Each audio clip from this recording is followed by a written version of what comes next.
drive rush, gonna get the hit here, gonna send Kawano all the way to the corner, gets the setup for the throw, and then the raw drive rush overhead, finding its target.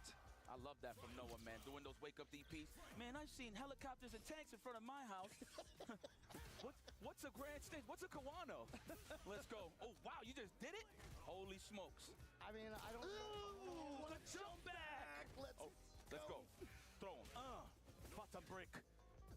Oh, yeah. Perfect parry. What a great reaction for Kawano here. But he knows that that is one of Noah the Prodigy's favorite tools, but the backdash leading into the level 3 combo. He's going to get all of his drive gauge back at the end of this. Absolutely, James. Thank you for the animation. And now the back throw into the corner, so this is a very scary. He read the shimmy. He read it. Respect the plus range, respect the throw wide. Prodigy that extended his life. Nice block on the overhead, trying to get the perfect parry. Well, watching one versus Noah the Prodigy, Now it's my turn to oppress I think Wanu has just closed it out. First game. I choose Wanu to close this game out because Noah the Prodigy, I don't think he's ready for the kind of player that Wanu is. Wanu is not that kind of shiri player that he'll be playing with. Right there from Kawano. He's been keeping an eye on the tapes. Good reads. Yeah, don't get it twisted, minds. You know, they've actually been studying their opponents all day yesterday. In fact, we were Oh, my boy just ripped you. matches from, their opponents. Perfect. Oh my God! What a starter with the knuckle. I can tell you that it's a pretty evil matchup. But then just got checked. Tried to delay his media a little bit, and Kawano. Yeah, Kawano.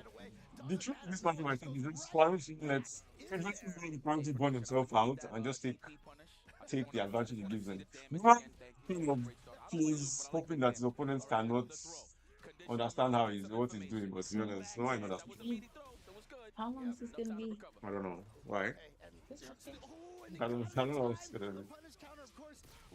Perfect, it's super. Downward reaching jump attacks. Wet ass punches. Love the bass hit on that sound right there. Let's go. Chucking some plasma. Oh, the spacing. You gotta respect my back walk speed. Level 2. Excuse me. And they side of town. It's go. One doesn't want to spend meter in this game. You will learn and you will cry. Punish. But see, Noah has gone himself out. Uh-oh. Don't do the charge, Noah. He's going to react with a level 3. Do not get thirsty. I know you smell blood in the water. No. Oh, that worked. Wow, this guy has reactions. Kawano is not a shiri player. That's what I'm trying to say. He won't fall for a lot of these things that Noah has in store. All these drive rush gimmicks. Nah. Kawano is very composed. I mean, obviously, he's my favorite player. There's a reason he's my favorite player. He does not let anything rattle him. All this one that he's doing. We're both the logo today. Shout out to Ryu. I'll say it proper today. Okay. Nice drive rush. Trying to get that perfection parry, you gotta watch it. Noah got one ball to play with here, so he can get some big damage. This is Akuma, of course, so he's low on the HP side of things. Yeah, like I said, Noah, you see how many times there's the neutral jump, the backwards jumps? Yeah. He's trying to bait stuff out of Kawano, or just at least gets the throw. Wow. The crouching heavy punch? I think That's a true block string. Might have been a late cancel then from Kawano. Oh, that's crouching fizz. I always thought that was bad fizz. I'm tripping. Okay, but damn, the fact that there wasn't enough blocks done there. Yeah, I mean, Level 3. No time to waste time. Into the level 3, and that means Composed. It's composure. 2-1 over Noah the Prodigy. Noah the Prodigy. Getting smoked by Kawano. That's intimidates Kawano. That's what me I know. He might lose. Sorry, he might lose to you, but he stays composed.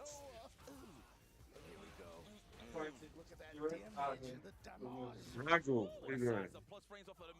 uh-oh. Stand it. Jump out. It's fine. We'll take that.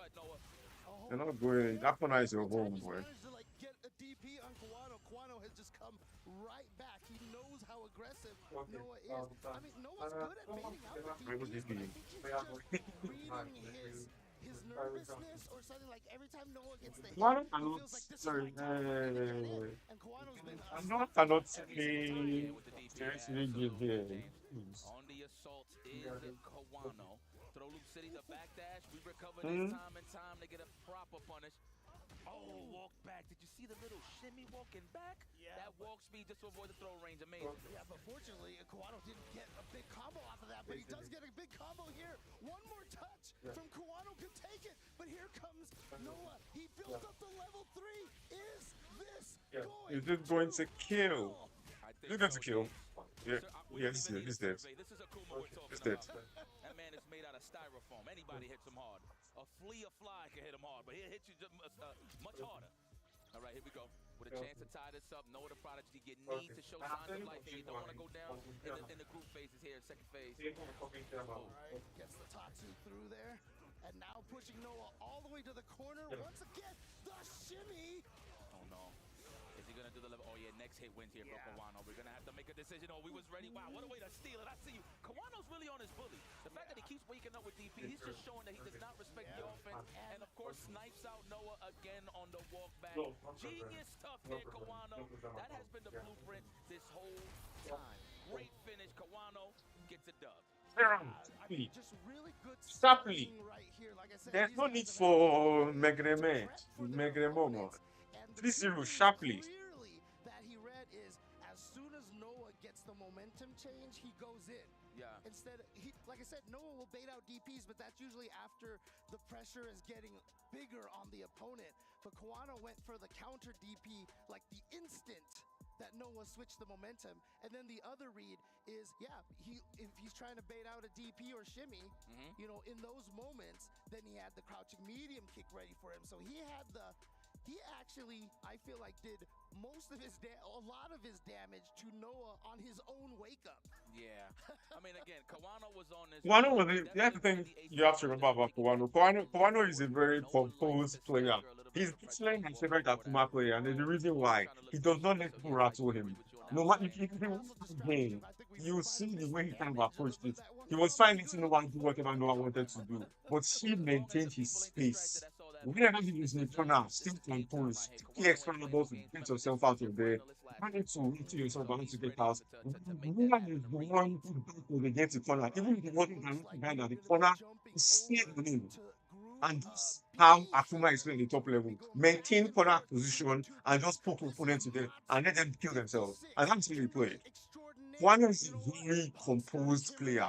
I remember best Akuma player in the world. Top 5 best players in the world, Kwame.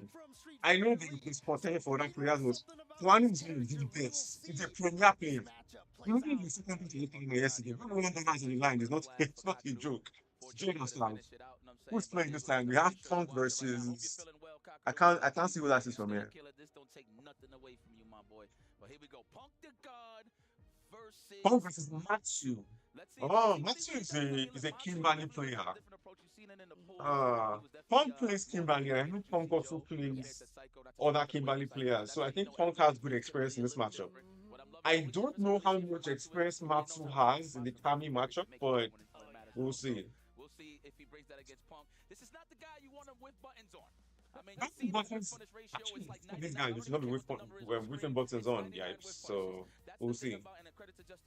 I want to see what Punk has in this matchup because I don't think I've seen Punk play Matsu before, so I'm very intrigued. Punk the God has definitely chipped in on that matter, right? So it's gonna be very Sorry guys, I need to go get my EYT video. 1 second, guys. The key is to mount offense first. Make sure, even though if it doesn't open them up, mount offense first with a low forward, and then you go from there. Yeah, I mean, honestly, what Punk did during the Street Fighter V era, I always call the game Punk Fighter 5 in a lot of ways because he made us all do the single hit confirms and the footsies and everything, and you know the whiff punishing that he was doing.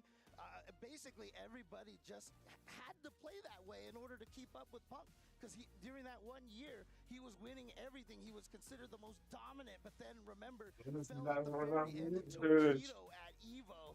Sorry guys, that's a good guess mine. Punk really My has UIT his video. mark on the game, and you know, I'm gonna during represent the our entirety of guys. Street Fighter V, Guys, please buy my merch. was Evo champion. Now The reason I'm not wearing it right now is because I just came back from outside. I should say. Yeah, you know, please buy our merch. Just We'll be putting links in the bio soon. since the start of Street Fighter So V. please represent. We are about. We're gonna get a banner soon. Put someone in the background here, but till then, this is the time I run. I suppose getting my Iwaiti Duran. The greasy grocery bags with Philly Nope, no, cheesesteak. that's not my He homework. is part of the culture, Sorry. okay? And not only that, he is definitely Alright, moving so forward here Matsu with some Street Fighter 6 versus helping the culture as versus well. Punk. Here we go. Sweet Matsu game. versus Punk the God. Opening gambit time. Oh, yo, Iwaiti gave me into the chat, guys. Yo, Iwaiti gave me what on? Time for having stuck with JP the entire time. If I'm not mistaken, Matsu has been playing Kimberly pretty much since, the game dropped, kind of playing her through, but obviously Okay.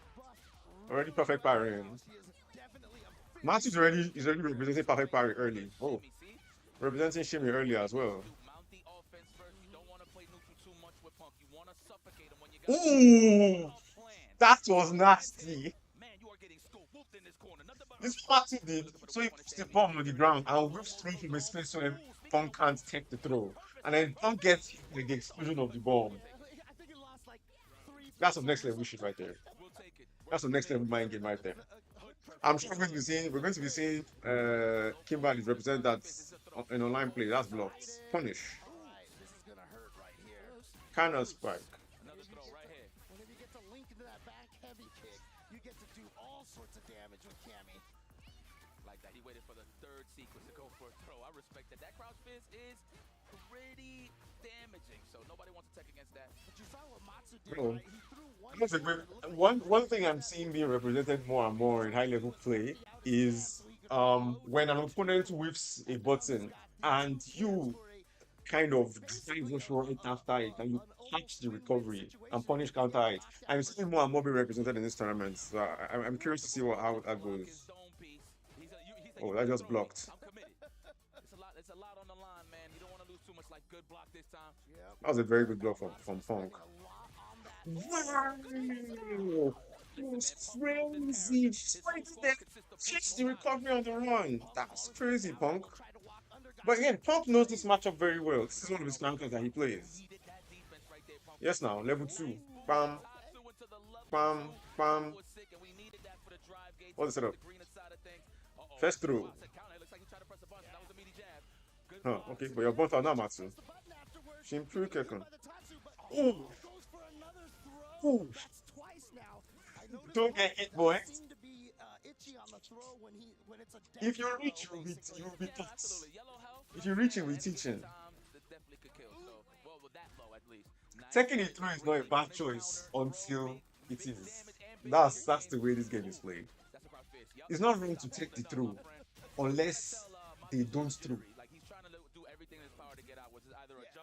To read the throw or a back dash. He's definitely fidgety on the defense right now in the corner. I mean, this is the name of the game for both of these characters. They just want to basically suffocate the corner. So you can see so far it's been for both of them. Just get the other person to the corner. Yeah, it's been very corner oriented. This entire game has kind of been who can get into the corner first. Let me expand this thing so we can see the full screen, guys. Sorry. So he's good. Just gotta reach he will do just fine in terms of mounting offense. Amazing whip punish, by the way, by Matsu. Spiraler. The hit over here. Punish counter throw, which means again we read in walkbacks here from all these players today. We saw Kawano do that time and time again to Noah, and here Matsu's gonna get the hit. Is this gonna kill? Absolutely not. Oh, it is actually. No, it's not. I'm not the biggest Punk fan, but I hope he goes far in this tournament. At least spend it. Not quite yet. He's got the throw here, and we've got Go for your meaty. And there's not much Kimberly can do here because she doesn't spend it. Way to get her out of there, and look So score is now 1-1. Calculation from Punk, knowing Good on Punk to stay composed there because I don't know if I could have. You would think Let's punish with the sweep. Few days ago events, right? That it was going to get a little shaky for Punk. Nope, but you just gotta take it in the chin. The way Kami is sneaking past. Wow, what a drop. That's very uncharacteristic from Punk. What's that about? And that's gonna hurt because The reset. the corner situation that Kimber, the stage carry he gets. Yeah. Let me see the combo.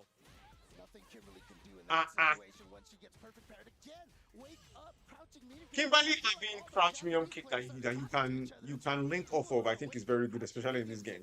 For people who are trying to bait maybe your level 1, having a crouch medium kick like that is very good. Because you don't have to spend drive meter. You can visually just confirm crouch medium kick into I think stand light kick and then do your combo. Surround start drive rush is crazy. Until he just got hit. Not gonna. Oh, I like how he changed the timing of when. He changed the timing on it this time. Probably the hard read on the stand face, slow forward, yeah. We'll see. I mean, Punk was moving forward. Oh, we spent it after the target combo. A stand heavy punch and a heavy kick target combo. Oh no. There we go. Yeah, I agree. Yep. I agree. Let's enjoy everyone's favorite theme. You know, I feel like this is the heart pumper music because like now you know you're about to deal with something once Kimberly gets close. The throw respectfully, Punk takes it. He does not want to die, and I respect that. Wow, that was meaty enough. Sorry guys. Wow, okay. I'm trying to move myself so I'm not blocking their logo. When you come sue me, say I block their logo. Okay. For the level 1, but the reaction with the Oditatsu from Matsu. That's 2-1. 2-1 Punk. What do we call that program now? What is it? Windows something? Paint? Was that Windows Paint? Was that Windows? It's not Windows Paint. I like that. We on standby for edits and all that. Man, technology. What's paper? I like the old school way, by the way. I like MapQuest, so. Nice. I don't use it no more. I'm just saying. That's showing my age here. All right, here we go. Looking for that counter hit. No technicals. Punk, I like that he's walking back and then blocking immediately just in case he got to block his leg. But look at how much blocking he did, and that's just going to lead to this burnout situation here. Oh, and he's And Puka. Nice use of the light Tatsu. Has no First throw. So it can catch people right above your head. Yeah. Second throw. A pure anti-air on top of Burnout. reset on hit. Look like he was Punk, calm down. Look at this one way they do. Because you already did, but we have this round on the next round. If you can make it happen, so just compose. It's about composure, one lie. Yeah, absolutely. And again, it is round robin, so oh, what the heck? Punk, calm down. Punk thought that drill was just with Oh no. the sweep by itself. Hey. Troublesome, man. We got our power-ups from 90% Punk is in trouble. to 100. It's about to get a little Punk is in trouble. clean 50-50. Yes. Parry, Side yeah, switch. you're -3 when you get that parried like that. Punk knew that, so he went for the throw. Okay, here we go. Another punish counter Here we throw. go. That's 20-80 on the board right there. What a perfect parry. Parry, and he's gonna go for the Positions like that are what perfect parry is made of. Oh my God. What's going to happen? He does He's have dead, to he's go dead. for the finish. Looks like He's gonna dead. have to move forward here. And I meant that for Punk. He had to get up. He was already prepping. But there you have it, Matsu. I can't Can we believe call it. this an upset? I can't believe it. Matsu I mean, I can, but I was hoping it wouldn't happen. He is so terrifying with this character. The only reason why I would really call it an upset is because, you know, Punk has a lot of Kimberly teammates and such. But again, the way Matsu plays this character, I feel like is just so kinetic and very, very like aggressive. I think what Matsu is doing, I agree with you on that, James. It's just putting people in a box. In this case, it's Punk, right? He knows that he can't win, right? So he puts him in scenarios where if he does hold Matsu's the lead, wild. forward Matsu is like that, showing off. that's why he was so Seriously. good with Tatsu, right? But all in all, excellent control and pace of the match from Matsu. I am very impressed. And this is only going uphill for him. Not only is Kimberly one of those characters that you're scared of, but when it's combined with somebody that can really make reads like that and can hold his position and not being a little too antsy or overzealous on the offense, it's definitely a dangerous combination. So See that Matsu, emotion from Matsu right there. Wow. Definitely popping off here, excited about that victory. Again, this is round robin. So theoretically, if, you know, in the same situation for Noah and Kawano as well, if the person who won these matches, Kawano and Matsu, lose a match and we get all sorts of craziness here and everybody ends up at 1-1, our actual official tiebreaker is that we are going to rerun the pool. I'm with that. So this might be a fast day or a long day. Exactly. So we'll find out. What's happening Here now? we go. It's going to be the third player in Group A coming up here. Is this Kawano versus Big Bird? Big Whoa, Bird coming into this the is a house, going game. up against This is a Kawano. game. So it looks like Kawano is going to play his first Kawano two matches versus right Big here. Bird. In fact, if Kawano Oof. wins this, that's it. Like basically the Noah Big Bird match will not have any effect on the results. So this is big for Big Bird right here. He definitely had, well, especially Kawano, let's go. for the little bird, Noah the Prodigy. Okay. This is going to be good, man. Of course, slow start from Big Bird in the first phase. But it looks like he's catching his swang, if you will. he's getting there. He's getting to that point where he's getting a little more comfortable, and he's gonna have to get comfortable going up against Kawano because that is no easy feat to beat. Wano is not a small boy, You know, when a high but level neither is Kawano, Big he's so Bird. good at what he So does. You would I think guess he'd we'll be find a out little who the bit better player in is terms of here. like once he has the lead, when he's trying to force a jump or drive rush or whatever the case may be, that walk forward, walk back speed he does on that level is it is very, very precise. He is just going to be taking control. That is, of course, if he can get the lead. But that's one thing about Big Bird that he's good too. He knows how to get his maul on. So Kawano's definitely going to have to be a little bit on the safe side when it comes to actually letting Big Bird mount his offense, especially once he has the level 2. All right. Again, Big Bird, you know, for after, you know, obviously getting second place to Punk at Evo, you know, he was right there. Unfortunately, was the second time. Oh, check it out. She's got the Big Bird sign over there for Team Reject. Let's go. Wano versus Big Bird. That was the second time. I'm very excited for this one. At Evo. Right. And, you know, I feel it shook him a little bit. You know, for a couple of months, I felt like he has been having a little bit difficulty, but you know, he was even saying on social media yesterday he's feeling good, he's feeling confident. So let's see how that plays out here against Kawano. We outside now. Smell that refreshing air. We got so many beautiful trees around. Those watermelons look hella good, by the way. You're a big fan of watermelons? Oh, yeah. What's your favorite fruit, James, real quick? Fruit? Just give me one. Watermelon or banana, probably. Like cantaloupes. And I like honeydews, but that's useless information. But the information is getting gathered. There we go. The production says they love cantaloupe. I thought I was the only one in the world. Oh, but there you go. It's good. It's delicious. We just love our melons, right? There you go. Okay. Ooh, nice throw tech. All right, that was good for on the side of Big Bird, and he gets That's a punish for Big Bird. so you're rewarded for your defense. No, Kawano is in the corner. Ankles midsection. Checks. Ooh, was trying to walk back, so got caught by that. The air fireball. Air fireball. Kawano there, catching Big Bird off guard, and Big Bird will take that throw in the mid screen. Nice, not gonna let you jump forward for free like that. And now suddenly Kawano with the lead, and both players basically had no drive gauge. The perfect. Let's go. Let's go. Let's go. Let's have it. Let's have it. Let's have it. Let's have it. Fireball catching Big Bird off guard. Dude, I'm actually surprised Big Bird just did it backdash at the level 2. I mean, and Kawano was closer to the burnout side of things, but I don't know if he just showed him respect. It's something that I don't know that maybe Kawano reacts to, but nonetheless, though, Big Bird still has some cash to play with here. Ooh, the stand short into the adamant flame. I like those strings just to push him out. Don't whip. If you're a Rashid player and you're sitting on 3 bars, you want to spend that. So You put him through in there. Level 2 instantly. The degenerate super. Just be a degenerate. You don't need to play footsies when you're a degenerate. That's it. Let's go. The rejects is out. Don't worry, you guys are not failures, all right? Absolutely not. Ooh, okay, the OS. Yep. Let's go. Don't go anywhere. Nice punish, okay?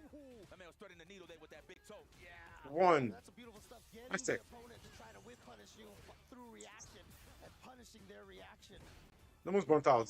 Drive rush after. He saw that low gauge. Oh, it reached. That's insane. Big Bird with a neutral jump. That was so good. That was so good.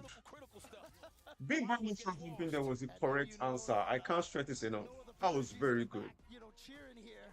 Because in Trip 1 was not expecting a jump up. Big Bird is on a problem who lands the first hit here. That's cross. Okay, nice, but again, you got on the corner, but the throw bait. Yeah. Okay. Let him know you gotta keep him honest, Habibi. We have to keep him honest. And you can see right now, Kawano with a drive gauge depth. Bang! Finds the Level 1. If he chooses to spend the meter, and he does. So round 1 to Kawano. And I've often said Big Bird is the kind of player you can tell how he's feeling by the look on his face. And I gotta say, I like that look. One trying to beat the anti-air deck, but Big Bird seems to have him checked. Well, we'll see. Let's see if that's correct, James. Oh, that one shot, love it.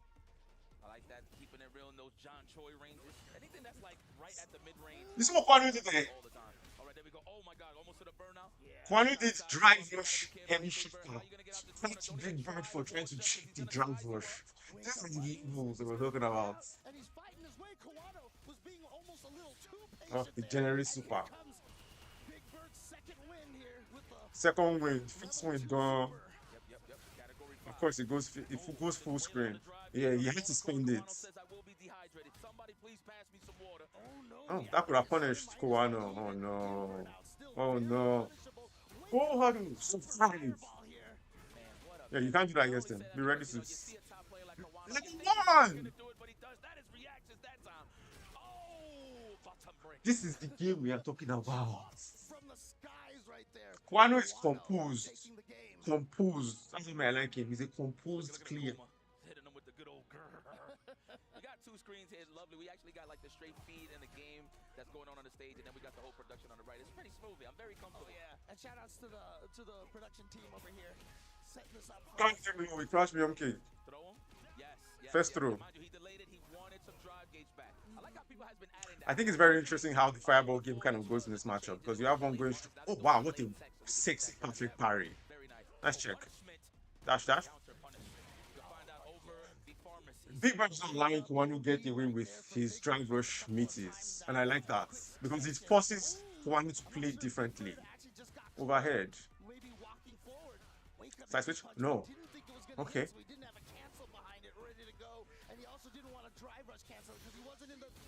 Even I could have told you that was coming, Kawano. That was clearly coming. Drive rush. Yes. Gain the drive gauge. Wow. Casually just jumping over. Playing some jumping jacks with the fireball and goes for the throw. Nice little finish there from Big Bird. You got a chance to take the lead here. I always like the way that in this game, you know, the projectile interaction that, you know, even when if you get hits through a super, it pauses the fireball, so it gives you better chance to recover in time. Whoa! He knew where. Bro, it's pro players, man. But the wake up from Kawano. I mean, Big Bird will not smash up now because he plays Big Bird. Yes. He will know this matchup. Kawano is a maniac, bro. You can see Big Bird can still side switch with that. Man, Kawano waited his whole life for that back throw, I swear. The fact that he got it at that moment in time, it was a grace from the fighting game guard. Oh no. Kawano, please, no. Oh my god! Press the button. That's burnout. I don't know if it's gonna kill, but that's burnout. It's a fucking kill. A lot of damage, and he has no means Message. able to avoid some Pressure time. damage right here. There's the adamant plays the trade, and Kawano stays alive by pixels.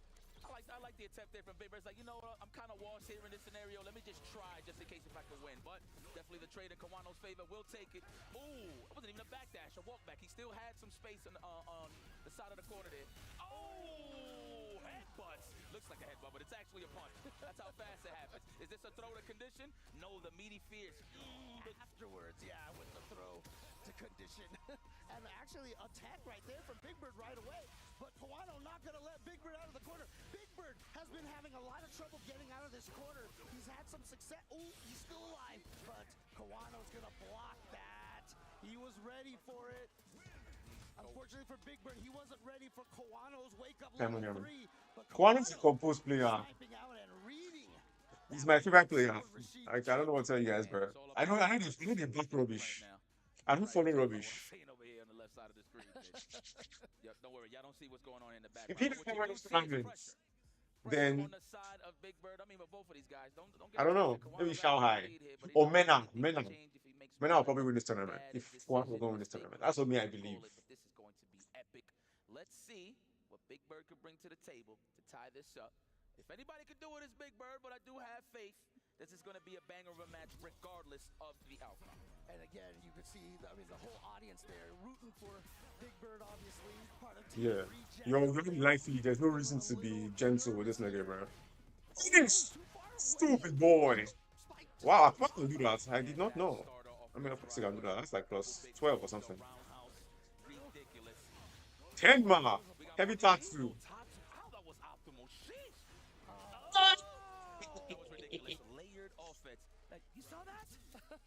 Why is giving Big Bird the business? Ah, see, he's feeling cheeky. He's feeling cheeky. He's actually just did.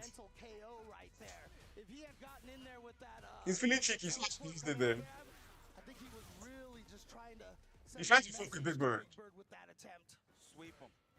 Not even, not yet. Kwano is trying to send message. You gotta be careful when I say from China last match, bro. He's not just gonna throw it out there. I mean, you see Kawano trying to invite a whiff punish attempt from Big Bird. That way he could get. Yeah, his drive is low. Kwano is going to slowly take the drive, but he doesn't want to rush the burnouts. He's trying to let him get there organically. Oh, there we go. But the situation could change it. The giant level 2, of course. Back throw again. That's crazy. Look at that. Force him into a Look mix-up at you. there. Good defense from Kawano. And then Wow, he checks his chill. way out with a pouch and Yeah, it's not allowing him to get out of the corner. Still alive. Low on the drive gauge though, but it's all right. He got the corner position. Oh, we out of there. Looks like he tried to Side cross over, switch. but the back set Drive rush. has Big Bird in position here. Throw. no, another throw here from Big Bird is in trouble here. And like I said, if he could take this, he is guaranteed to get himself out of this pool. Oh, no. You try it. That was a very good tech throw. That's a counter hit next time. Trying to walk him down. Big Bird just wants to mount any. He wants to. Big Bird is not able to, so I guess he needs to make this come back. But I mean, this is Big Bird. Oh, no, it's not it. He gets the hit. One more hit right here. And he went for the delivery. Waking up with neutral jump is crazy. There's no mistakes in this game. I knew Kwani would do it because, you know, he's the GOAT, in my opinion. He's probably the best Akuma player, in my opinion. So I'm not surprised that he did it. He's the most complete Akuma player out there. And as I said before, if Mena doesn't win this tournament, I think Kwano will win it. Here in Group A, which means he will be advancing to the top 16. Noah and Big Bird, I'm afraid, are out, and their last match will be for pride. Yep, for pride and for placement, pretty much. Yes, right? yes. So get a little extra cash, but you know what? At the end of the day, man, it's all eyes on Kawano. Again, this guy's your finalist from last year, and he is looking to make a statement to bring it back all the way to the top 8 side of things, and possibly the finals. But one thing I want to highlight about Kawano, man, he just had the blueprint, to be very honest with you. Defensively, he knew exactly what Big Bird was going for in terms of trying to escape all of this pressure, right? The meaty stuff, the stand fierce, backdashing, walking back, just waiting for those stand strongs or the low forwards for the big punishes. You kind of see Big Bird kind of thinking twice, right? Like, man, how can I approach this guy? That's why you saw those random spurts of just drive rushes in a neutral, just to mount some offense if he can, but he just couldn't at the Sorry, yes, more, yeah. Shout out to my Habibi, but he's going to play one more match, but at the end of the day, exit stage left. Damn. And here we go. Punk is going to be coming up here and going up against Moke. And again, we saw Punk go down to Matsu, which means this is do or die for Punk right here. He has to win this. But then, yeah, you want to do that again? He also needs And I Moke couldn't sleep to properly beat because I took this Matsu energy drink. as well. Oh, That happens, obviously. Some fire yesterday. But they would be tied up Should I in go? the head No. to head, Wait right? till tomorrow. Wait, so what? The tiebreaker. No, I'm saying if everybody's won one. Ceremony is going to be good now. It's not going to run away. And also, keep in mind, everybody, that if it does go into the tiebreaker, they Also, don't professional play game. pool Oh, again, so right fun. away. We continue Yeah, through the that's rest of extreme the victim. rules, and then after they're done, On some professional gameplay is right, bro. tiebreakers. So we're gonna do A, B, C, D, and if any of them need tiebreakers, we play them at that point. In the case that they tie there, we do have official tiebreakers, you know, based off of games and rounds won. So Kwani took that game splendidly. I think it was a very good showing from both of those players. Big Bird knows that matchup. He plays on Big Bird. But what he will say is, I think Kwani is the best Akuma player, and nobody is as composed as him, in my opinion. I don't think any player shows the kind of composure that Kwani shows. That's just my cup of tea. So now it's going to be Punk versus Moke. Punk versus Sumatsu, which is going to be big. I know that big school, but it's not in videos. So Punk is losing into Matsu. I was surprised that Punk knows that matchup, and Punk plays Kimberly. You can tell he knows the matchup the way he plays because there's some particular specific ways he approached certain things. Like Kimberly's run, he went into the run. Went to a dive kick. He didn't punish Kimberly, but Matsu was ready for it. But on the second time, so Matsu was ready, so he knows how to navigate that particular game. And right now, we're going to be seeing. I expect Kanye versus Chun-Li, so I believe Moke will play. I don't think Punk has a lot of Chun-Li experience, but I guess we'll find out. Moke also plays nice, so you could see the man getting pulled out, so let's see what happens. But Punk seems to be playing calm in this match, in this tournament, so let's see what happens as well. Who do you think will win this game, guys? Moke or Punk? Let me see it in the chats. It took all the way till 2024 for an American to win mainline Evo. Rough for Street Fighter. Alright, so let's go. Round one. Gotta wish that they lose their passports at this point. But it's all good. All right, on to this match. Okay. I like this match 5-5 across the What board. about representing Crash Medium King? Chun-Li is one of those characters that can stay in pace with Cammy due to the fact that she could walk out of that dive kick range consistently, and let alone just Yes. some good whiff punishes with stand strong and whiff punish Punk low forward and standing roundhouse. So it's up to Punk to definitely keep. See, I don't know if you saw what Max did in the game, but Max did this where he put the palm on the ground and he went out of the range of throw and tried to throw. Obviously, he was rift, but Punk react to the rift through and get hit by the palm on the ground. It's red shit. It's next level red shit. It's doing anything. There it is. I thought that was a drive rush behind that. He should have committed, but probably worried about the drive reversal. I feel like Chun-Li can keep up with Kami's dead kicks in this game because she has those are fully her stand game and her 4 million punch is very good for checking Kami. If you can pop Kami before she starts the dead kick, I think you have a good chance in this matchup. And I think Chun-Li has a good chance of doing that. Wow, it goes for instant dead kick and wake up. Okay. Again, I'm a huge empath. I feel like Punk is being very careful at these tournaments. That's one thing I'll say. He's a little bit more reckless, but his reckless is still the case for him because it comes with his confidence. But here, I feel like there's a little of doubt in his gameplay. I'm not telling you. Spend level 2, my brother. Okay, level 1. Okay. You can't be the one. Okay, good. Sticking to the film pick was good from there. You need to chill. After the day 1 situation against Shanghai. Yeah, don't take. Oh! Okay, side switch turn. What has the chance here? He needs to just establish his life lead and establish. Uh-oh, here we go.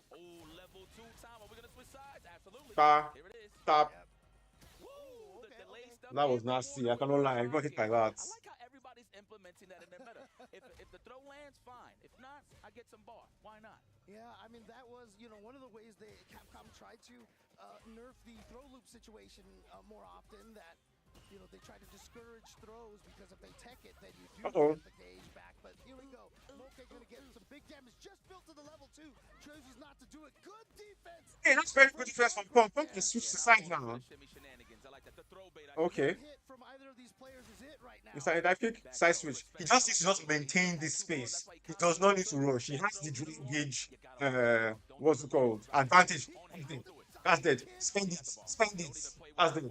Alright, so we have 1-0 in Punk's favor. Punk sometimes likes to hit people with that surprise, like even on hit to stand short into the drive impact for a little quick reset. But He just maintain himself. Just maintain this life lead that he has now. Finish your plate, finish your food. A little bit of protein still on the dishes. So it's not over yet, is what I'm trying to say, ladies and gentlemen. 1-0 for the Wow. Round starts, class medium kick drive rush. Degenerate Spectre 6. Tries to beat a DP, but he got thrown there. Moke is really representing Clash Film Kick very well. Some nice kicks. Oh wow. Moke no vex you. Punish! Oh no! Level 2? Does not even think it's necessary. My brother and sisters, make sure you spend meter in this game. If you don't spend meter in this game, you die. I don't mean to be pessimistic, but this game is very unforgiving. If you don't spend the meter, you will see why you should have spent it. Trust me.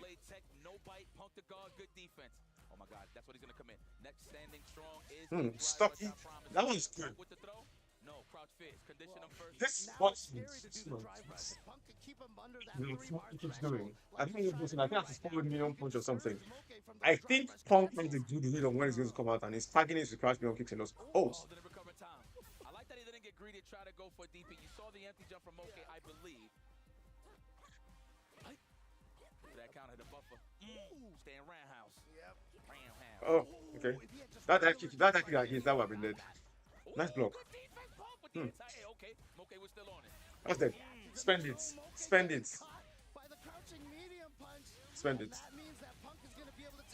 Alright, Punk is maintaining. Let's go Punk. Let's go Punk. Now see, there we go. I like that. A little bit more of that stern expression from Punk the God. You know, I'm pretty sure he's thinking about a lot of things right now. Besides trying to be Moke, he's like, okay, Moke, Spiral arrow. he's gonna have to root for Moke in order for everybody to stay alive here. So we'll see what's up moving forward. Oh yeah, Nice one. you gotta keep him honest. He was lying to you. You know, just because they blocked your DP the first time does not mean they'll block it the second time. And even if they block it the second time, does not mean they'll block it the third time, and so on and so forth. Alright, Punk. This might be 2-0. Yeah, that's it. 2-0. Punk. Alright, just win one more. For this is 5-6, anything can happen. You can lead into match points and they'll come back on your range. And they didn't change anything in their strategy. But drag me go blue. Spiral arrow. Oh wow. Quick punish. This one. It's putting out intentionally. In this corner situation, finally gets the hit. There we go. And look at that damage. So Moke in a good position now. Moke is trying to ride the momentum here. Punk has put a stop to that shit right now. Punish. What's that? Not throwing stand roundhouses. He doesn't want to get stuffed out by the stand strong from Chuckley. That's why you don't see him throwing them out like that. It looks like he will represent that due to the fact that Moke is low on the DG. No, that's my brother. You can't. Okay. It's EWC here. I can see a change in the way that Moke played that. It starts now, Moke. Got a powdery donut right there on the scoreboard. So it starts now with a round. It's always one game at a time. No, my brother. We'll take that all day. Level 1. Oh. To get extra damage and then the counter hit, but didn't cancel the crouch medium kick. Look at that, just dancing right in front of Punk. Just a show of this Circus Soleil. It's what I'm saying. You can stop coming from doing the dive. You can get out during the jump part of the dive kick. You should be able to mitigate it.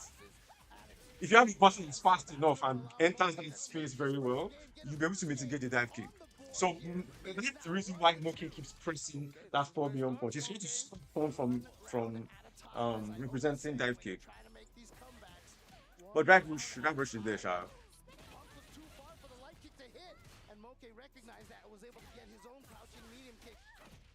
Spiral arrow.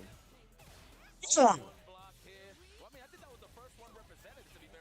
That's weird. 1 point. Close it up. Yeah. Match points for Punk. If Punk wins one more round, that's it. He's taking this particular game. Wow, Moke already started with stand jab. Stand like it. Alright. Take this nigga to the corner. Wow, what a perfect parry for Moke. And now just keep throwing him in the corner. Oh. 1, 2, 3. Level 1. You're gonna throw him to death. Oh no. That's nasty. That's nasty. Level 1. Moke don't win couple. That game with Punk they play. Moke don't get them. Moke now understands. If I get 2-2, I don't think Punk will win. If Moke should break this shit to 2-2, I don't think Punk is gonna win it. I have to be honest. Because Moke is already understanding. I can tell. You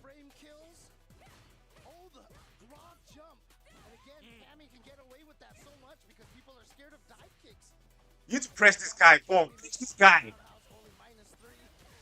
There we go. Spend it. Spend it. Spend anything. Hey,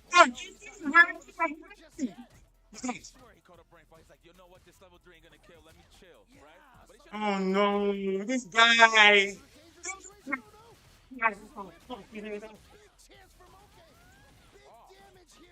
What's happening? Driving box. This guy almost to this game. Okay. He almost to this game away. So 3-1. That's good. That's good. Punk almost to this game away. Let's even take a. I just want to quickly just show you guys why I think he wants to this game away.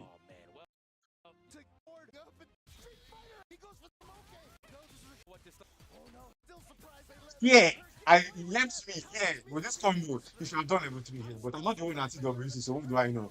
But here, he should have spent it. He should have spent level 3 here, he had it. Except it's not me for him to get level 3, but he should have spent it here. He would have gone to it. At the most, the game is level 3. But the thing is, if you look on what's it called, on drive meter, the thing is the low on drive meter too, because if they don't on drive meter, it's like the me. So if you're going to spend it here, just spend it, bro. Spend it. You have drive meter and you don't. It's a recipe for disaster.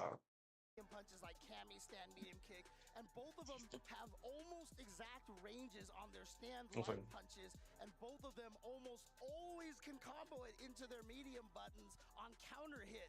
So it really is about the neutral for these two characters and who's going to be able to dominate that. But Punk the God has always been a neutral master. But we are going back to Group A, and as we said, for this group here, unfortunately for Noah and for Big Bird here, this is just a formality match here, as Kawano has already won 2-0 against his opponents. But as you said, there is still some money on the line for these players. Yeah, something to talk about over dinner. It's like, hey, remember, we both lost, but I beat you. It's one of those things. Oh, God. Babe, you put it Let's go, on man. me. Look, I don't want to be biased here. This is two of my favorite players on Earth right now, currently. So, wow, pretty much even that. Wow, times in Burnout Noah 17 times. Good God. You just No, keep being times in tough. burnout. Well, look, at the end of the 17. day, No, I this did is a degenerate. great match from these guys. And mind you, this is just letting y'all know that they're going to be ready for the upcoming season when it comes to just CPT, let alone just qualifying for the next EWC. These guys are just poised and ready to just take it to the next level, whatever tournament they at. So this is going to be a treat regardless. Obviously, nobody want to see these guys go home, but at the end of the day, there can only be one. And who do I choose here? I'm going to have to say nobody, because I love both of them guys. And I don't want to hear nothing, a random conversation like, man, you don't like me, Yipes? No, I do love you. It's always the tough thing, but I'm not trying to avoid those conversations when I say that every time I watch a player go out, it breaks my heart, honestly. Big Bird is going to win this match. At least I expect Big Bird to win this match. I know what it takes to Wow, be that was good. really good at fighting I'm games. sorry, guys. Let's quickly look at that again. Achieve that No, level, actually, but let me not fuck up passion has always the been flow of the there, match.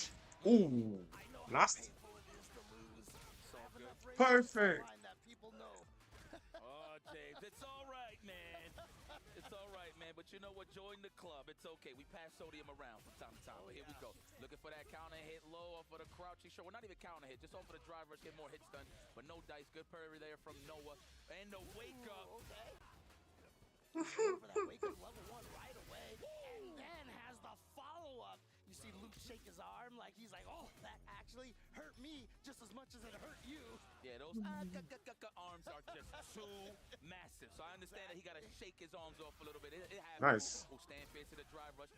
Great starter there with the fierce. I like how he backs off. He's like, you know what? I want to be a little healthy before I take some risks rushing down. So I want my drive gauge to be a little healthy. Looking for that perfect parry. Snipes out the walk forward. Big Bird. Yeah, knew Noah that was gonna try to find some ground over there. Had that crouching medium kick ready to go. Actually baited out that backdash from Noah as well, but One didn't have throw. the punish ready to go. But look at this. Yeah, Noah no fits. On the stand. Noah is a good player. I want to be clear. Like, Noah is a good player. It's just Punch, nicely done. Noah is too ragged. There has to be a balance. You can't always just be constantly. Nah, people will see through it, and if they slow you down, then your strategy goes out the window. To Memphis we go. I heard they do great. But he always seems to always try to. They also have a lot of good He's always in fourth gear. I don't know the work now. for Luke and his Popeye arms here. Degenerate super. The rest is strong. Gets the heavy kick to the face, and that tornado is still there. It's his what he's doing. Get a ton of damage off of this. Hey, Throw for sure. Crowd strong. hey, Noah the prodigy. All right, Noah, Yeah, how you gonna make this happen? Don't let him get that second ball. he cannot do it, Jerry. I don't know how to do it. Too. I be one He no. had very little drive gauge, and he knew that That's what I'm saying. He thinks it's about going ragu. That only works for people that don't know. I like that guy. Even people that don't know God, if you know that they can slow you down, then it doesn't really matter. That's how you do it, man. Get part of the Collect. program. I love it. Capcom Cup 11 was the first time we started seeing the He already burnt out. Time's the burnout. It's signs and everything, and because for some burnout, reason, man. everyone Things about burnout in this game. we also saw a lot of good Connect. characters and players. Good call out. Yeah. My drawings is trash. Big Bird will beat this nigga like a small boy. Jealous. Never put me on the spot to draw something, okay, EWC, please. And if so, it's gonna be funny. Safe jump. Over And the throw, supposed to be the parry. perfect kill. Thing, though, What's up, brother? one of the worst drawings I've seen from a Japanese player was an attempted drawing of Ryu by none other than Daigo the Beast. He don't got time to draw. He just got time And to Daigo draw. cannot Hey, draw. come on, cut him some slack. Yeah, you know what? All he does is win, not draw. Right. Punish. No one is happy now. No one is strong. Okay, James. No one should be playing. No one honestly should just be playing. He should just be playing on stream. He should not be playing in tournaments. Let me see what we're gonna get here. This is gonna It's good for stream play. All when I'm good, but to play at the highest level, not around, we know the work. Collect level 2. Especially why Noah is You are not doing anything, my brother. Collect. You don't have any choice. You need this level 2, bro. It was a wise choice there. Means I'm the chop. I'm saying you want to do. 2-0. No, This is not a very fast game. even if he backthrown, he was gonna get chipped out. I don't believe you know at all. Just a little bit. I don't know. I have to be honest. It does not impress me. You don't lose shouting. You used to shout. Because it's not the shouting. Big Bird, match point. They look so pissed off right now. Obviously, they're focused, but they know that they're not going anywhere after the tournament. Not to stress it, guys, but it is what it is. But let's go out with a bang. And it looks like Big Bird. No, I don't know what you did, man. But Mark can tells people that he does not land. you existing And he thinks that it is a badge of honor. You go collect. Oh, there we go. Yeah, that's Okay, that's good. frame kill right there. Had the meaty crouch. No one is playing these small interactions, but Big Bird is really carrying the ones that really matter. That's where it really matters. Because you can get maybe 1 or 2 crash million punches here and there, but if you like that, getting you on 40%, 50% combos, then all the small interactions don't matter. Big Bird actually just going for Let's make it fast. Let's make it snappy. Match points. Snappy for the next game, please. medium mixer into the super Rashid the kicker. Let me go spine buster. Make some desert sand angels. Let's. Nice. He did that last time for the closeout too, so he's definitely aware of Noah the Prodigy's neutral jump tendencies. Yeah, For sure. using the charge up right there, the wind enhancement, and now Great offensive Desert driver Storm. to get the Asar going. What a jump back! Like I said, Noah's like the expert. No offense. No, I'm not the one at EWC. Let me shut up. No immediate tournaments. That way he could just reset neutral. He's all right though. He ain't much in the shenanigans anymore. Oh, wow, too far away, but still has his anti-air ready to go. Oh my God. I think he baited that. Not by those ones. It's not by those ones. Not online tactics, my bro. No more Yeah, he's cover dead. here for Noah the Prodigy. He's gonna get hit here. He's dead now. This should be a kill because Rashid can combo forever into the super Rashid kicker. That was a wash. I ain't gonna front, bro. He slowed you down, Noah. No, I mean, if anything, kind of made you look like a random scrub. I'm not even gonna, but not in a bad way. It's just more so he just couldn't get anything off, man. Full control, Big Bird as usual. I mean, obviously, I feel like Big Bird right now is telling himself, man, I wish I was playing this good throughout the early phases here in the round robin, but it is what it is. Keep your head held up high and move on to the next event. It's not about especially. It's not about who is the fastest person. We do first person fastest.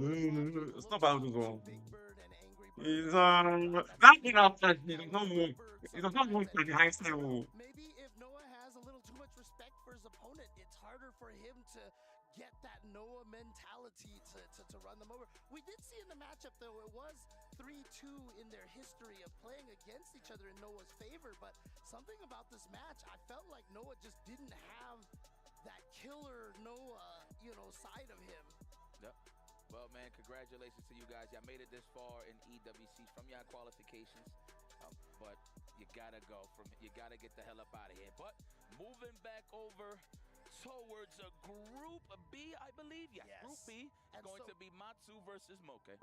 And yeah, so while that last match that we saw didn't really have any implications, this one has a lot of implications here. Matsu has to win Matsu this versus Moke. in order to guarantee he advances out of this pool. But if Moke wins this, he will actually cause a tiebreaker situation, and this group will be replayed after we are done with groups C and D later Wait, what? today. Look, let me give you a highlight right here with Matsu. If showed Moke us wins earlier, this, with his match with Juicy Joe, the brackets will reset. You can see 12 of them. Wow. I don't understand. To Moke's only 2. That's how you know he's just all offense. You're not really, but that's a good thing though because that's how you know he's keeping control of the pace of the match. That's what Chung Lee does. You don't know how. No one thinks it's by all those strategies. It's not really bad. Imagine burning yourself out against a character that has a full screen level 2. Does it make sense to you? Like, you know that this thing the guy does, we put in the corner, guaranteed. And he puts it in the corner, and you're blind for it. Without even the strategy to be playing against a character like that. You have one of the fastest fighters in the game. And speed wise, I think you'll be using it more against his finals. Instead of burning yourself out. I'm trying to understand this. Hey, you know what? Don't even the EWC. Make I calm down. Don't even the tournaments. Don't even the grand stage. Don't even play for $1 million. Make them so the fuck up. But that's just my cup of tea. Guys, I just like laughing at funny stuff, all right? Dude, facial expressions is definitely at top of my list. Dude, it's great. I love it. I love it. I love the audience interaction here. I love the fans being out here to cheer for their teams. Yeah.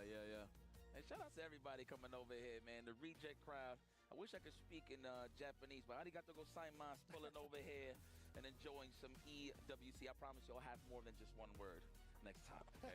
But yeah. I could say more Japanese. I could say Shoryuken. Oh man, James. Wow, James. You know what? That made me feel so much better. That made me feel so much better because I could say those things too. Wow, James. No, I forgot they was Japanese for a second. I just know them as Ryu and Ken. You know? But it is what it is, though. To be honest with you, there are some songs that are in Japanese that I can actually do phonetically, you know, but I don't know if I'm gonna do that right now. Can you do Plastic Love? No. Okay, we'll leave it at that. You know the song from the Street Fighter anime, right? Yes. So she sato setsu. Oh, look at you! Whoa, so this guy looks cool. Who is this guy? Can I get some information? Cool as hell. I want to shake his hand. Zeta Division, hello! Yeah. We having fun here. We're having a good time. Yeah, Punk, I see you, my boy! Punk is definitely rooting for some Moke right now. Let's go. Come on, Moke. Yeah. Let's go. Let's go. Oh, no, this is about to get serious. Well, this is the beautiful part, right? Okay, cool. Punk being one of the best players in the world, right? Punk being one of the best players in the world. Yeah, he's one of the best players in the world. Watching some good Street Fighter. If he do, if in the case that Moke doesn't beat Matsu, it's cool. He's chilling, he's living life. You deserve it, my boy. Kick back and relax. But I know Punk right now is saying to himself, nah, yipes. I want to get more of the bag, and I want to win this for Kakaru. So, Moke, it is up to you. Ball is in your court. Can you steamroll Matsu, or can Matsu steamroll Moke? I mean, it can happen. You're not happy, bro. One character that can avoid. Damn, you know what? I'm not even going to get to the analyticals of the match. It's going to be kind of tough for Kimberly to even mount offense due to the fact that Chung Lee can move so fast, and vice versa, to be very honest with you. And also, Kimberly does have a little bit of a weakness towards projectiles, right? So if you throw the light fireball like Kikoken and walk after it, it is a tougher situation. However, because we saw that Matsu so good at those perfect parries, the projectiles might not be as big of an issue for him. Okay. Well, it is what it is. Rejects, what's up? I see y'all rejects. Yeah, say hello, hello, hello, hello. The good people is like, man, that Punk guy, pretty good. That's what they talk. The Punk got walked like, twice. Camera, pose. Deuces, I see you. Beautiful people. Man, I gotta know how to say make some noise in Japanese. I gotta really step my game up. That's a good one. Shout out to the Zeta boy. Zeta, I see you, Zeta. Hey. Just trying to get everybody up. You know, it's early. Well, actually, no. Hell no. It's 6:02 p.m. right now. What am I talking about? Well, for everybody around the world, I know people are watching at all sorts of different times. We are definitely glad you are joining us on many of the streams out there. I know you guys. Guys, who do you want to win this match? Moke versus Matsu. Who do you hoping wins? And all of our content creators out there for Street Fighter 6. You know, we got a lot of those restreamers out there as well. Shout outs to, you know, making sure your fans, your audiences are also watching this event. Yeah, you better put your pom-poms in the air, Punk. This might be the end of the road or start of a new beginning. We'll see. Okay. Remember when Problem X won Evo and he got stormed by all the EU cats, right? Hell yeah, my man F-word elbowed the crap out of my chest. Dude, if Moke wins, Punk's gonna run on the stage and, you know, he's gonna hug Moke, dude. Tell you something, Logan stepped on my big toe and nobody cared about my health when Problem X won, that's for sure. All right, here we go. Good start for Matsu so far. Half health already gone from Moke, but now Moke with an opportunity. He has been going for drive rush overhead a lot. Yeah. I feel like. Yeah, why not? You got Moke has been for a lot of Actually, Matsu's walking back, so I feel like he's gonna block high regardless. So we're gonna see. Ooh, the legs. 7 flips. You think you can move, but you cannot. Nice technical. Okay. Yeah, love it. Fake the stances right there. Just went for the throw. And now Oh. a little bit of information, Moke, after the 1-2. with the standing light punch and gets the combo here, reloads one can. Moke is not scared to take TPs, especially very early, and I respect that. But that could have been a throw, and it could have been the end of the round right there for Matsu. But it was the imperfect parry, so he had guessed the wrong direction. Level 2. Strength. And goes Always spend the meter, guys. I can't emphasize this enough. Please remember to spend the meter when you can. this guy's so good. Alright, so Matsu is already up 1 round. Oh yeah. Let's go, Matsu. Okay. I You're wasn't not familiar gonna with be your getting game. any Kimberly can't boost medium kick is crazy to me. That's right, James. I like Especially when I goes that far. She and I think Jamie have a button like that. No, if I challenge with the low forward, trying to get a counter hit. Oh, what? Full commitment. You might as well just went for the command throw. Ooh, there's that perfect parry. Like I said, we've been seeing that all day. Chooses not to go for a super. I thought maybe he would try to burn out Moke. I don't think he's back on a blunt now. I'm sure he wants to. Burn out! Like, yo, Whoa! shine mix up. Like I need to see it, like the cross unders and stuff. But then again, you got parry, right? So I'm pretty sure you might see it more on the burnout side of things. But who knows though? Oof! You gonna stand immediate kick again with the buffer? Yeah, I like that. With a purpose, don't whiff. That's what Moke's looking for. Trying to burn him out. Wow, gets him to land on the fire. That was a Mike Watson anti. Oh no, okay, yeah, Matsu's spun out. Oh Yeah, level 1. Oh, level 2? He's gonna go for the level 2. Moke don't use eyes, see that kind of thing. You put it in I think it's gonna take the opportunity. That's not okay. Pressure's on. 1 round apiece. Who can get the precious round? Game number Long 1. champ. 1, 2, 3. Build up those cans, but you see that causes him to be at 3 bars early on. Okay, that's I can't lie. Blocks. Who you think is blocks? He's so fucking dead. He's so fucking dead. It's smart because remember, Chun-Li can always do level 2. It's a idea to wake up until it's not. Let's go. You're like, okay. You heard this first one, Sphinx's stream. It's a good idea to rip DP. It's a good idea to rip level 1, level 2, level 3. It's a good idea until they block it. When they block it, you will know when it's a bad idea. Sports movies where like Moke looks into the crowd and points at Punk, and I'm doing it for you, kid. Ooh, cut that nigga. Let's go. We got cans. Let them rip. He just jumped down. I respect. He does not want any of the mix-ups of the ball because how mix are disgusting. You think when Matt used Dupont? Street Fighter the movie last names here, okay? Hey. That is her last name, yeah? No, not canon. Not canon in this game. Oh, really? Yeah, that's only from the movie. I had no clue. That's the reason why I say it too. Yeah. Oh, okay. Let's go, okay. Got the Wikipedia facts. Wow, research well. Well, let me shut my face, but I'm still gonna say it. That's fair. You know what? It sounds good when you say it. So One thing I've noticed about both of these players is they are not allowing you press them early in the game. They are okay getting pressed like you in the match, but not early. Damn, it didn't get off that mirage that he was gonna walk up and throw. So the fact that he was ready for that, amazing. that was a lot of damage right there, and now gotta find a way out of In the Street Fighter 5, nice really damage Street Fighter 5, but in Street Fighter 6, God, it would do way bigger than Street Fighter 6. And it's like in a perfect Punish! Uh-oh. Dude, there was a couple of times This Moke guy is insane. The bounce off the Heisei kick. He could have finished there, but he wasn't ready for it. Then he got the counter hit, wasn't ready for it, but the throw was able to finish it off. Throw City. Man, and that One throw. So meaty. I'm pretty sure if Matsu woke up with a super, it might have not hit. No, maybe still recovering, but this is just me having a good imagination, okay, guys? Oh, wow. All out. Oh, but then did nothing afterwards. It just gets tossed. He didn't use that opportunity very well. It was a very big opportunity. He didn't spend it very well. Oh, wow. Come on, commit, son. Yeah, there you go. Commitment. Are we gonna go for the level 3 for the Can? No, yes, set up. Now, stop playing with the Block. And actually baits out the super. Explode. He was actually Dead. like Dead. hands exploding kind of made Okay, no, she's not dead. She's not dead. Here we go. He's still gonna get a ton of damage off of this. Had the Moke might use DP because Moke does not care. into the Bushin Ninja Star Cypher. I am psychic. Moke does not. You DP. Watch a dome! And he didn't finish. Oh my god. Actually, can you get a combo straight brawl like that? Usually it's over, you see a drive rush, right? Oh. Gets the hit. And Punk, reeling back. He was like, come on, Moke, you had that. Look at the relief. That was this game. That one read on the level. Look at this DP. Was okay. When you get a surprise, you're like, oh my god, I got him now for the offense. You feel like you're gonna just commit anyways. Look at DP. DP. Gonna hit due to that commitment, but nah, nice patience. Pretty sure it was a delayed button. That way he could snipe that out and punish it properly. So credit to Matsu, he's still alive. Scoop. Damn. That's one hell of a power bomb. Sheesh. Uh-oh. Okay. We're down 35. Well, that's a clean 40. Yeah. And now in the corner over here. Yep, always throwing up that light punch right there to make sure Kimberly doesn't try to sneak in one of the hops. Oh. Ooh, this guy is on one.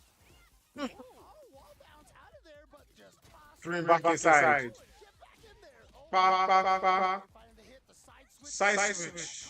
Life fireball. No? Oh, so the drive instantly. And check. Matsu into the level 1. Matsu does not play. Okay, Don't worry, Puck. Keep them pom-poms in the air now, Victor. I need you in here, man. I need to see more action, man. Oh, wow. Okay, that's fancy. She said, I am coming for you. She's not lying. And remember I talked about that standing light punch with the counter hits. Level 2. Every time you get it, Chun-Li. 1, 2, 3, 4. The towards medium punch or the crouching medium. First through. Nice snipe out. Whoa, that was 4. Oh no. You got a chance to bring Matsu. Come on, don't take the risk. Ooh, looking for the shimmy. Wow, he was already holding North Moke. Oh, again, Moke trying to go for the overhead, getting tossed, but then actually jumps himself into the corner, tries to go for the elbow. What a sweep! Wow, you get a punish? Then you covered that. Well, I guess he was late on the low forward. Yeah. All right. Tranquilo. The whip punish from Matsu. Spins the bar here. Is he going to go for the level 3? He is. Is this... I respect it. It's skill. I think. It's a kill. No, you're Okay. people too much, man. It's with key. Oh, man. All right. Good stuff. Okay, Matsu. Okay, we're gonna have to think about it here. Okay, you need to take a second. Take a breather. Go into it. Yeah, let's not get cold here. Yeah, we know right now Punk getting a little nervous over here. Punk is giving all the positive vibes, the spirit bombs. I mean, look at that. Oh my god. Oh my god. I'm sorry. I'm sorry. That's why we always say FGC, we know drama, right? I mean, got a teleport, predicted the fireball straight out. Let's go. Okay, hold on. We still got another chance in life. Oh, man. Keep cooking. Not to laugh at you. Check it. Wow. All right. Oh, so Moke tried to walk under that drop there, but I guess. Oh no! He's dead. Unfortunately, and so you could just punish it on landing like that. Yeah, so if something is being wake up, instant engage against you, and you think it's going to do it, you can actually catch and it will win and punish it. So if it's only time, no. I'm on a don't kill. That's how you know everybody's in survival mode. I just got a block. We forget about a drive impact from time to time. Come on, okay. Yes, now. All right, Matsu checked and he took some big damage. To the corner. To the corner. To the corner. Hurt that drive gauge. Got the safe jump on the head stop, and again jump back in the corner into sweep for Matsu, finding his way out. Just goes for the level 1 out of nowhere. Matsu is not one time. Oh no. You know to put him out. Traps, that was ridiculous. He forced the jump with the can just to get the anti-air with the Bushin Tatsu. And there you have it, ladies and gentlemen. Matsu is celebrating. He will be moving on to the top 16. And how does it feel to It's have fun players at the same time? Damn. Matsu is doing right here, and unfortunately, that means that for Moke and for Punk, their journeys end here. Matsu with the Kimberly is going to be advancing forward into the top 16. Matsu, Punk is out of the tournament. and Mookie's out to the tournament. See this Damn. But it is what it is. That's what it's all about when it comes to the Esports World Cup, man. Especially in stuff like this when it's just so dense in a competition. Like obviously, local tournaments is the lifeblood when it comes to tournaments. But in the case of just bringing everybody under one roof, you just can't really see who's gonna win. Maybe there's some picks there. You'd be like, they might have some trouble. But I'm gonna be honest with you. Seeing the name Matsu in that whole top 48. I did not, well, 47, excuse me. I did not see this coming, but a character like Kimberly with this much offensive power, again, it's all about human error. Can you avoid the mix-up scenario? Can you check every run stop?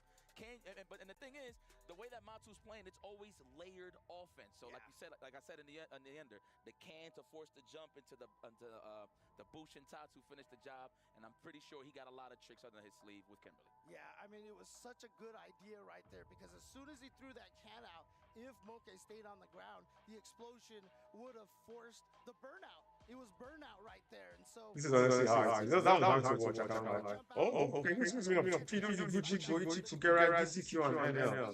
These are some very, very good players. I've been watching Fugera Sagat, and I am so impressed. He's been showing composure. For a character that just came out, I'm surprised he's playing that character at that level. Honestly, Fugera is next level shit. I can't wait for Varro to come out so you can really see what Fugera is doing. But it's also one.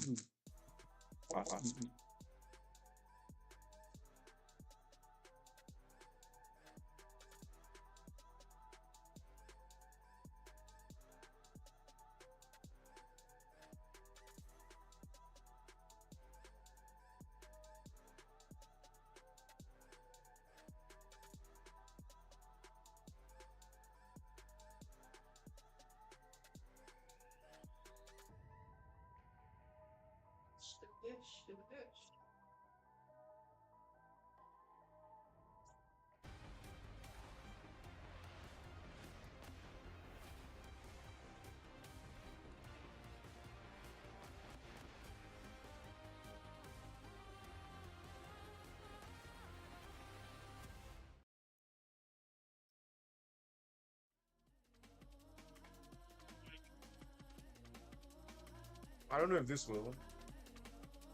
No. This is me being a good boyfriend. I don't want you to do it. What I just... We have to. Alright guys, I'm going to take a 2-minute break and I'll be back before the... So in the next 2 minutes we'll be back before the game starts. Alright guys? Please give me 2 minutes. That's okay. The stream is on a break anyway, so... You can't sleep?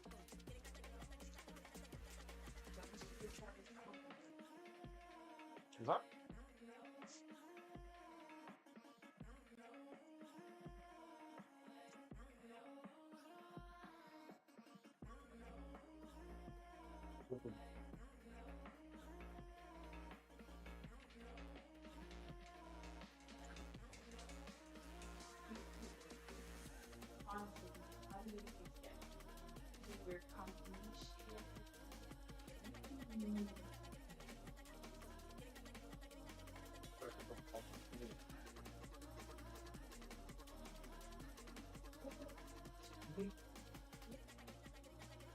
But it seems I'll make the massive.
Welcome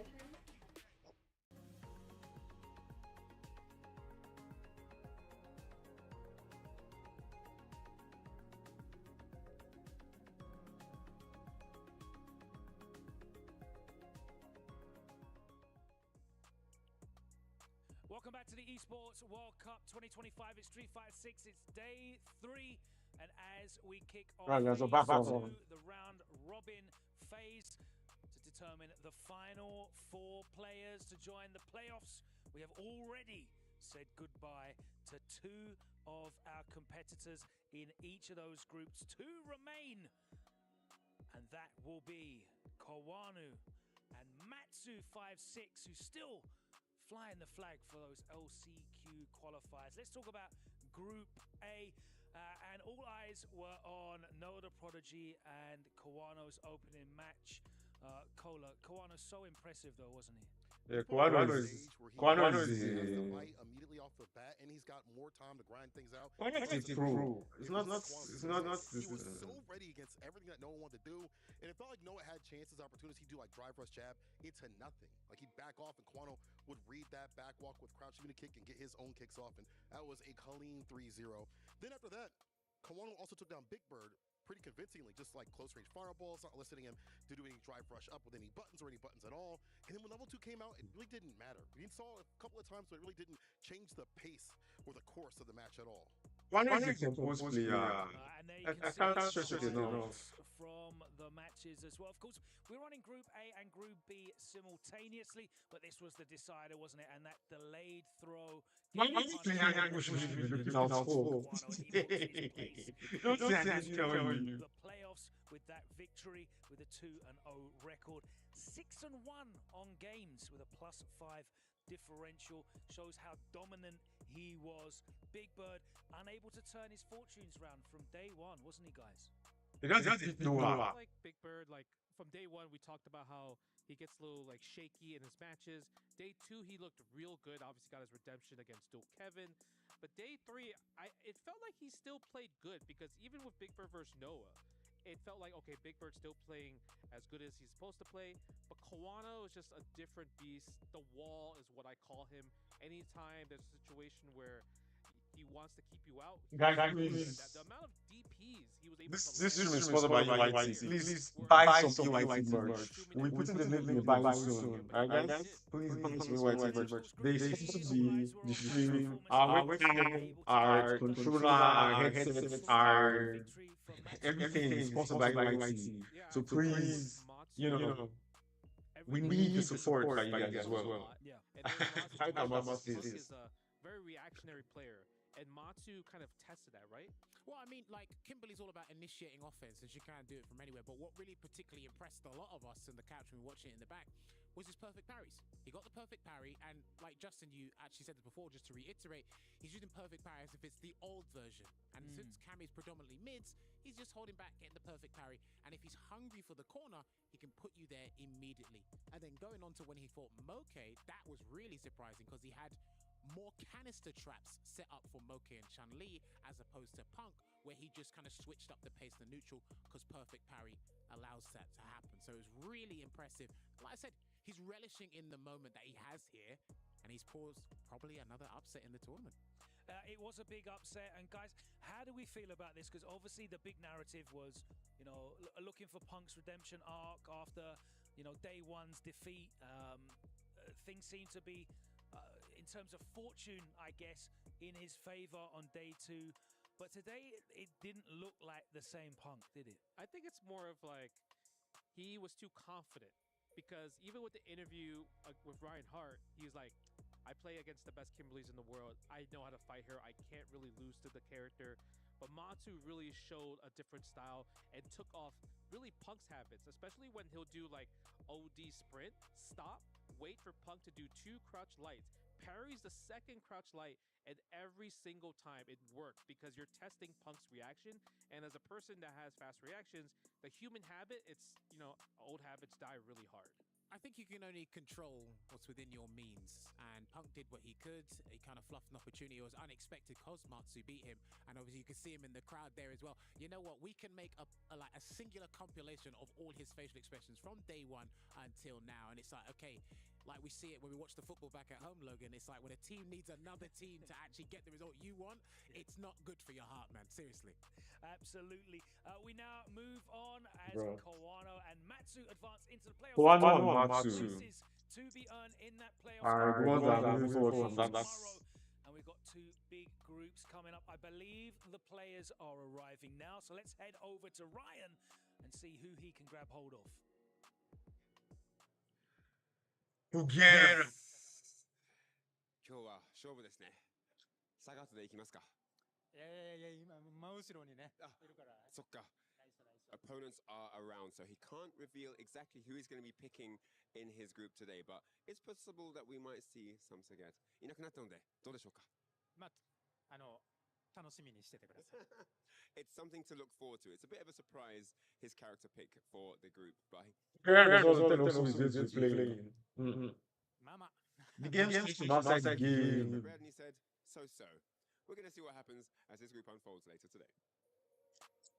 Pagera, of course, part of Group D alongside Higuchi and DCQ, who you can see DCQ. grabbing his key from the Wall of Heroes. Looking to rep Higuchi. the Falcons to add to their club championship with another game championship. Higuchi definitely has room for... The South is really stressful in this tournament too. Exactly. With the entire, the South is the pageantry, they love Everybody here in panache. the building and most of the people Sugar.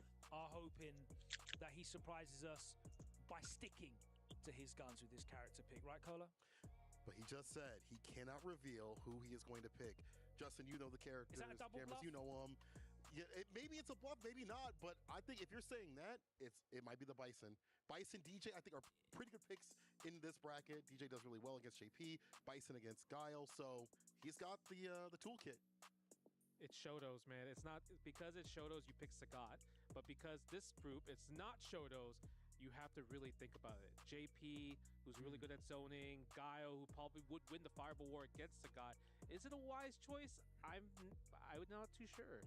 I mean, a magician cannot reveal all his tricks, so just look for it. That's very true. He's confident in whatever he's come and prepared for, and like I said, I always say this: if you execute what you practice, you should be fine. All right, and as you can see, This we is have Liverpool. Group C Liverpool is versus Liverpool. Tokido and NL.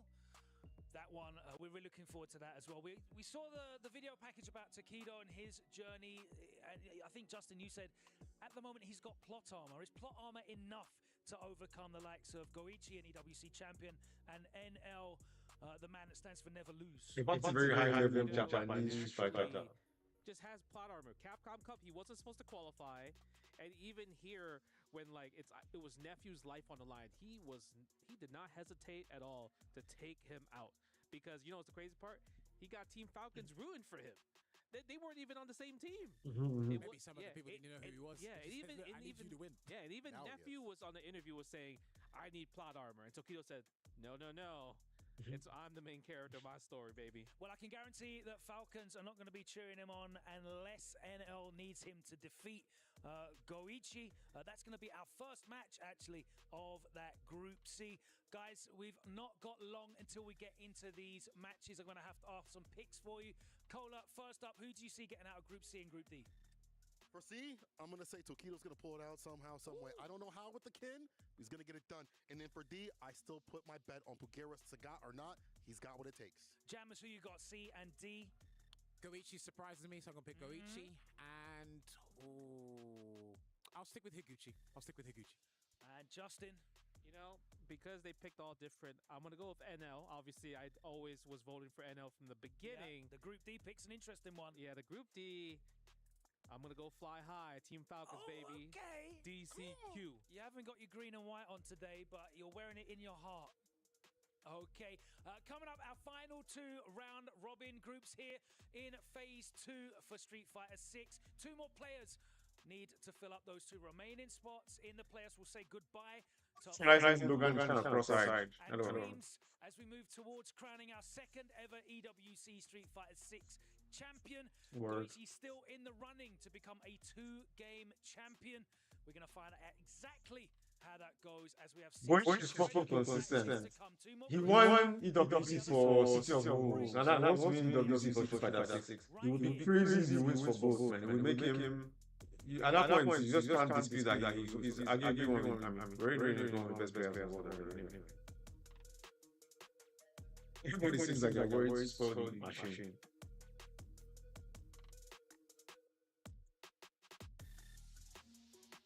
Title press, like Bruce Wellington, very elaborate.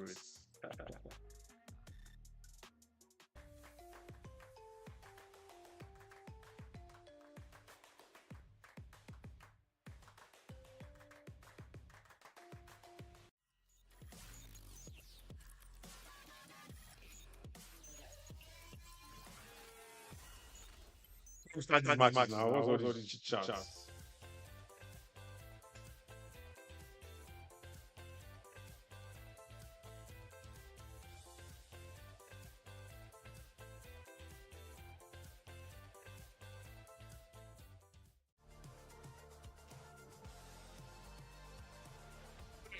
I did try to market it, so I don't use my phone. I don't use too much of my phone on stream. Just sit down and then start talking, and at least minimally I'm doing 5 minutes.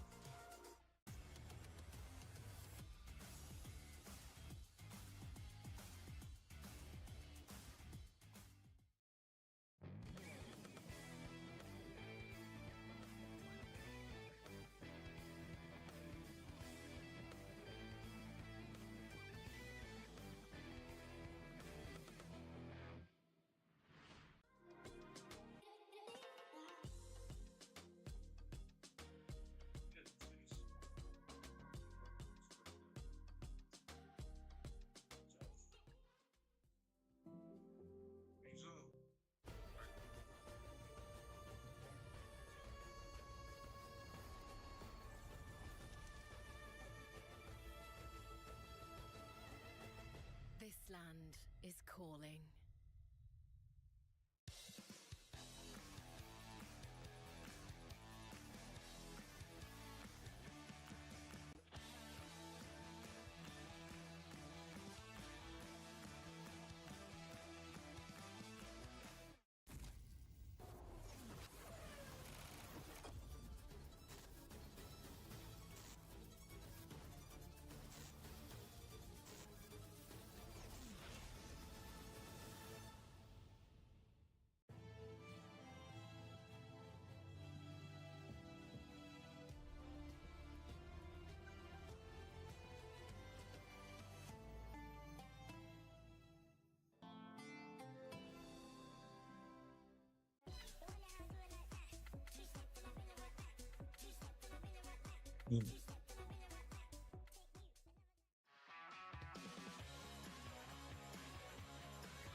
Level up your gaming experience with over 8 billion playlists, only on Spotify, the official audio streaming partner for the 2025 Esports World Cup.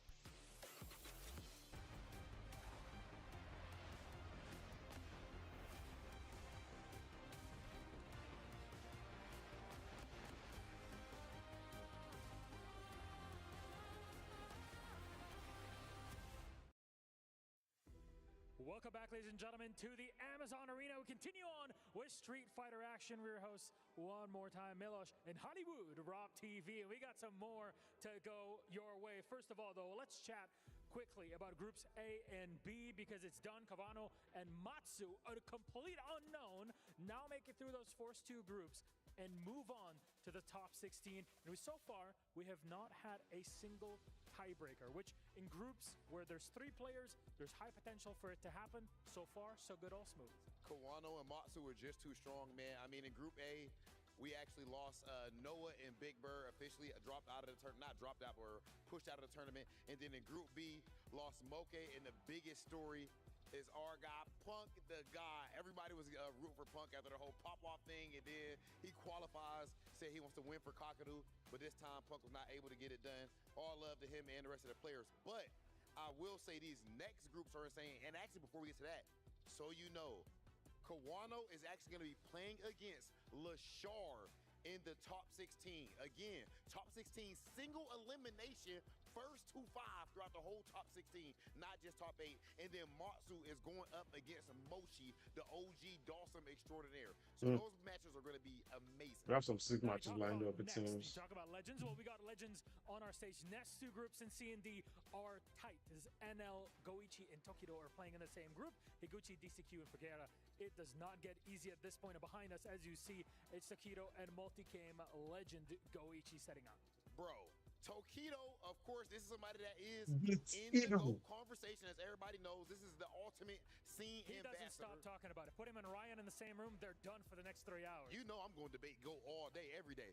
And then Goichi, he has the chance to make history in this tournament because, of course, he already won another title earlier, and then now he has the chance to win Street Fighter 6 as well. Will he be able to do it? We are about to find out. Round robin, ladies and gentlemen. We have Goichi going head-to-head with Tokido. Goichi versus Tokido is a crazy game, I must say. Two legends step onto the EWC stage to see who gets the advantage to start group C. Tokido is another very composed player. He does not let himself get rattled.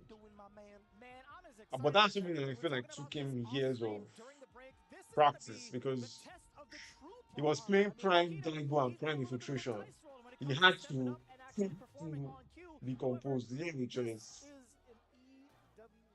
EWC champion, yes, right? Like he's been, for some reason, Goichi has like grown dramatically in these last couple of months, stepping up to the performance that we didn't expect. Talk about Goichi. How often do we see him in the big lights, the big stages? Not too often. This year, definitely something different in the water for Goichi. Yeah, absolutely. I feel like, Goichi for a long time, he was splitting his time between being a professional competitive player and working a 9-to-5, right? But I think with the increased money in the scene, with stuff like EWC, I'm pretty sure he is full-time competitor. And I think this is the first time we're really seeing Goichi's true power unleashed. Like you said, already a Fatal Fury champion. Now he's looking to add a Street Fighter 6 title. And not only that, if he manages to add the Street Fighter 6 title, he would also win the Jafonzo Award, which is if you win the LCQ and then go on to win the main event, you get an extra $50,000. Jeez. Yes, indeed. Matsu and DCQ are also up for that award. Of course, Matsu has already qualified into the main event, so he's the closest. But right now, we're going to get into this Tokido versus Goichi. Can you explain JP? And we are going to see the Tokido JP. Is that JP? I've heard rumblings that he's been playing this character, right? In the preview video, he talked about training multiple characters for this event. He's busted it out against Goichi-chan. Honestly, I'm super surprised, right? The only other surprise that could have been is possibly Dawson. He was dabbling with that a little bit earlier ago, a couple of months ago. But the JP, this is going to be a pretty big surprise, a pretty big shocker if he actually manages to do it. And I always like to talk about, right, how Chun-Li historically has a good matchup against the Shotos of the game. So maybe that's why Tokido putting him on the bench, going with the JP. Oh no, the Hazanshu. I'm not afraid of ghosts, brother. No matter if it's JP. Oh wow. Okay. She will react to the fireball. Oh, Chun-Li players are degenerates. Chun-Li players are not good people. My goodness, bro. Goichi. This is one of the guys, right? We talked about these are two legends here. What a way to fake them out and then actually punish the check attempt on the drive rush. But yeah, like Goichi is not going to be fearing Tokido, right? He's not going to have that aura to work against Goichi. He's a legend in his own right. And I know about this JPO. Oh my god. That was the delay Hazanshu. That's disrespectful.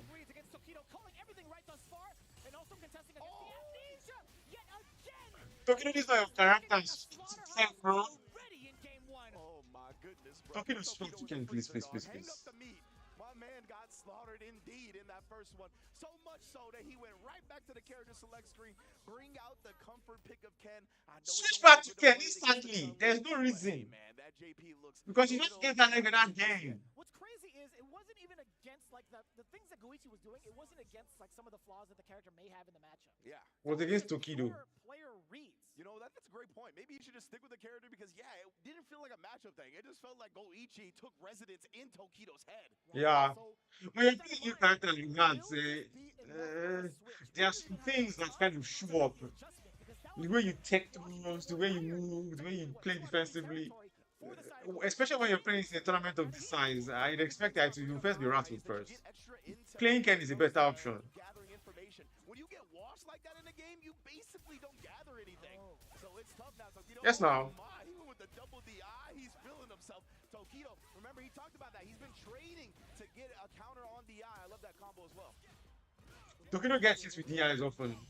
That's pretty.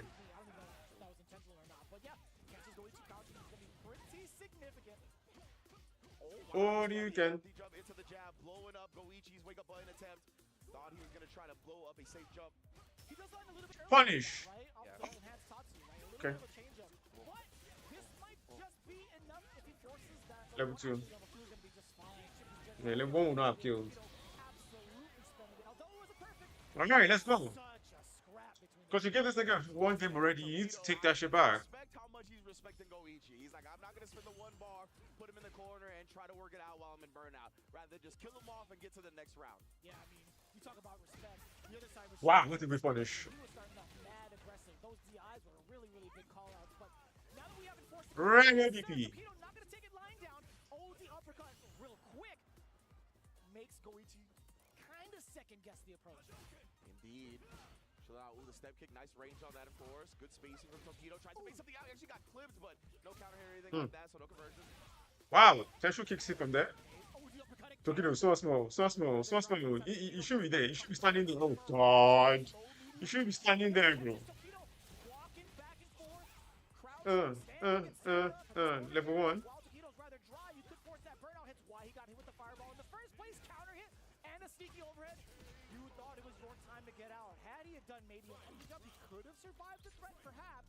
Yeah, you can see the opposing theories, right? Goichi could have tagged on level 1 at the end to kill off Tokido, but he's saving it for the meter in this next round. Tokido does strike first here onto the perfect parry check. Oh, slight delay, testing Goichi's reactions. He's stuck in this corner for just a little bit, and I love the use of the provoking. Nice! Tokido, though, not backing down from it, gets that roundhouse still within range. He's still continuing. If Goichi tries to keep pressing punch, Tokido will stand any kick for it. I love the spacing with the way he's got Goichi trapped in the corner right now. Even the back dash. Oh, no. Forward dash after the It's fine, it's fine. Beat him to the button, but nothing big. Yeah, I'm okay with you ripping DP here, bro. Feel free to rip that DP. Tokido knocking on the door, gets a forward throw, gets to continue on with that. Goichi sitting still. We talk about his immaculate defense throughout a plethora of different punish. games. Can he transfer it over to this particular game right now? Oh, that's a big corner. Yeah. Let's go Tokido. You should have stuck with Ken from the beginning. I know I was playing JP against this guy. That's main, bro. This is the data he needs to collect going forward. But who knows, right? Will Ken be the saving grace? Indeed. For Tokido. He's done it against a handful of the American contingents so far. So we'll see.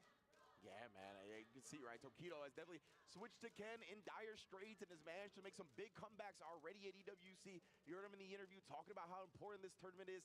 Training multiple characters. We even saw the JP come out, but the Ken is his tried and true. He's traditionally a one character at a time player, and this is what has been his most comfort food in Street Fighter 6.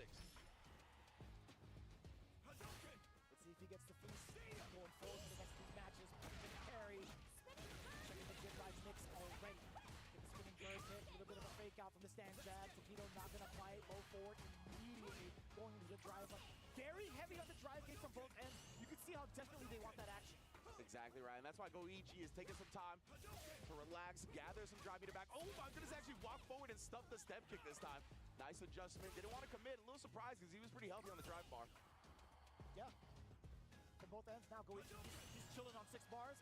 He's just waiting for a whiff punish, a little bit of a misposition, or maybe even the fireball from that distance. Boss, I'm trying to understand what Goichi is looking for, because he seems to have been walking back since. Getting his stride just on the ground, walking forward. Tokido got away with the dragon lash. You're not going to get away with many up against Goichi and his reaction. Yeah, see? You can punish the instant air legs if you're crouching. So keep that in mind, guys. Not a bad position, Goichi, despite being in the corner. Just about equal in life if I'm looking at the other side of the screen. But still very drive gauge. Here, Tokido gonna force his way in with the driver's cancel. That puts him a little low. Again, he's trying to stay in the space, right, where it's gonna make Goichi come to him because of stuff like this. Goichi, so good at the CQC. That parry giving Tokido just a little bit over that 3 gauge. Excuse me. Love the dash under right. He thought it was a bit of a dead Talking about this fragment kick, you're supposed to be using for weight punishing, bro. Yeah, that's nasty. Launch. No? Oh. Level 2? And man, it's a slow-paced game, so that's a big stuff to get.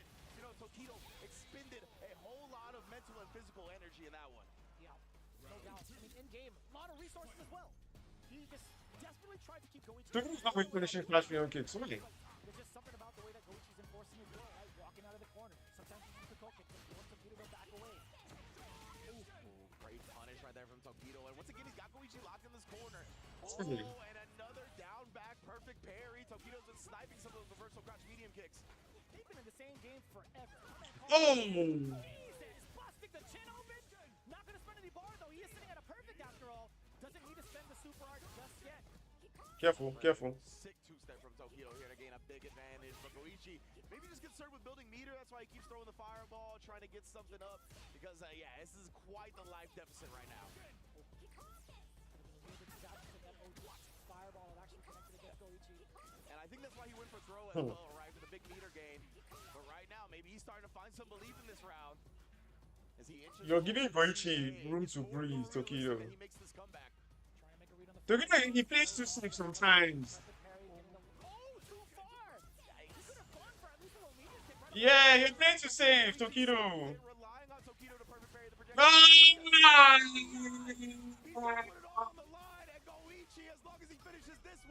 I fucking knew it, man. I fucking knew it. Was playing too safe. See, guys, you have to spend meter. He's screaming it all right, but right now, Goichi's the one with the lead. Of course, like we talked about, both of these guys, legends of the fighting game community here. Tokido, more traditionally Street Fighter, so there's going to be a whole lot of fandom on his side. But Goichi, I think with some of the rivalries he's been a part of in the past few years, the runs he's had in various games, he's definitely grown a tremendous fandom for himself. So let's get it, man. Can Goichi qualify into the main event? We're not quite there yet, but this is a good start. Did you see the hand surface death? That was mad far. That was a punish counter. I couldn't even tell what normal would come out from the side of the Spence the meter. He is the most dastardly GM in the league. You do not want to shake her hand, make no deals, make no trades. Oh, the Zanshu, brother. It's mad unfortunate that it was just kind of shy from the OD. Yeah, Ja recognizing that, he's going to throw out of it. Mix up driving forward with that someone in the ground saying you can't spend cash in heaven. Spend it. Spend it while you're still alive. Oh my god, this dragon packs are pissing me off. You're gonna have to show me that you're ready for these counter DIs, because if not, I'm gonna DI you all the way to a loss. It's almost like we're coming in full circle, right? He's making a lot more reads, just like he did in game number 1. These driving packs are making me angry. Different types of strategies to keep Tokido on his toes, but I don't know for how long, because he's looking at match point, the big opener. Dash up, what do you do? Jump back, now force into the corner. That's a punish counter, hella damage. Oh, Tokido went for a throw this time. Goichi has been so Done! finally though. Gonna gonna wake up with the level 3 here, and that's big. Not only does it counter the DI, but it is also gonna burn Goichi out. How do you make the adjustments? How do you actually force a side switch against Goichi? At least a forward throw, that's totally fine. If it's not one corner, it's another. It'll still both be effective. Wow. Drop back. It's fine, it's fine. Blocking. But Tokido playing it safe rather than being sorry. Tokido, I need you to lock in. Lock in. You are the murder face. Lock in. This is Puma. You should feel like Puma, bro. Drive this. No. This is getting to Goichi little by little. It sounded like you said uncomfortable. Tokido can get under Goichi's skin. He just needs to just play composed. Goichi can be rattled. I've seen it happen. Establishing throw here, try the Zanshu again, but at the very least, Tokido doesn't check it. Flaring with the good creating that space with the fireballs.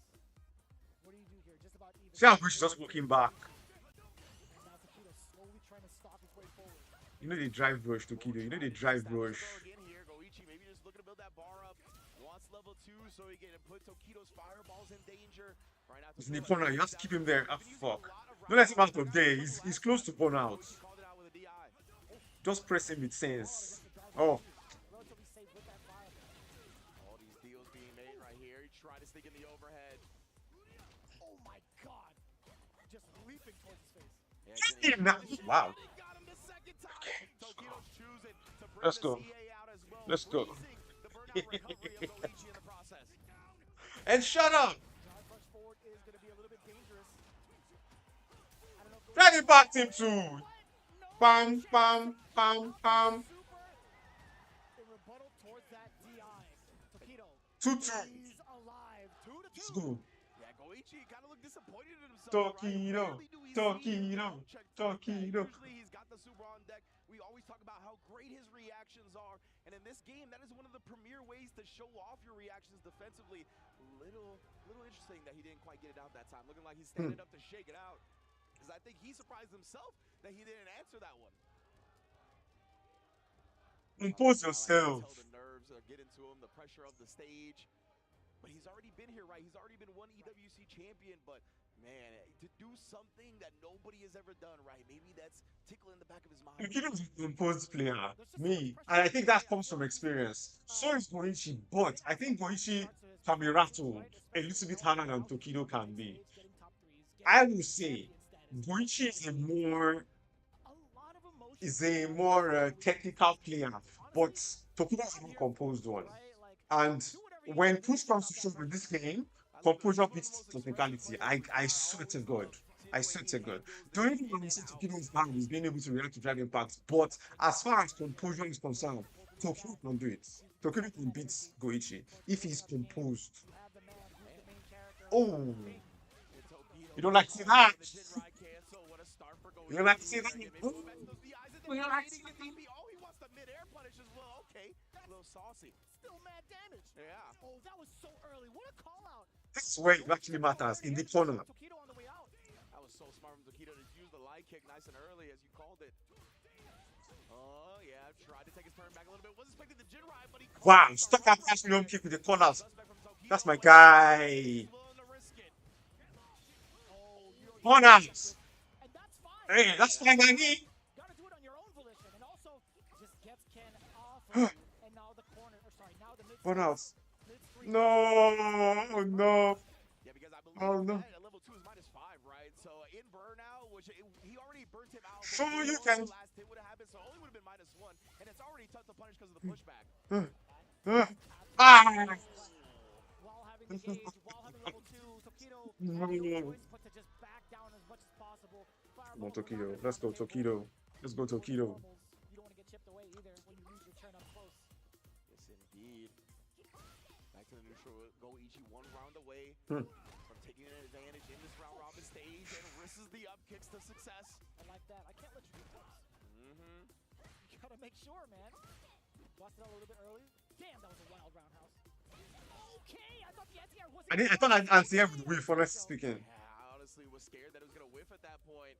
Like maybe just a bit too far, but Goichi's so strong. Really awkward angles right now in terms of Tokido's approach, right? A couple of times airborne. Just sneaking in a throw, just inching his way forward now. Oh, and then again, outspacing that crouch medium kick. Remember, he's been pretty good at stuffing these reversal crouch medium kicks from Tokido, and then the meatiest pierce of your life. Oh, no! Was he still in recovery? Goichi just gonna do it again, back to the well, and it's still filled with water. Level 3, that's God almighty. in this group C.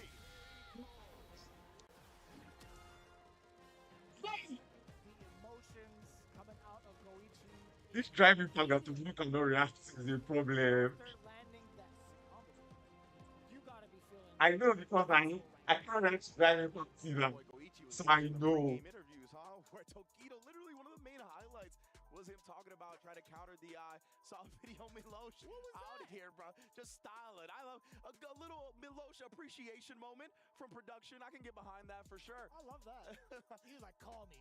Yeah, I will. I saw on YouTube recently, actually, Tokido got a bunch of top players together and was like, hey, I still suck at countering DI. How how do you guys do it? Yeah, like literally, he talked to Hikaru, a couple of other players, going over stick layouts. What you Yeah, there's this video of Tokido speaking with some of the Japanese pro players talking about drive impact and how he doesn't know how to react to drive impact.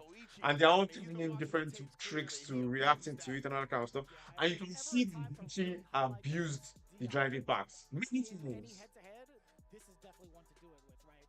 And what else can we really say in regards to the high stakes and being able to clutch it out in those moments, being able to not drop any combos at the last second? I know really shallow analysis, but I mean, this is just everything, especially in this stage of the game. Like, I'm so sad that Tokido is out of this tournament, honestly speaking. He's one of my favorite players. Bro. This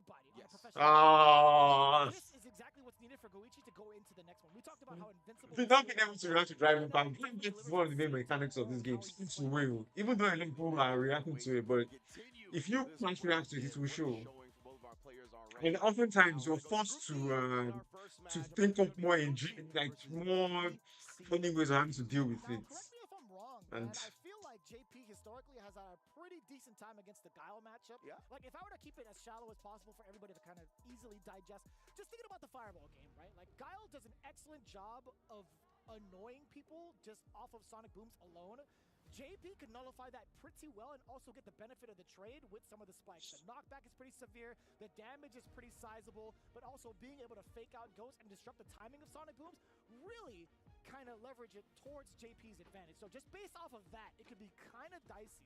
Like, we talk about Guile being able to safely throw booms at like the 4 range, which is almost near full screen. Guess what? The spikes can beat him to it. Yeah, that's why I love that you're highlighting the spikes in all this, right? Because in this game, there's a projectile priority, and if you got the same priority of projectile, they just nullify each other. So if he just throws the ghosts and the booms, they're just gonna cancel each other out. But the spike comes from the floor, right? It doesn't worry about the boom, or it comes from the rafters. That's another way where it doesn't worry about the boom. So I think that's historically part of the reason why we thought JP has kind of had a handle on Guile in this game. And yeah, as you mentioned, we saw that from DCQ yesterday. A whole lot of Bison, but he pulled out the JP when necessary. And honestly, it looked as sharp as ever yesterday. Yeah, I don't think he's going to be slacking when it comes to sharpening up that JP. This stage of the game, I mean, having a pocket JP just seems like it's always going to be a correct decision. Yeah. Right? This is the Capcom Cup character, baby. It is, baby. The $1 million character swinging a $1 million stick.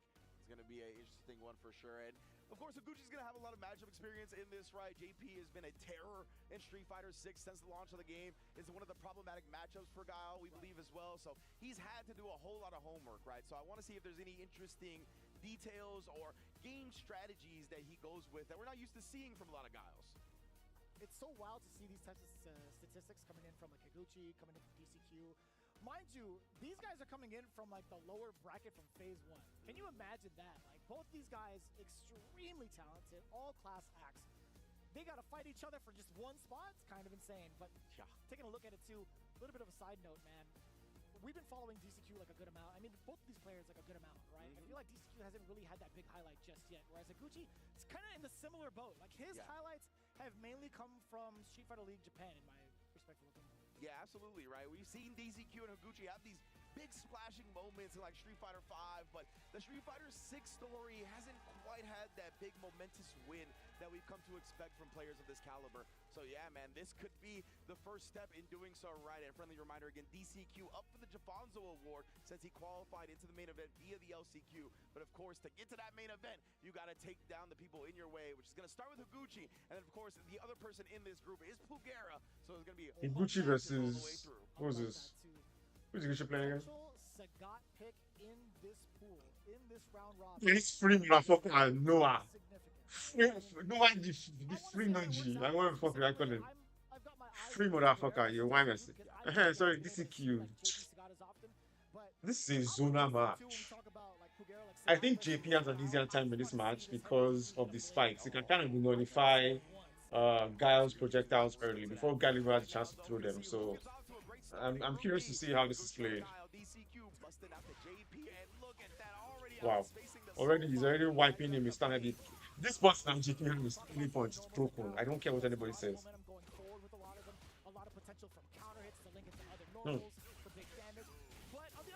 The guy doesn't get to throw fireballs conventionally.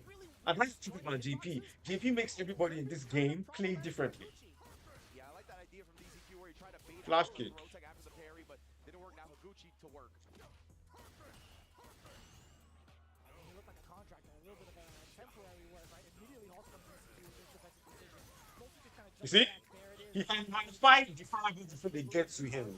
So it makes now throwing fireballs a little bit difficult for the guy because oftentimes the guy is supposed to do the fireball and drive rush after. But once he notifies before the fireball is actually in play enough that he can drive rush after. You know what I mean? Uh-oh.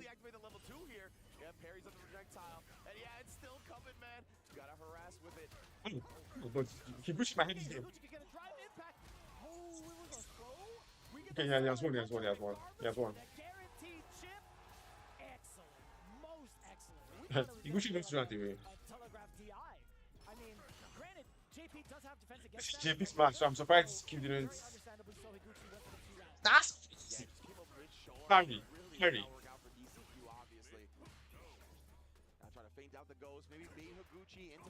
You can't come back on that. Anti. So the more you can make the opponent sacrifice some drive, the better. And that Sonic Blade. Did you see that? The spikes, are you serious? Did the spikes not nullify the fireball is nullify the fireball? Higuchi knows this matchup. This is the we need to take a look at that again. In this game, we'll quickly take a look at it. This one is round one, game one, round one, round two. Okay, I'm remembering. Nice perfect parry. Higuchi knows this matchup. I can tell he knows this matchup. Side switch. Combo. Bam. Every time I see somebody in the corner, I'm expecting them to get DI'd now after the last match. But DZQ not going to go to that just yet. Trying to open up Higuchi. Wow, Higuchi. Flash kick. He's got CA on deck, and he ain't missing a darn thing. 1-0. I honestly thought DCQ would have an easier time in this game. He seems to be having an easy time as far as JP is concerned. But Higuchi obviously knows this matchup. And it's showing. Excuse me. Higuchi knows this matchup and he's playing this matchup very well. He's finding his ins with all those funny gaps. Which... Wow. DCQ should just stick. I think DCQ should stick with JP. He's playing the JP matchup very well. It's just Higuchi knows all those funny things. But if he keeps it solid and tightens up all those funny holes, he should be able to take it.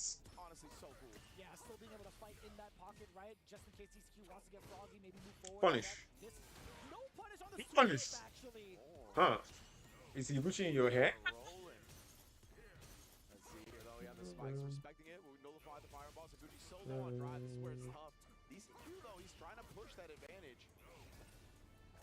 Fading out with the ghost. Higuchi trying to be weary of it with that parry. Still remaining intact with the anti-air yet again. DCQ actually gets stuffed out. That was a counter hit. Higuchi. He's using DCQ's fake fireballs against him. So he's doing drive rush to parry the fireball and then so he's doing parry to parry the ghost. But the ghost does not come out. It's not hitting him. He's still pushing through it. Well, Higuchi is not playing. So impressive. This man Yeah, the button timings. He just has an understanding of when DCQ is gonna press. Again, bruh, walking right into my fist. Double departure, round trip. You get the punish counter for the sweep. Blades to back it up.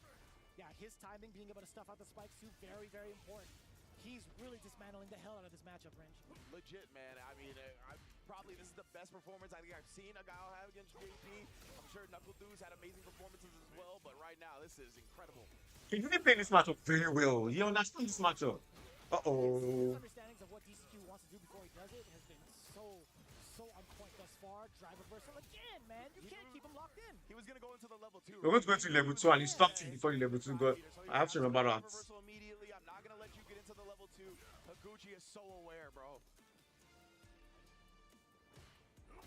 Oh, the trade. That's fine for Higuchi again, right? And DCQ, he's been making a lot of use of that level 2. We even saw him do it raw in the neutral earlier to try to negate some of that Guile Sonic Boom game. But you can see DCQ, it feels like he's a little lost right now, right? He doesn't want to commit to anything. Maybe try to react to doing something with CA. Oh, again, bro. This is so sick. I was at a loss for words only Seems because like this guy is using this fire goal. Wild, right? He's been waiting for a long time to see if Higuchi's gonna press buttons or overextend, and he hasn't done it once up until this point, and that's gonna be more than enough. Did you notice that? For about like 8 or 9 seconds, DCQ, you were talking about him looking a little bit lost. I honestly think he was testing Higuchi to see if he was going to overextend. Higuchi was willing to sit it out the whole time. As Guile especially, he don't need to move. Yeah, right? He had the life lead. He could just sit there, sit to the back. Time was on his side. He knows that the level 3 or the level 2 from JP... The way he's using the Sonic Blade, he will do Sonic Blade when he sees the portals, the portal spikes coming out. And then he sees the interact. I'm confused. Suplex to end it. Shout outs Kenny Omega as always. But now DCQ is going to bring out the Bison. Because, yeah, man, it just looked like Higuchi knew the matchup too well. Uh-oh. I don't know. I still feel like he should have stuck with JP. He roams the streets in Japan ranked CFN. I kid you not, brother. This character This playing this game. Bison. Bison. Honestly, Bison is just to crash your punch and knee. You'll be fine. And in storm, you can boom. That's nasty. That's nasty work.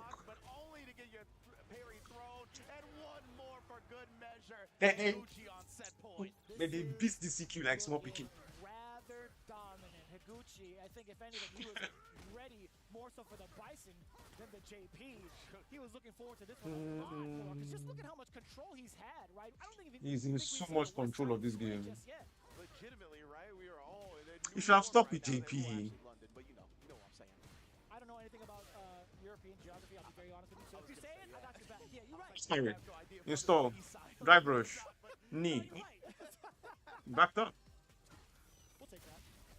Oh, yes, the NHR. That's kind of the beauty of Bison, is that he doesn't have to rush his pressure because the instant is on you. He can easily swing on you and wait for it to explode.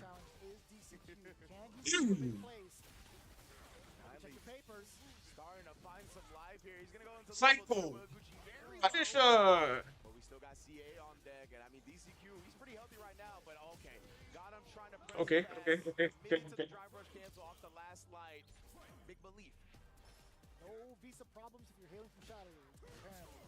Gets around to survive. All jokes aside, though, Higuchi, after that slight dismantling from DCQ, momentum base can Install. find an answer again. Flash kick. Low forward is everything for DCQ while having the bomb planted, but now the timing of his own actually just playing the crouching jab, so much reward out of it.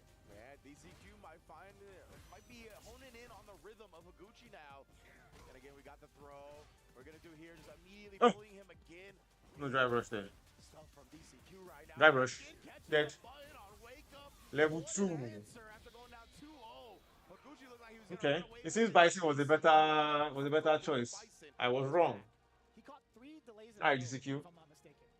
DCQ can bring this back with Bison. You're starting to see Higuchi I'll be happy because on defense, right? He wasn't gonna let go of his meter. He wasn't gonna do any like delayed flash kick, right? If you're gonna delay your button and DCQ's called you out at least twice, I mean, why not fuck do it? JP. In this order, fuck JP, then fuck Kyle. Higuchi is definitely looking for like fuzzy timings on the defense, trying to press buttons, trying to just get normals out. We haven't seen a lot of flash Okay. kick or even DCQ seems to be waking up a little bit. yeah, I knew it was gonna happen. That one was just a bomb. It was coming. Up until that point. It had to be. It really had to That be. flash kick was coming since I've been coming since morning. A little bit of maybe some sort of timidity, forcing it back off a little bit.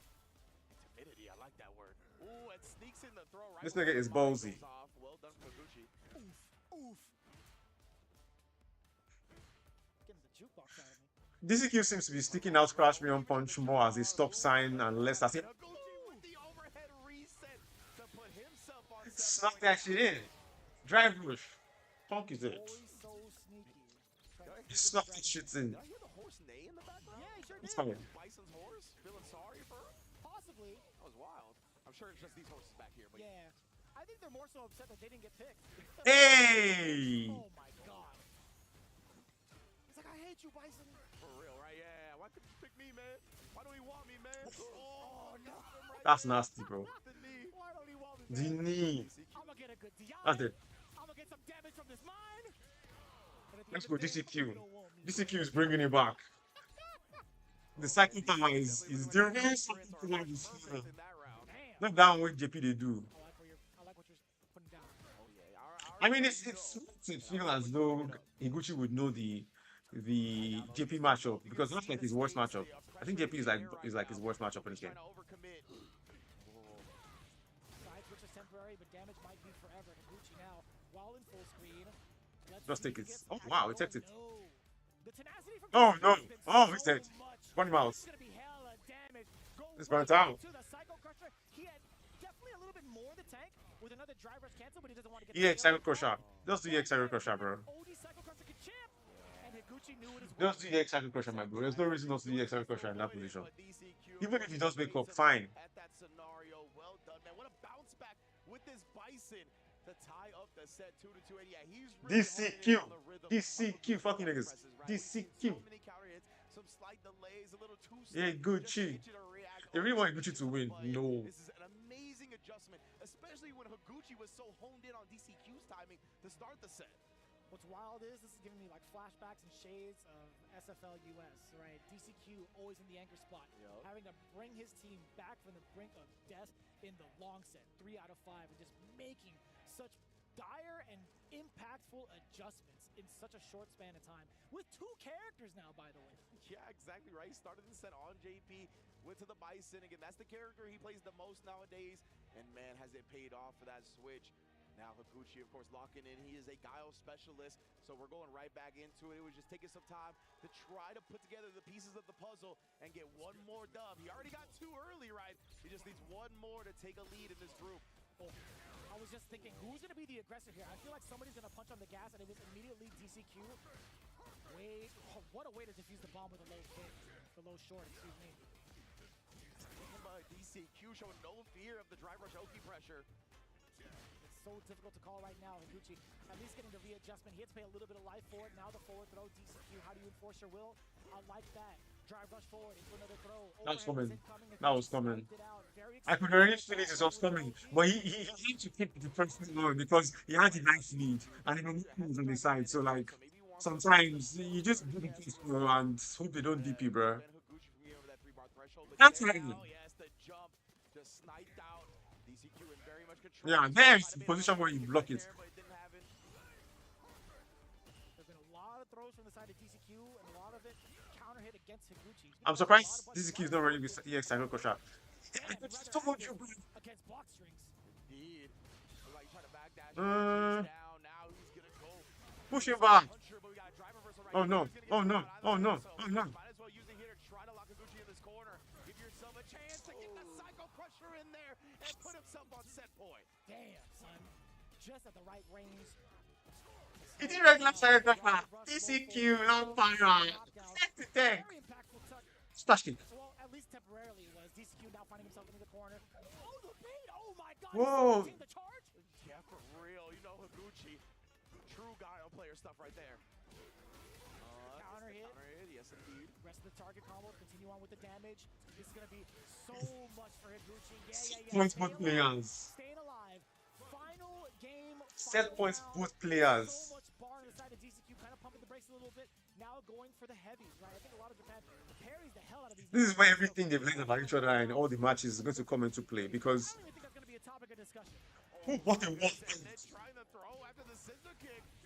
Wow! Higuchi was a little far away, so it was easy to walk out of. And now Higuchi, even putting on the gas again, trying to turn some offense.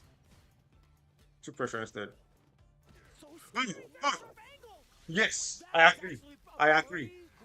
With a character like Guile, you need to always have the left lead because you want to force him to come to you as opposed to chucking fireballs. So if you can take the life lead, choke him. Oh my god, it's over. Oh my god, it's over. Higuchi clutches it out after DCQ almost makes the comeback. My man Higuchi actually looked at the camera. He's like, that was good. He looked so confused and perplexed off of that. That was a good game. There's been such a drastic change. Maybe Higuchi wants to take this tournament too. I mean, all of them want to take this tournament. Right? He's been so unpredictable as to when he wanted to counter strike. No pun intended. Japanese fans are crazy. DCQ was starting to dismantle some of the timings. Higuchi was actually mad stubborn with pressing buttons upon wake up over and over and over again in the second to last round, and then all of a sudden, still sniping out DCQ's timing with that crouch jab. It's always the crouch jab that comes out for the big impactful moments into a crouch or a counter hit into crouch medium. Yeah, and I love that Higuchi didn't get discouraged because we saw a couple of times where he tried to check a drive rush with a jab and then he got it, but the crouch medium punch didn't reach, right? I feel like that could get to some players where then they're going to want to start doing something else, but Higuchi knew, right? That was the safe strat. That's what's going to lead me to a dub in the long term.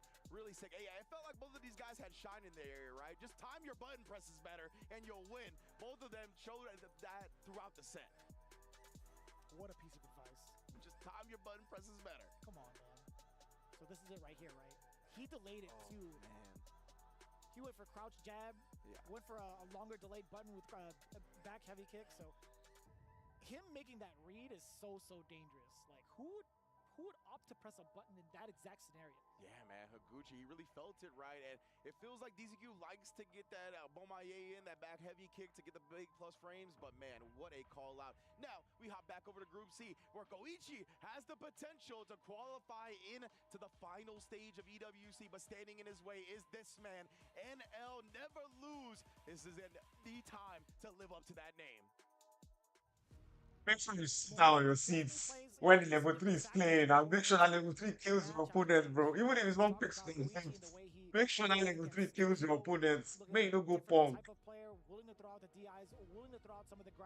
Damn. There's just something about him. He's been playing mad clean. Surely he's coming in from the lower bracket. I get that. But like as of these last couple of months, he's taken down like so many high-end NA players. He's taken down a plethora of high-end players here.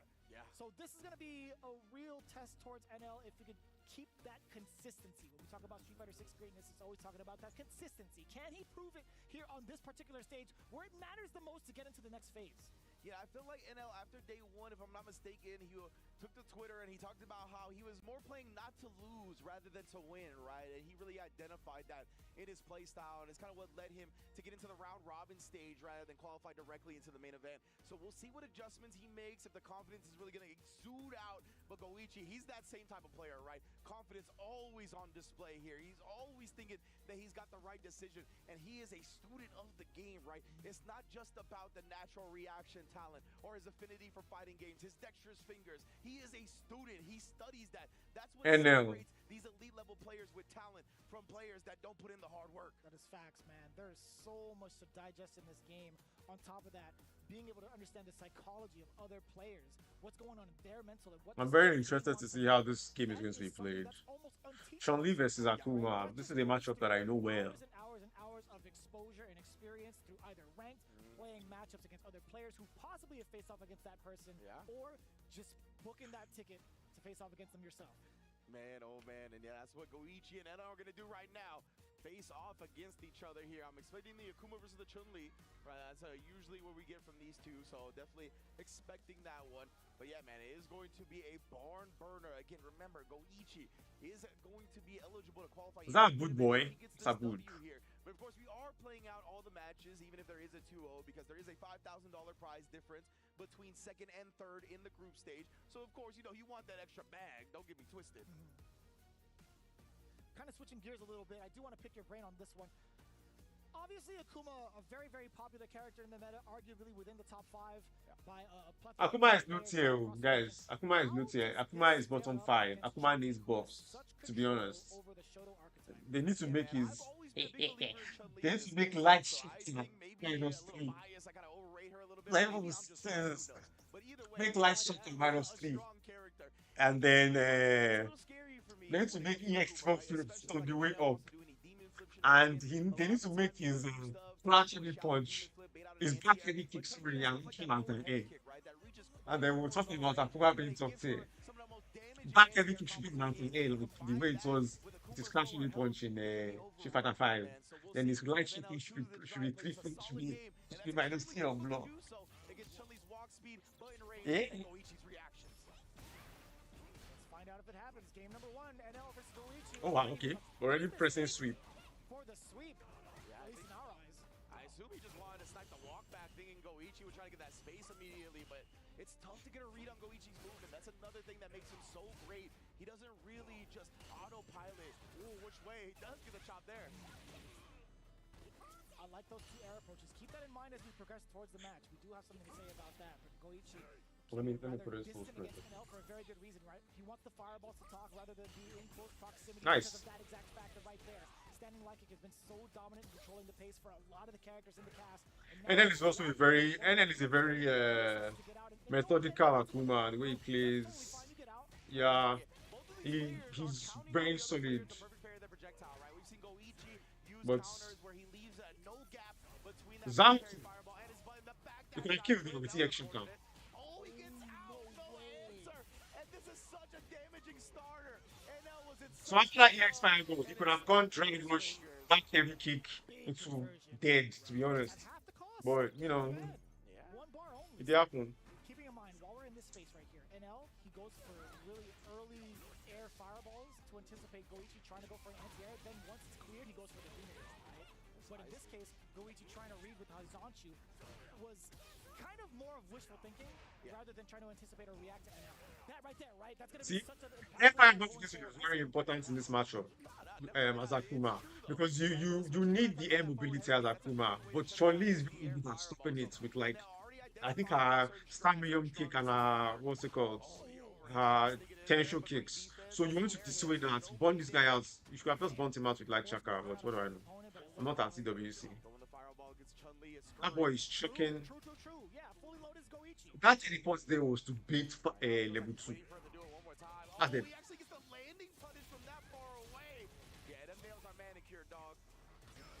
No, he's blocking. NL is the kind of Akuma that will rip level 3. So I think it's fine. I personally think it's a good strategy to be waking up with your supers. I don't know, maybe somebody has better information than me. But in my opinion, I see it as proper strategy. Which gives NL the green light for the demon raid. What just happened earlier, right? NL went for the demon raid thinking he was cleared because there's nothing kind of like Goichi that could do to react to the fireball. He just used the walk speed instead to walk under it. Yeah, I like that a lot right there, Goichi. He's shown that, right, where he is good at recognizing the dead zone of the up kicks whiffing on people's jumps, and he'll just dash. He's like, I'm not gonna make myself get punished when I know. And he calls out the big pokes right. He was throwing out big buttons there. Oh! And instead he counters the wake up DP again. Goichi, such right reads. Letting the fireballs do the talking, or at least utilizing the most of that space too. Goichi willing to kind of just back away because of the fact he has like 2.5, now like 3 bars for the drive gauge. Sniped up right there, tried to walk away, but got a pretty big crush beam himself. There's the trade. Goichi's got some bars off it as well. Yeah. Oh, but the jab, he tried to take his turn a Very little bit too thoughtful. early, and that jab. You could have done with one there. I love the drive reversal. Would have been safe and blocked. Traveling on the play. My man did teleport backwards, dashed up forward, and was still within range for an overhead? Can't do that. You're not Giannis. You're not going to half court to the basket in 3 steps. That's like Braun action if I've ever seen it. Yeah, legit. No call. Wow, spent it level 3, level 2. Goichi right now, though, he burned himself out, but he's okay with it, right? Because he's got the aggression. Collect! No, but a Side little switch? too aggressive that time. And I like that Fireball. back throw. Put the pressure on him in the corner. You're gonna get caught reaching. I'm gonna do some teaching. Not gonna go for the level 3 to pause the drive gauge. He has his mix up there. Why didn't he do it? Blocked. Stanley punch. Okay. NL with the great decision making to keep in mind of that level 3. Let's go now. My goodness, man. Let's go now. These players having really sharp reads on each other's wake up invincible. Come on, NL. We've seen both big level 3s baited out now as we tie up the set. And wow, Goichi, what recognition right there. But NL right back. I like 9 different DPs. Bam, bam. Within range of that fear, stashing up now after the animate. I don't understand why Akuma players look for flash medium punch there. When you have stand medium punch. Because stand medium punch is persona. You know what I mean? But I mean, switch is on. Damn, that's a lot of damage to the drive gauge. But NL, he's still looking rather dry himself. Indeed. Both players now a little bit healthy. Calls out the jump again here. Tries to bait the DP. NL has been establishing those. Wow, what a walk forward throw. Go ahead. Great block on the overhead. Goichi now in trouble. Now here come the legs. Here comes two drops, man. The repositioning. No, not at all. Level 1 instead. What a scramble, yo. Yeah, I thought NL was about to snatch defeat from the jaws of victory, but luckily clutched that one out. He's on opposite day. Exactly. Oh, that's a mighty jump in. That's a big boy jumping right there. Big boy damage. Now again, take the throw. Inside a tattoo. Right now, the Inside a legs, no? firing out with the fireball. I like that choice. Oh, see the bumper. Why? Why? What was that choice? Dive kick while within range. Goichi definitely not gonna Okay, I know why. I know why. I know why. I know why. You know, I mean, forcing Goichi to spend a level 3, that's okay. That is just okay. Yeah, definitely not the worst thing in the world right there, right? And Goichi, this is kind of, you can see the pressure is mounting a little bit, right? Because he had that same opportunity to spin meter against Tokido, and he actually saved it and managed to take it to the other round while still securing this one. He didn't want to take that on. Yeah, XDP. He's like, I'll just spin the meter. Against Akuma? Yeah, bro. Let's not give that opportunity. He's definitely using super. Oh, whip punish the hell out of that. You see what? Goichi walked out of that range and whip on to crash me on kick there. Just so rare to see NL actually whip the crouch medium kick like that. Goichi took full advantage now, has him low, but the demon is lurking in the shadows, don't forget. Oh. Is 1,000 demons enough? Demon is lurking in it. No. No, that's it. Like it's from so far away. Initially and doubted it. Wow, at the last moment, couldn't defend. He was standing on space and then he punched. That's the thing, right? Sometimes your reactions are used against you. Maybe you think you're far enough away where then you can start trying to plot on a whip punish, but just snuck in there, and yeah, the hit stop plus the screen freeze from the driver's cancel makes DI a very easy. Not carrying. Had to do it, to be honest with you, man. I think that's a strategy that he's gotta. Why? Connect! Okay, we got the demon flip chop. Pass the fireball. That's one way around it. Where's your cross court? Yeah, exactly. He's using it just enough to where NL isn't prepared every time he pulls it out, right? Wow, Goichi. Air right there. I love that shutdown. And then you see him. He's so precise with the anti-airs. I love it. And that was so expensive. 2 punish. Trying to build me that. NL, right? He has to walk it out manually. Indeed. Just eating all kinds of fireballs right now. Oh! Whoa! Spend it. Level 1. I need to use that. Stamina kick. I honestly think that master stamina kick is useless, but this guy just showed me something I've never seen before. Nice. That's Maki's ankle. EX-Tatsu. I say EX-Tatsu. Instant A legs. I'm expecting that instant A legs for some reason because he has represented it so many times. No, now. Ew. Goichi was not expecting that. Oh, really random. Forward throw now. Just jump out, my bro. It's gonna be so substantial for Goichi. Gets the bully him and does so successfully. Looking at match point. Very, I want to say, very deceptive off of that custom heavy punch while in burnout. I agree. Optimal to the oh my goodness. I thought he was gonna get the whip punish. He actually still got the recovery of the throw. Goichi is not playing, no. No, sir. Trying to base something out. You can tell Goichi playing very safe right now. Goichi is very much in control of this game. That main event, that top 16. That's right. Yeah. I mean, Wow. Dash, crash and light kick. No? Okay, throw. You know those knuckles ain't manicured. Because I'm seeing Goichi walking back. Connect! Sure you can. And now he's cooking right now. He's got his apron on, but Goichi putting a stop to it. Still backing away, taking advantage of the fact that he does have level 3 on deck. Please no. Okay, I lied to you all. OD's fine. This nigga will level 2 you. Slow right now, right? Everybody knows the stakes. Goichi, yeah, I was gonna say if he can inch forward, then he can take the fireball option. At least make it a little bit risky, not take it entirely away. Oh my god. My goodness, right? Yeah, NL, he does not want to throw a fireball. NL just needs to just be smart. He just needs to just find. It's really just one interaction he needs. He's still in, bro. With the H2O, brother. Oh, and he gets him opened up. That's it. Is not quite in the main event yet. No way. Dropped it. Oh no. What? NL. Okay, we're good. What in the heck is happening from both sides? Oh my goodness. Drop after drop after drop. Goichi. That was it. The main event birth was there. Oh.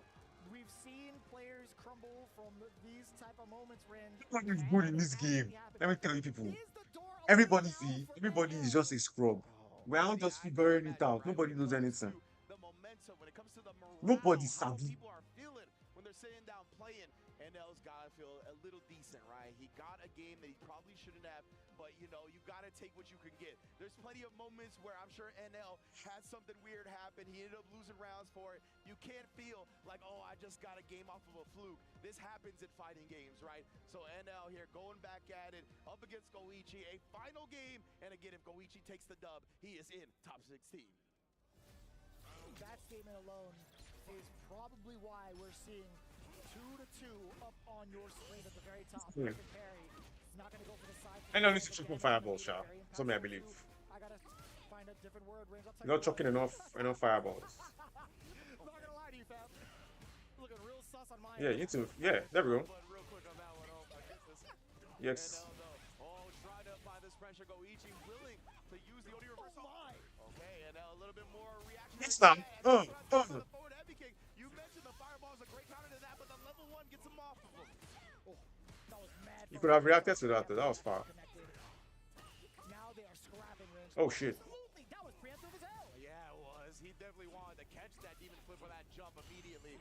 Goichi kind of catching on some of L's decisions could be a little bit scary. Oh, but again, this is what I'm talking about. These players are relying on their opponents to perfect parry and then stuffing that gap that they think they can check the drive rush with.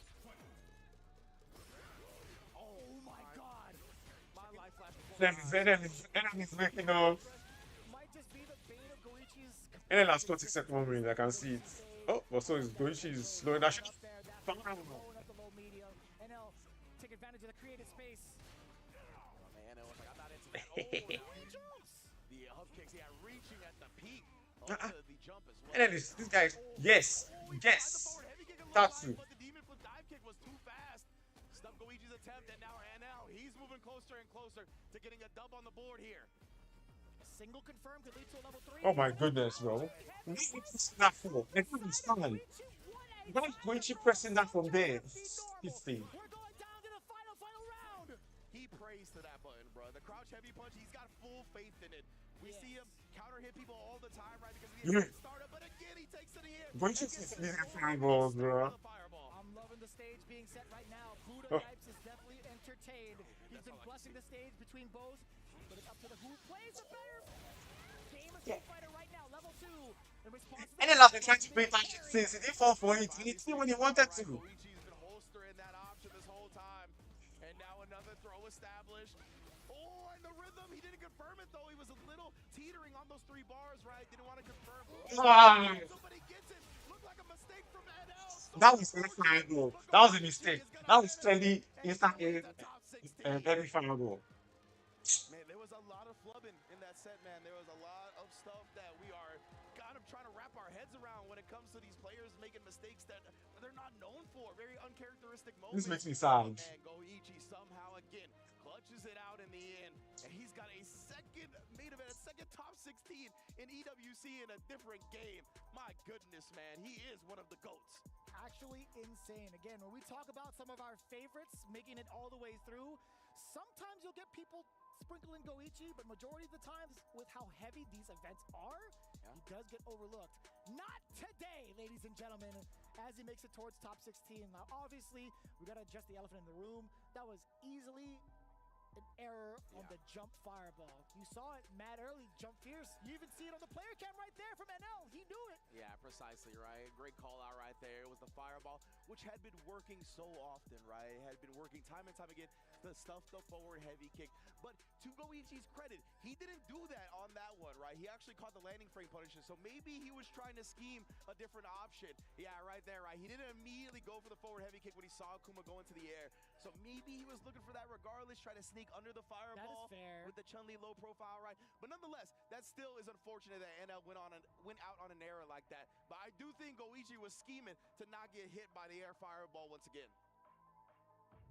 Man, oh man, what a performance. Goichi, again, we talked about one of the most expressive players in the game, while one of the most calm, cool, collected guys is coming up right now. DCQ versus, oh my goodness, Pugera coming up right now, baby. Yeah, one of the more anticipated matchups of the day, I feel like, amongst ourselves, amongst the commentators and even some of the staff. Mostly because of the big bald man. We got Sagat potentially on deck with Pugera facing off against DCQ. Now, if it's Bison, I think we could definitely handle that matchup. I want to see what happens if it's JP. Yeah. So this is DCQ right? versus Pugera. Pretty much at all. Pugera. Still very new, so there's plenty of matches Pugera. we're gonna explore. Pugera is, well, Pugera is really that guy. Three-game comeback, or almost three-game comeback up against Higuchi with the Bison. I have to imagine he's gonna go with the tried and true from here. But it would be interesting to see. And then Pugera has been sticking with the Sagat time in, time out, even up against a legend of the character like Bonched. So it looks like we're not gonna get any different right now.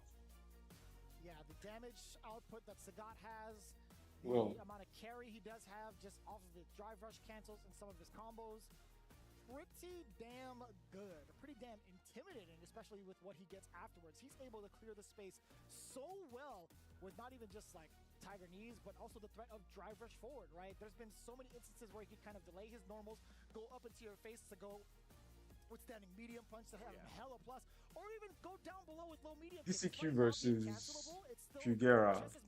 I'm expecting maybe Bison versus Sagat. What Pugera said he might have other characters under his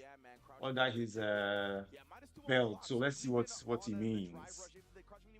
You're still +2.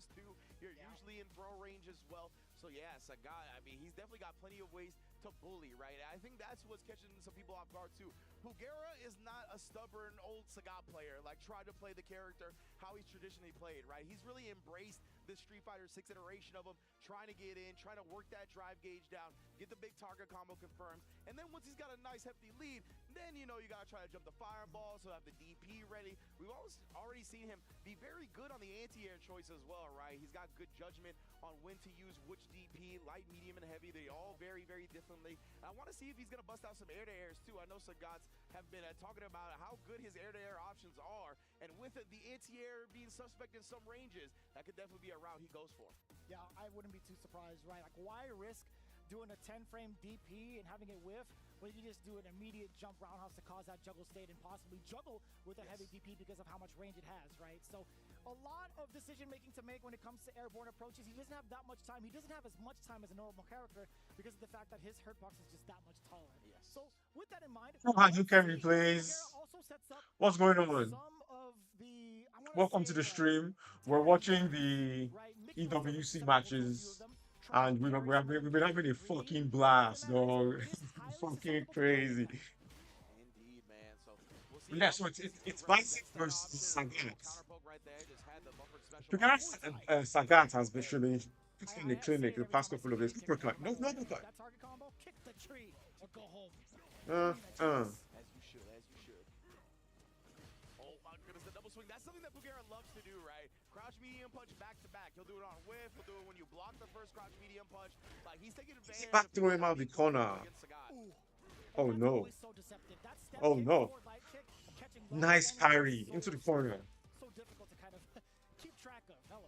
Yeah, huge perfect parry from DCQ as well. Like, to relieve that pressure. Wow, that was a great finish on the stand jab. EX Ricochet is coming if he's not careful. This jump out is huge. Indeed, right? Caught DCQ. Oh.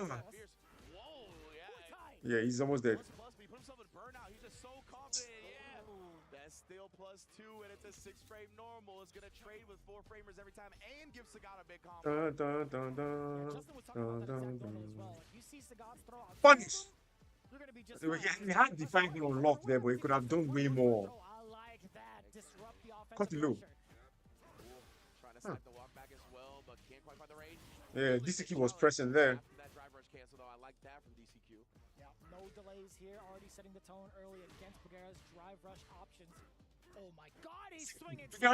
Since the crash medium punch, he doesn't care. He'll press on block, press on whip, press it whenever. Because it goes so far. Oh, that's a punish. Boom. Love that shit, though. Love that shit. Close to death. The throw very much Throw him to death. closer. And that's gonna be it. Counter hit. Pugera opting to go for normals. I wonder if critical art on wake up would have. Yeah, it definitely would have killed actually. My man hits mad hard. Oh my. Sniped. Beat him to the button, literally. Now, yeah, trying to put that plus frames on him along with the mine, right? Oh, the stay medium kick. He was able to get the stamina kick. I used to get the. Oh, nice! You trade with that, though. Don't trade with that shit. Wow, this kill with the anti-air. English, overhead. Oh, that's good. That's a fucking dead boy. That's a fucking dead Sagather.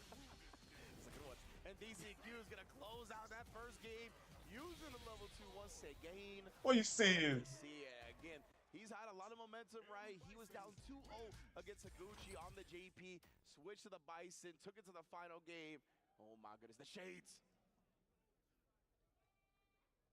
Quite the head scratcher indeed, Pugera. What do you do against the way that DCQ has been playing against your Sagat? Yeah, Pugera, he's had full faith in the Sagat, right? This is going to be one of his last chances at survival, though. He still has to close out this against Higuchi, but we'll see if he starts to second-guess the character choice. Letting the mediums rock too, and I'm glad that he's not committing to the standing light or medium kick target combo from that range. Oh, that's a big trade, back roundhouse, back uppercut. Excuse me, hello. Oh my goodness, oh no, uppercut. Here again, paying dearly. A whole life bar is in danger. He came back. Dash, wow. A little surprised on that one, but throws him out of another one. It looked like another back heavy kick, I think. Yeah, not meaty enough. Yeah, it's got a long startup, right? But it's got the plus frame, so Bisons tend to get greedy with it a little bit. Ooh. Swept that for a punish counter. Punish. Do it again. Because DCQ missed that opportunity. Right? Those high tiger shots, you can crouch, you can get a big punish counter off of it. I wonder if Bison could actually slide while in the crouch position. Good point. We'll see. Considering that came up a bit short, if DCQ uppercut. that option. Pugera is really representing the anti-air, is representing Sagat very well in general. And then again, just pulling him up 3 Nice dead. Uppercut. That's a dead boy. 1-1. Look at him. You owe me back taxes. Vanquisher. Not forget, brother. You didn't submit my W9. And you know, yeah, after the stay medium punch right there, crouching medium punch from Sagat is 7 frame startup, right? So it's still a 5 frame trap. So if you try to press like a medium from that range, which a lot of people like to do, you're gonna get counter hit like we just saw. Of course, like the fastest medium buttons are usually like 6 frames. There's some special cases, can be back medium punch, first hit of jury stand medium kick, but for the most part, it's gonna be 6 at the fastest. A little side note, what I like the most about it is Pugera took a micro step forward to instill that if he does medium punch a couple more times, he's still within range in case the trade does happen. That's his Saj. 1, 2. That's it.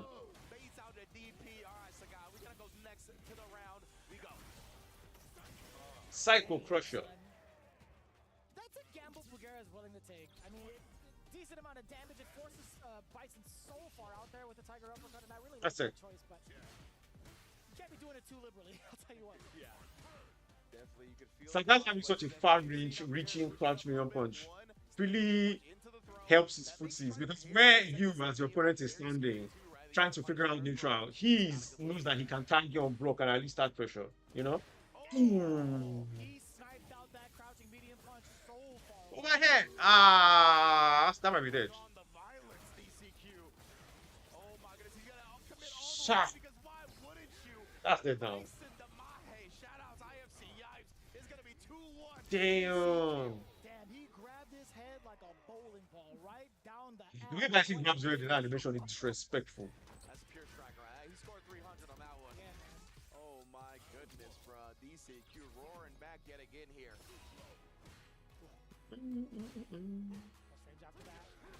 It's confirmed. Oh wow. Snuck in the Tiger knee there.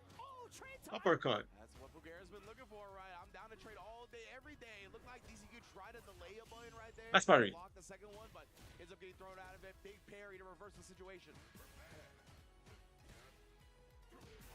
That's huge. That range is so deceptive. Uppercut. Get a little step kick and get the big uppercut. Pugera trying to tie you down. Oh my goodness, you know Pugera loves that.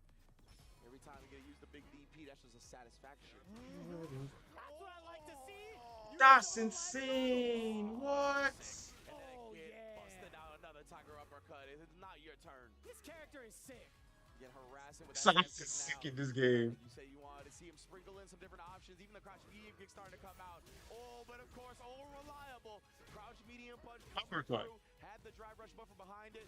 Now we're in the corner control. He's so damn optimal right now. Forward throw again. You can do it one more time. Low medium kick, if anything.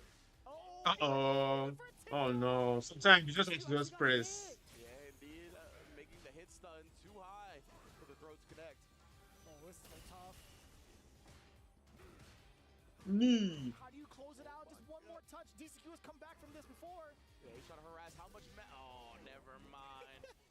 No magic. Mundane pixel. The wind right out of your sails. Legitimately. I look right at you. I'm like, yeah. Yeah. The mundane pixel. No magic in that one, everybody. But it is a tied up set regardless now. 2-2. And remember, if DCQ beats Pugera here, he's going to be 1-1. So it's going to be all on Higuchi taking down Pugera to actually close it out. If Pugera wins this set, then the winner of Higuchi versus Pugera qualifies in the top 16. Coming in. Damn, dude, I'm telling you, it's Uppercut. so awkward of a normal, right? Coming out a little bit slower than most of the other counterpoke normals that most Shotos have, but it's got that range to it, right? That's like the seesaw. It's like, sure, it's slower, but man, the range is so good. Yeah, precisely, man. You can see how much it catches people off guard. Like the perfect range to really disrupt people's neutral timing a lot. Oh my God. Wow. Wow.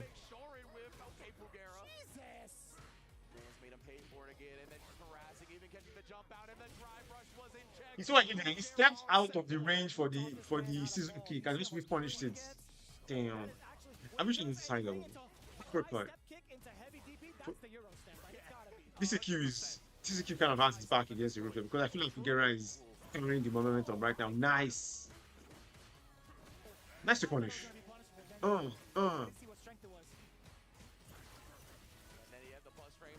Punish. Yes, I he's not punishing out of all those spaced kicks. I think the space moves because the stand jump goes very far. Uppercut. I have level 3 there. He just needs one interaction. He is not comfortable pressing after even 3 medium punches, knowing that crouch was going to come out. Great block on the overhead. What a way to start it off with crouching heavy. No! Light kick, hello! Uppercut, level 3! Break that motherfucking shit. I'm so sorry. Pugera gets the 3-2. What a comeback yet again, showing off Sagat. Newest DLC. He don't kill him. Putting DCQ away. Man, as a tough break. Pugera Sagat has been putting on the clinic since the beginning of this tournament. Higuchi and Pugera, who gets to the top 16? And somehow, some way, we managed to avoid tiebreakers all day. I hate it, but I love it. Yeah, I hate really it, but I love love it. You should have heard all of us talking about this day. We definitely thought we were going to get multiple tiebreakers here in a bunch of the groups, but we are not going to get a single one, man. Goichi took it to Group C, and then our next match, Higuchi versus Pugera, is going to decide. And of course, that's going to be after Tokido versus the NL, right? We still got Tokido versus the NL to determine who's going to get a higher placing and who gets more money. But of course, Higuchi and Pugera, which is dope because it's going to be the last match of the day, that's going to determine the final qualifier in the top 16. Now, I heavily misspoke towards the very end, but that low step kick is something we haven't seen almost all match, with the exception of the very beginning of game number 1. Mind you, that's the second time he had done the low step kick, and man, was it so important, especially if it's counter hit, right? You're still going to be able to get that link into uppercut into level 3. Gera has been showing why Sagat is actually strong in this game. Using the trade combos very well. Use of knee has been phenomenal. Then in that match, I feel like he used mostly high tiger shots. I don't know why, but I'm sure there's a good reason why. No, Pugera. That was like one of the most menacing things about Sagat on launch day in week 1, right? Was everybody was getting clipped by that drive rush step kick because it's so far, it hits low. You're always trying to walk back when you see drive rush. And again here, we still haven't taken that into account. The drive rush low is like my favorite thing about Sagat. Nobody sees it coming. He hits low and it looks like he's standing. Incredible management of options from Pugera, but we're gonna bounce back over to Tokido is still here. He has already qualified into top 16. Man, I was thinking Tokido as Jack. Gets that $5,000 money match under their belt between Tokido and NL. Just to talk about the totals, right? For these two players, 10K and 15K is going to be what's on the line. Missed DI reaction. Fuck off. Very decent amount of pocket change, I'll tell you what. Oh yeah, for sure. So I'm talking about everybody getting paid as well that made it into this main event. Reject All your 14 players limits. getting Oh, paid that's a out. pretty good line. You gotta love it. And right now here, we're gonna see who gets a bit of a lion's share of their side of the prize pot between these two. But yeah, Tokido and NL, it's gonna be a fun one, right? We most likely are gonna see the Ken versus the Akuma. Ken versus Akuma. Tokido wants to experiment with a different character since he's not gonna be able to qualify. I really wish Tokido was still playing Akuma in this game, but well, says it's a nice character. It's a nice character. Could be the same for NL as well. I genuinely actually haven't seen a lot from like NLCFN outside of Akuma. He could be playing on a different account, but yeah, I think Tokido is at liberty to kind of flex some of the other characters for the matchups.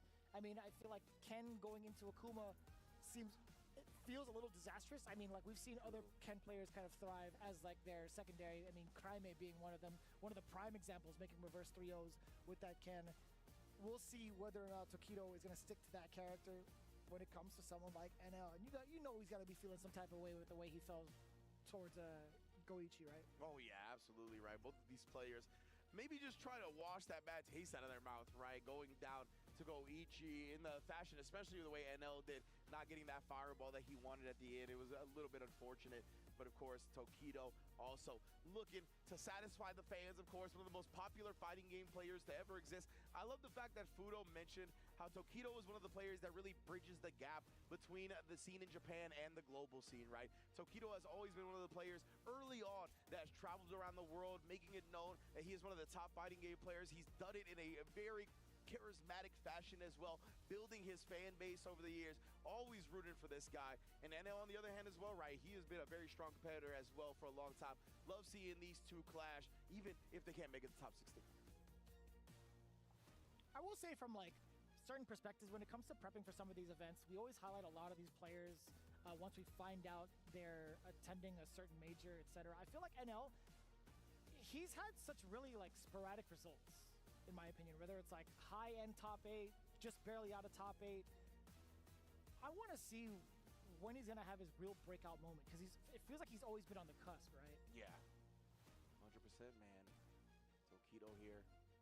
Okay, it looks like we got some technical difficulties on stage, just trying to get that handled. And my mistake earlier, I kept calling the Chun-Li stand heavy kick the forward heavy kick. My mistake, everybody. Yeah, that's the forward heavy kick is like the funky spin. Yeah. Mostly used to kind of like bait out throws or like whiff punish, or at least blow up a couple of lows. I had to think about that too. I was like, wait. Yeah, apologies. I don't remember.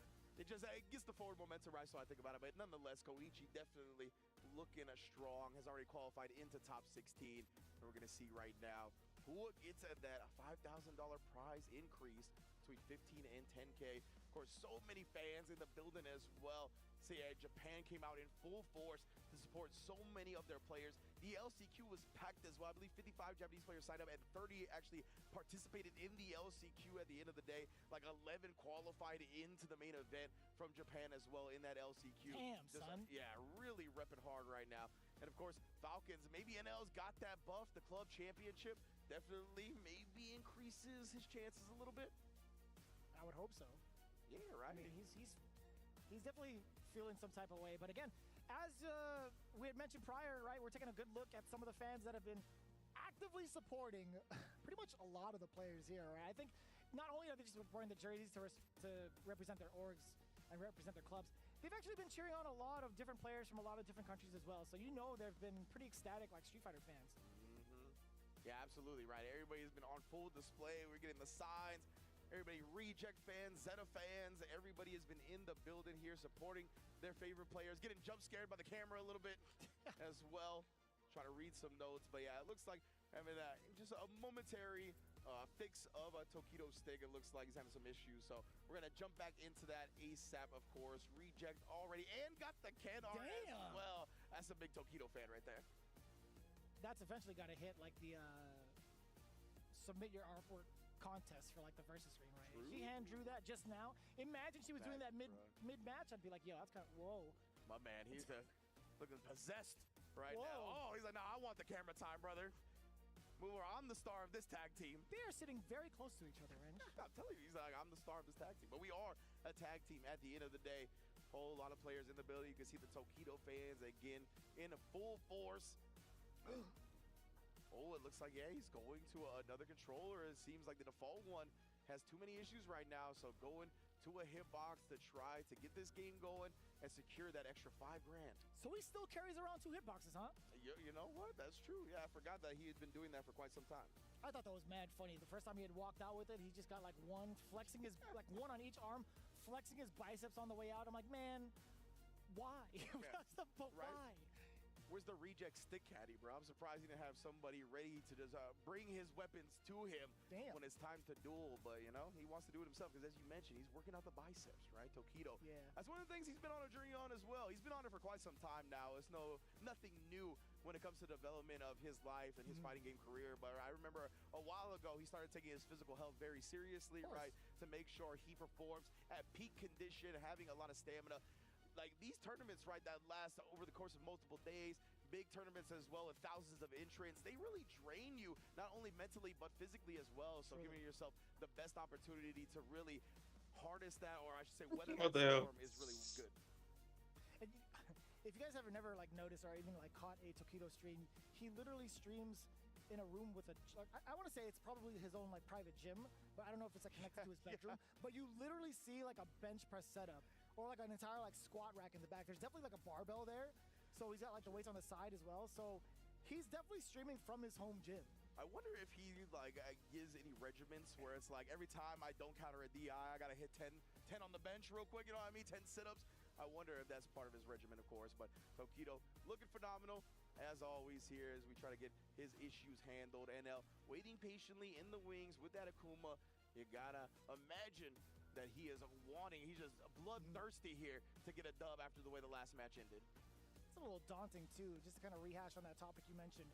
Having to do like Bro, no serious, bro. exercises based off of your performance, that's Bro, start this fucking game, dog. He's gotta do like full-on reps per DI missed. Guess what, man? He's got a lot of stuff to do to hit that gym. He's gonna be hitting a full regimen. Your push day is today, son. We shall see now. So Kido, of course, again, making sure everything is handled. But thank you all for joining us here at the Esports World Cup, of course. This is the day before the finals, where everybody's going to get in the top 16. And remember, that top 16 is going to be single elimination, first to 5 sets. Going to be dope. A whole lot of the bracket has already been decided as well, right? We only got one more player left to decide in that top 16. It's going to be Higuchi versus Fugera in a minute. I believe the EWC website has been keeping the bracket updated as well. So if you're looking to check out what's going to happen tomorrow in your downtime, that is definitely, or this is definitely the time to do it. Yeah. Definitely going to be breaking the immersion here. Man, it's Capcom Cup all over again, huh, Rinch? I know, I was going to say. You know what I'm saying? It's so fitting that it's us two once again. Oh, man, but yes, indeed, if you know, you know. Yeah. Of course, yeah, and Goichi also qualifying in. So we got a couple of people I wanted to talk about the Jafonzo Award again, right? The Jafonzo Award is a extra $50,000 to the person who qualifies into the main event via LCQ and then goes on to win the main event, right? It's named after Jafonzo, who did that last year in EAFC, and it gets an extra $50,000. And 2 players are already qualified from that LCQ into it, right? Matsu and Goichi are up for that if they manage to take home the entirety of top 16 tomorrow. Pretty significant. And talking about top 16, that's where some of the clubs can also accumulate even more points, if I'm not mistaken, right? Although Falcons have won the club championship, there's still wiggle room within the rankings to gain a little bit more for the clubs that they're a part of. So there is that incentive to score as high as possible. I mean, obviously, everybody and their moms wants to get that #1 spot, not only for the prize pool, but also the big prestige of being claimed as the EWC champion of this year, right? When it comes to winning these championships and winning these titles, it goes such a long way. It gives you that legacy, right? Nicely.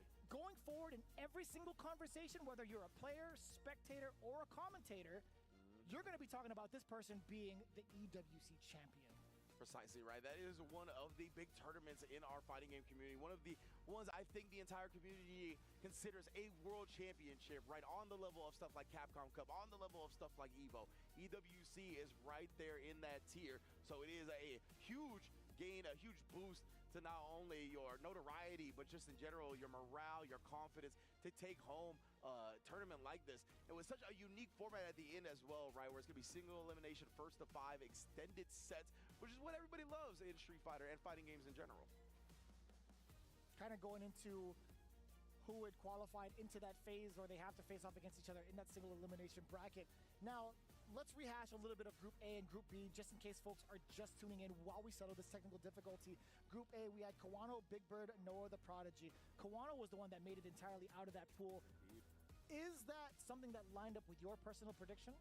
Kawano, you know, I thought that group was going to go to a tiebreaker on the first one. I thought Noah was going to be able to sneak a win in there while the other two kind of took each other out. And I thought we were going to go again, but I did think Kawano was going to win the second time around. So kind of yes, kind of no, because I thought there was going to be a tiebreaker, but I did think Kawano would come out of that on top. I'll tell you who I didn't think was going to come out on top is Group B, right? Oh, before we get to that, though, you can see the match difference and the game difference. Kawano, very strong. Look at this, bro. Kawano put on the clinic. Literally doubling for anybody else. Big differences and just a complete convincing win to make it out of the group.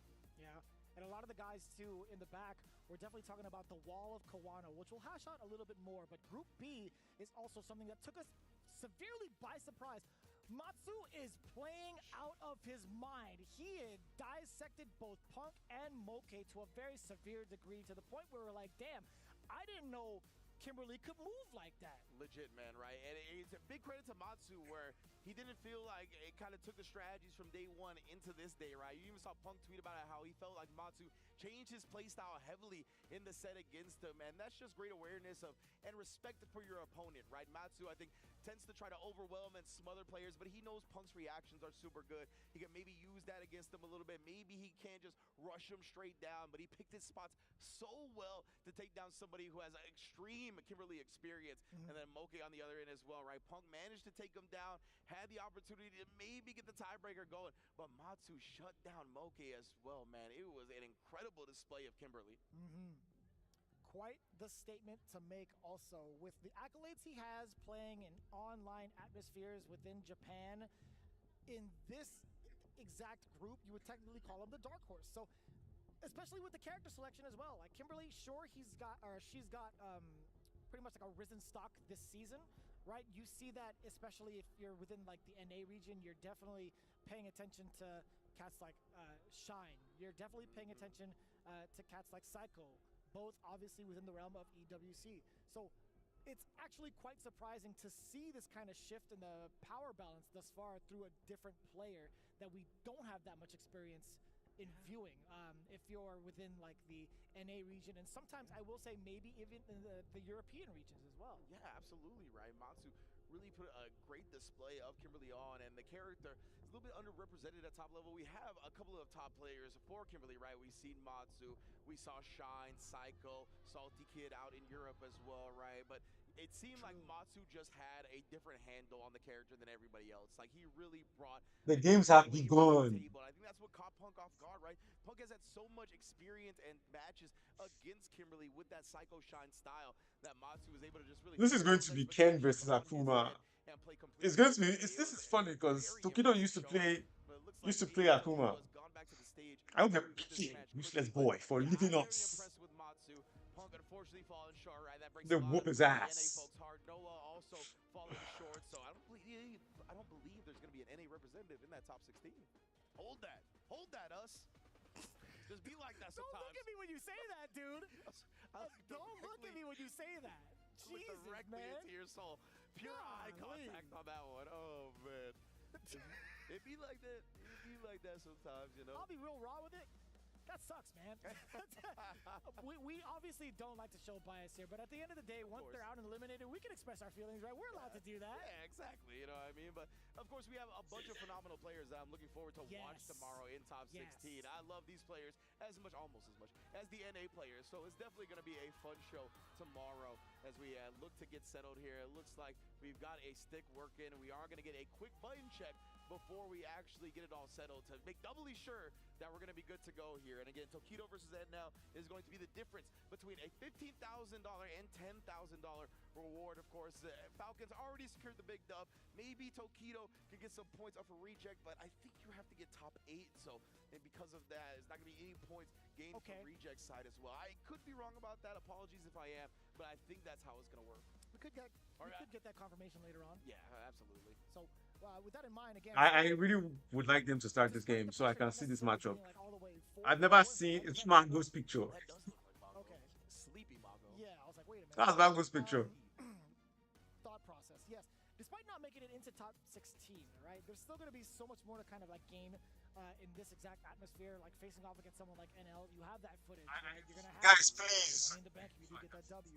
Buy our merch. At least At the end of the day, like, value it in our feels like next there's stream. just a But bit this of is our focus merch. still. This is the EWC merch. You can see it's a hoodie. It fits like fucking snug. The reason I'm wearing it is because I just came from somewhere and the stream had to start, so I rushed here. But this thing is fucking comfortable, alright? Anyway, that. You see the pushing on and over. It's so good. Fucking, and it's so good. You guys need to try. The material is fantastic. The logo is top quality. You can see this shit is sewn in. Like, you don't have to worry as far as quality is concerned. Please buy your merch, guys. Here we go. Alright, so here we go. Game 1, Tokido versus NL. 3 out of 5. Here we already started slow, right? Nobody wants to overcommit. Just as I say that, though, NL willing to press the big heavy button. Walking on the door a little bit. Does get the trade off. Nothing big out of that. Tokido trying to bait out with reactions, right? Hence why the crouching light came out of nowhere. He is parrying up here, both players. Now look at the overcommitment. Yeah, that was the OD. So Tokido got the perfect parry on the first hit, but didn't hold the parry. Ooh, the jab, but no confirm afterwards. Oh, but that's going to be a pretty big confirm. Does clip the normal against NL. That was a counter hit. Which was good. Giving up the positioning already for some of the tricks.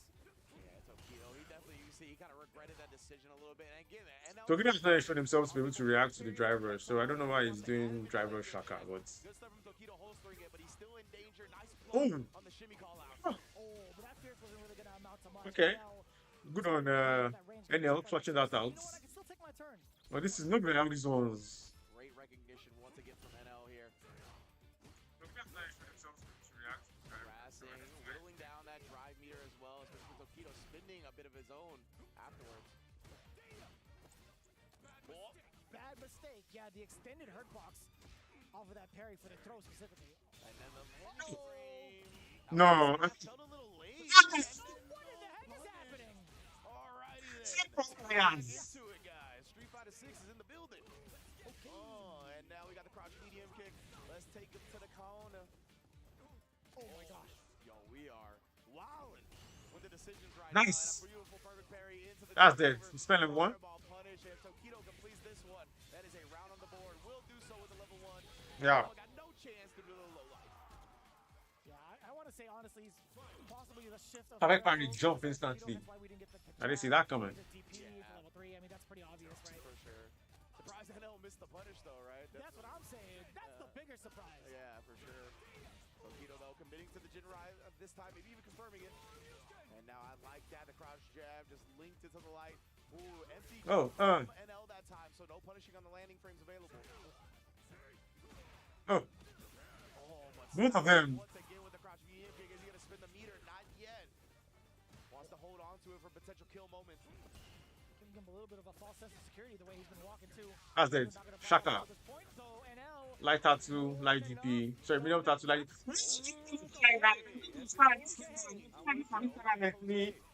now, NL, oh my goodness, does respond to the Dragon Lash, and that was so sick because he immediately reached for the water after he input that animation. Yeah, he vexed me. He lose his money. He ain't gonna be in Street Fighter 7. That's the kind of statement that's been made. Possibly. Sorry, man. I didn't mean to catch you mid too. Yeah, at least I didn't choke on the water. And yeah, and you can see tap and parry in reverse as well. Tokido going with some big button presses back. Held the parry that time. I got a ton of drive meter. Okay. Oh. Delay crouch jabs from Tokido. I've been seeing them since. He's not taking throughs mostly, but he's delaying crouch jab. It's so weird. You see the red Nice DP. respect being shown from both ends, and then you do something wild. Yeah. Yeah, you got it. He busted a Yui on that driver and threw the DP. I like that. That's Maki. Sure you can. Yeah. Oh. I agree with the X-Mango drivers from NL to get out of the corner. That was a good choice. No, he walked up to him to do that shit. That is a big read on NL's timing.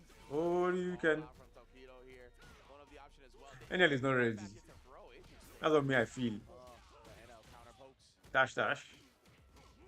Okay. Just a jab to the face. Tokido was standing, by the way.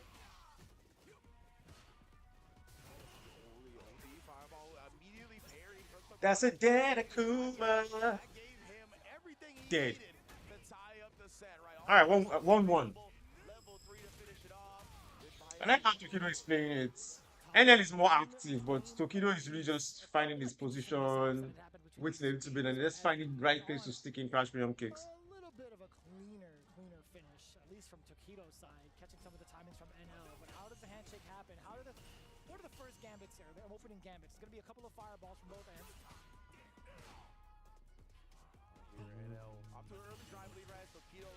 Wow!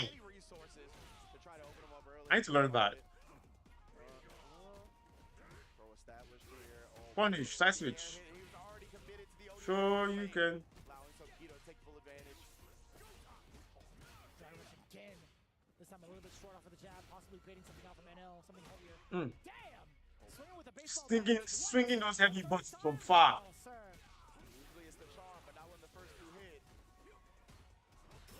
Push him back there. Where you going? That's your house. You're not going anywhere. Ah, but Tokido's supposed to... Wow! Wow! Drive rush. Yeah, that drive rush follow-up is available, and now not gonna let that one pass him by. I'm very surprised they gave him a wall spot off of level 2. Yeah, definitely. It's a very interesting route. Some cool stuff. Of course, Akuma always a saucy character. Parry. Oh yeah. Oh yeah. Oh yeah. Bam. Bam. Heavy Tatsu. What's set up? Jesus. Off of 2 bars? Hey! But this time we got the perfect parry as well. Come on, man. I'm sorry. They will drive it back to Kido. Damn! Do it again! He tapped the parry. So it's my goods. For the overhead again, so the recovery got clipped. NL up 2-1 now. That is such a valid strategy. If you just think about what's intended there from the side of Tokido, like surely you get hit with an overhead, it's not going to be your turn, so you're looking for the fastest possible action and getting ready for it with the parry, right? So really, really smart stuff from NL. Yeah, you think that the opponent is going to immediately fill the gap, right, with a button that's not that long a startup, but instead NL went right back to it, perfectly out-timed the tap and now outspacing the DP. He was too far. That should have worked. I guess kind of a dead zone, but I mean, like, cross-up DP alleviates that. Yeah. Big sweep punish, my goodness, NL showing out now. Shaka. The opportunity, Tokido, he didn't perfect parry that projectile, so he was locked into more blocks than I think he was expecting. Yeah, NL is in Tokido's head. Didn't want to commit the drive rush. Oh no. Oh my goodness, you really feeling yourself off. I bet you he does it again. Oh my, I thought he was, bro. Quick little burnout only to get sniped out. I'm not happy with this way this game is being played by Tokido. And not anymore. Initially I was working with him, but NL seems to have him beat.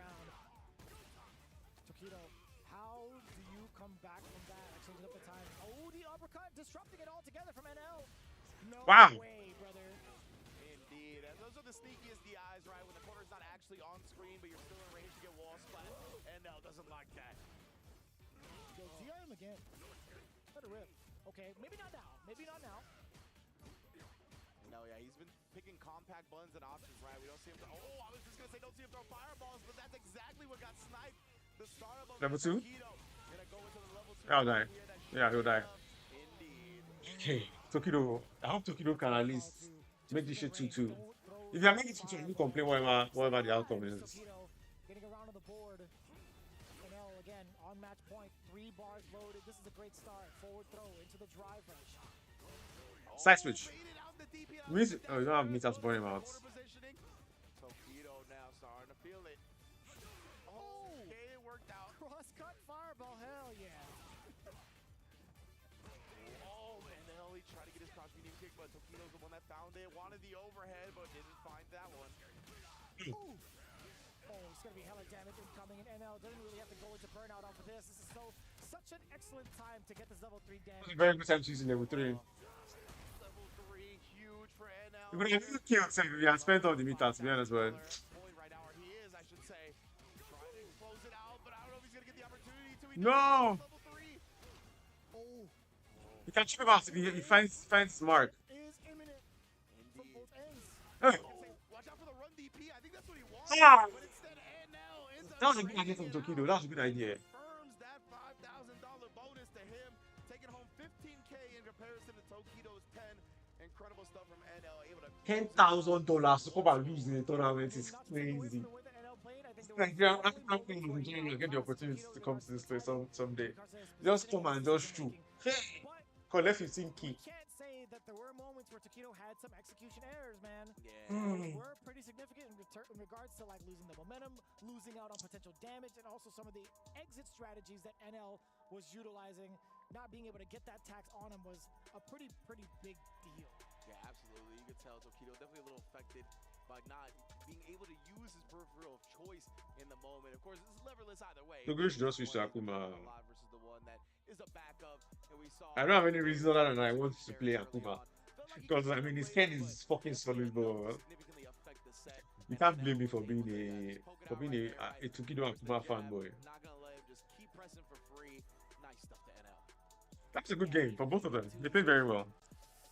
I don't think that's the way either of them wanted it to go out. Right, that reaction was like, I know you're not at full strength right now. So like the dub doesn't feel that great, I'm sure you could tell.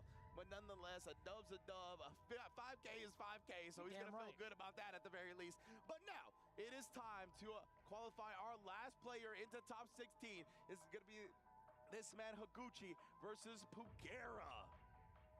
This is going to be such a big match for both of these players, but more so because for us, because we get to see this matchup, Sagat versus Gal. But let's take a look at this interview standing by with our host, with Higuchi.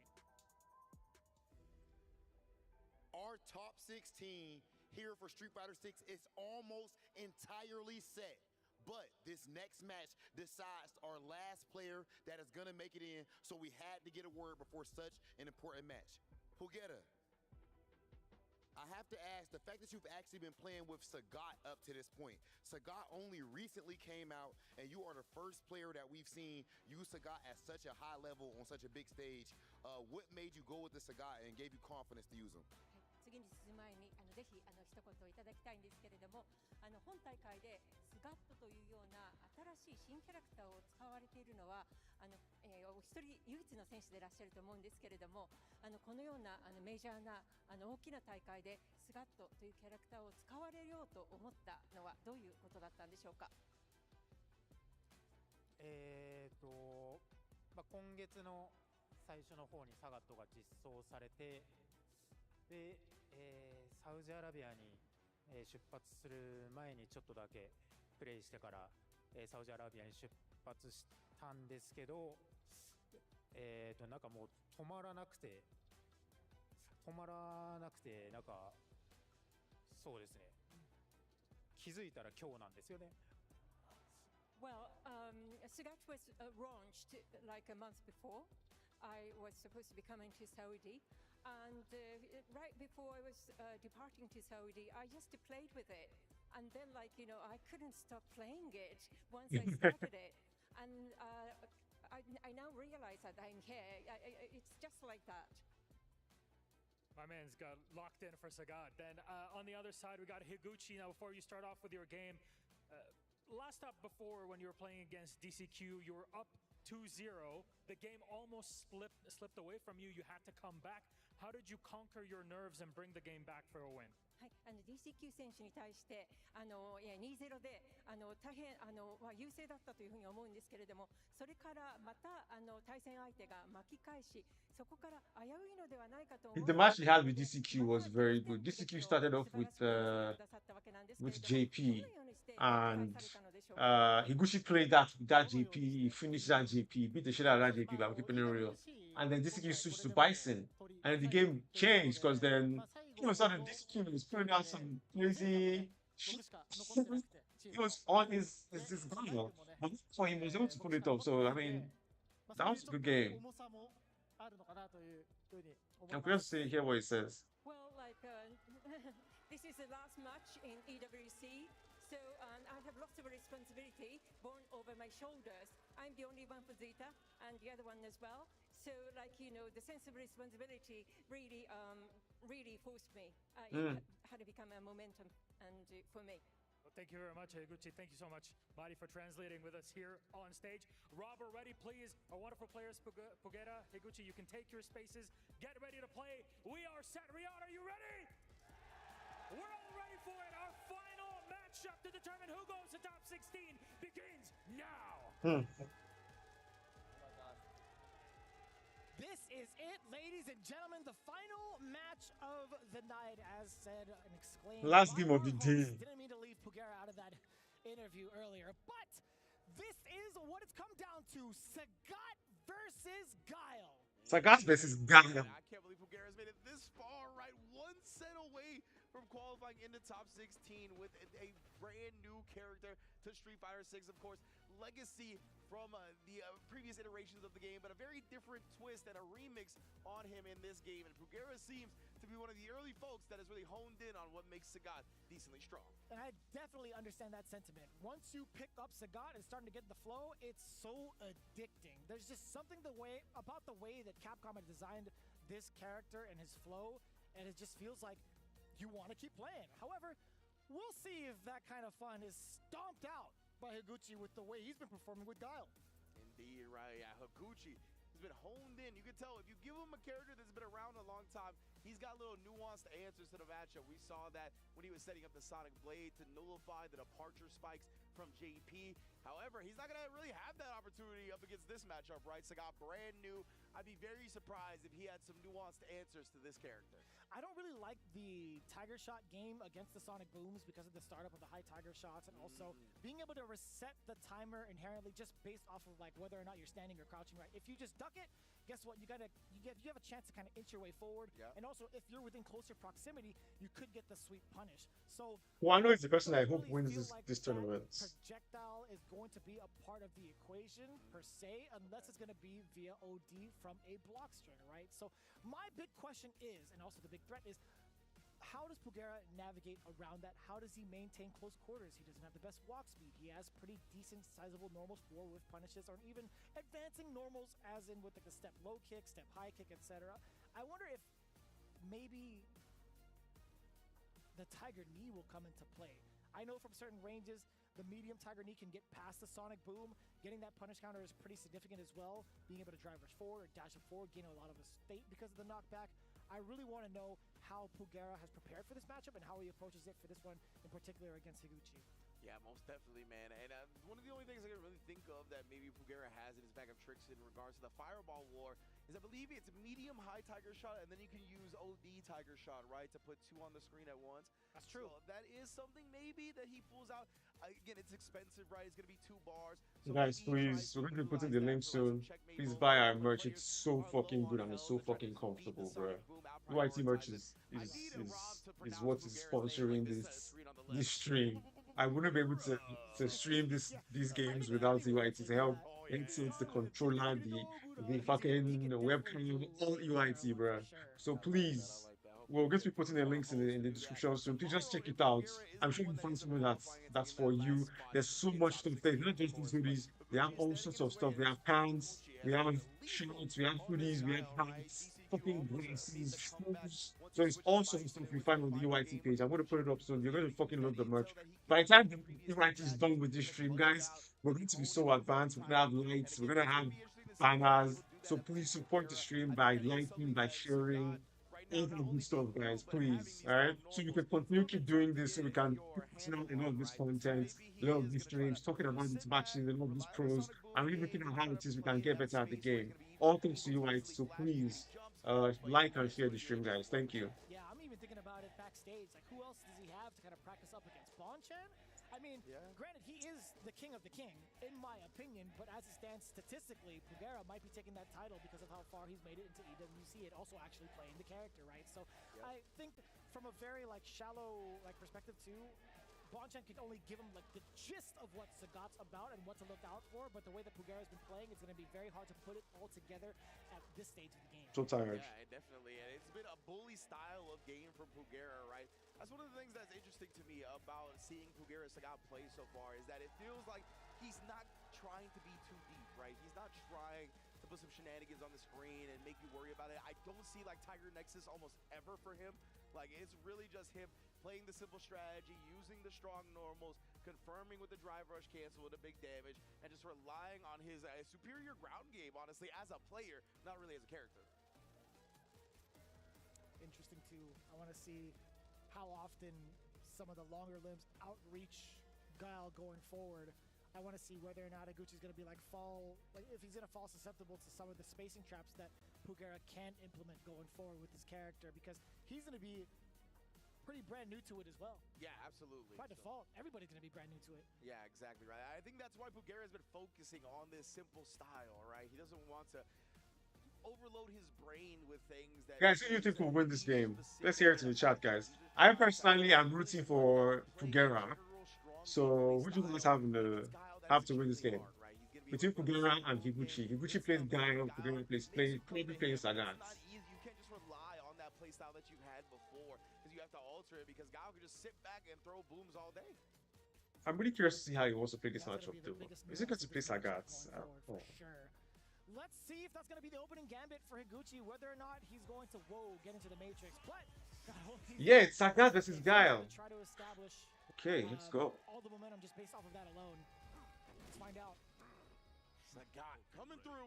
Again, it's going to be our last match for the day at EWC. Winner goes into top 16, and my man Pugera already trying to call out the Sonic Booms nice and early with that jump. Yeah, and I like that too.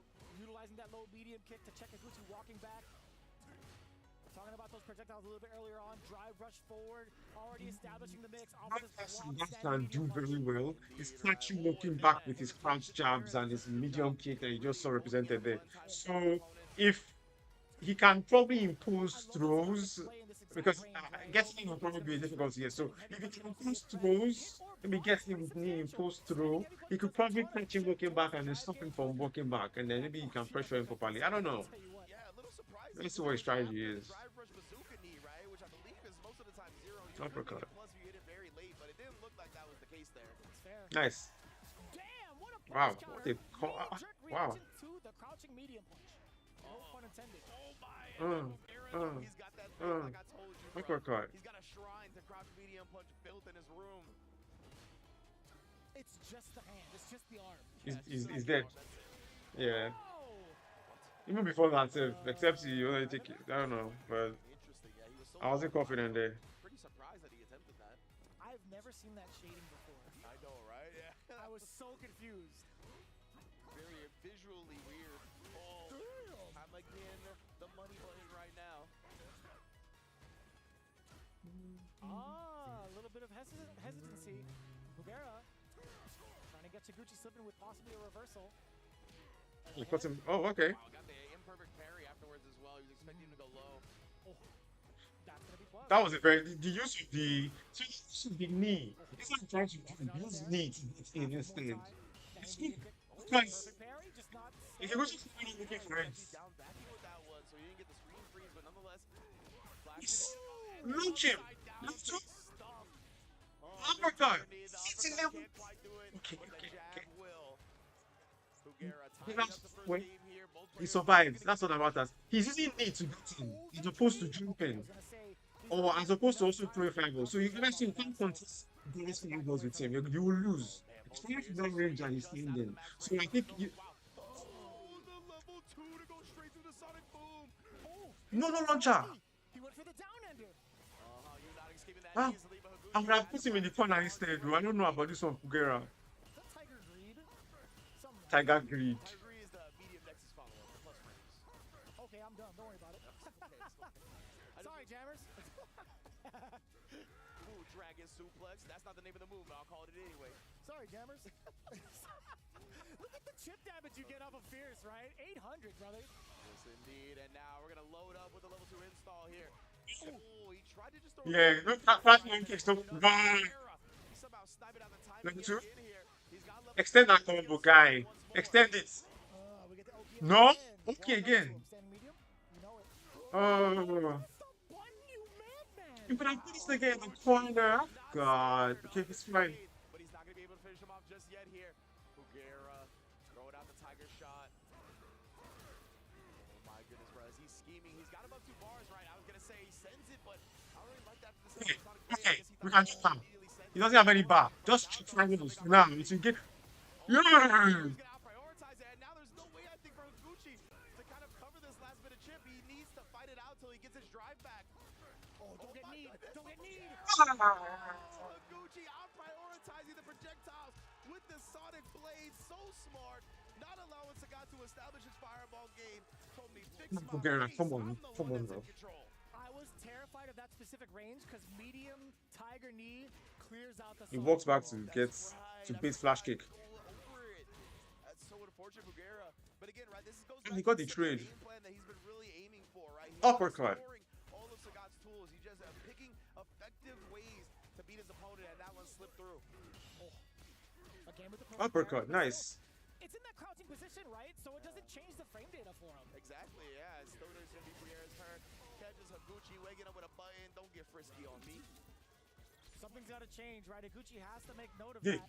Tiger knee, either you parry it standing or you block A it flash standing, kick is so at coming. least prevent it from being plus. Okay, no. I don't think so. I don't think so anymore. I love Higuchi using the throw bait instead.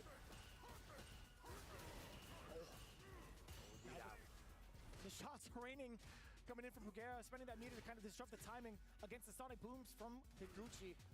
Again, you saw the screen shake. The use of the knee by Bugera is so good because you don't have to worry about getting him with a jump in because you just use the knee to bypass that. You know, it's faster. You can't really react to it like that. As good as that button is on its own, I feel like using it as a drive rush, as short as it is, a little questionable, right? Yeah. Wow. Showing out with it right there, the OD flash kick. Come on, Bugera. Such a good job, not relying on it defensively, just peppering it in. Uh-oh. Uh-oh. Uh-oh. Uh-oh. Shots fired. Exactly. Sonic Boom is going to rule the screen here. Bugera, maybe he's going to try to get close for a level 2, right? And Higuchi, I love this. He's switching it up. He's not just throwing Sonic Boom. He's throwing them. Oh, no. After the quick backup, Bugera trying to escape He's dead. jump. Higuchi, Oh, it's not dead. Oh, he's dead. He's dead. He's dead. He built a level 1 as well. This should be a 2-0 lead for the Guile. Yes. Perfect KO. I don't think there's anything cooler than Guile boom moves. Genuinely. The execution behind is really cool. The sequencing is just fun to watch. And the ginger, you feel now. Nobody shouting Bugera. That's so fucked up. I do get impressed Flash though. kick. Like, if I do get caught with it, I'm like, man, got it like that? Right, You got it. yeah, You deserve it. It is one of the impressive execution things in this game, so gotta give you an credit. Yeah. When you put it that way, I want to discredit them, honestly. They're the ops, man.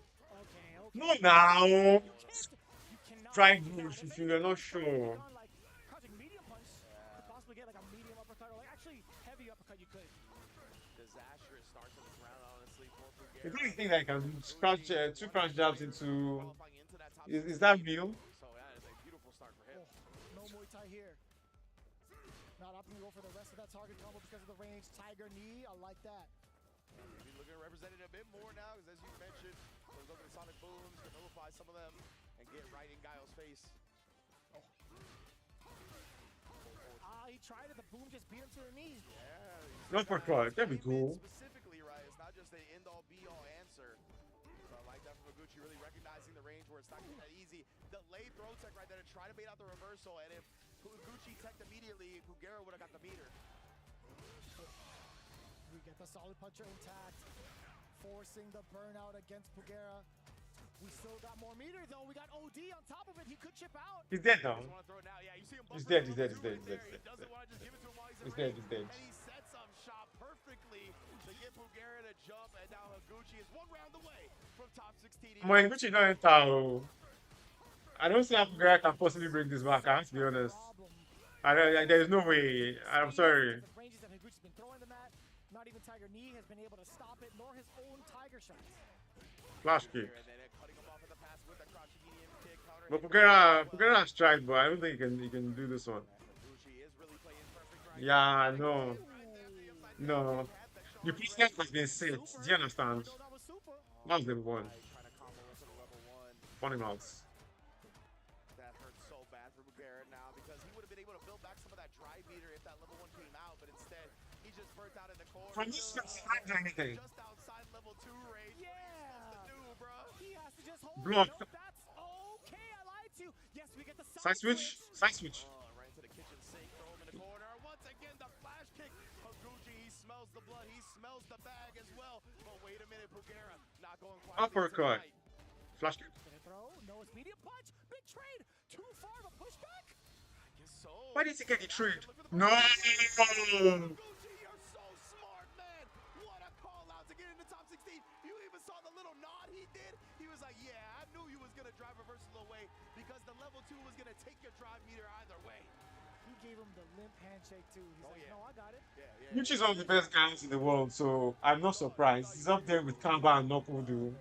I mean, the three of them, so, you know. Good shooting, good shooting. Very good control of the pace with the fireballs. Pugara was figuring it out in the beginning with the Tiger knees because he was forcing the issues with the Tiger knee because you don't want to jump in against Guy. But, you know, it's a huge matchup, generally, where it's shooting against Guy, it's never easy, so I'm not surprised. But I was hoping Pugara could pull it off, but Higuchi is Higuchi, so it was from both of them. So Higuchi moves on, and I think Pugara has Jack from the tournament as well. Well, I think he makes like 10 grand or something, so I don't think that nigga is sad. How much super he has on him, right? That really dictated the pace as to what boom he wanted to shoot out on a certain part of the screen. That was actually so intelligent of him. His spatial awareness and his game sense overall, despite not having that much experience with the character, he's like, you know what? I understand what I could do, what kind of damage I could do with my booms. Higuchi with the double nod. He definitely knew exactly what was going to happen. And of course, our top 16 is in the books, and we'll be back to give you a preview of tomorrow. Don't go anywhere.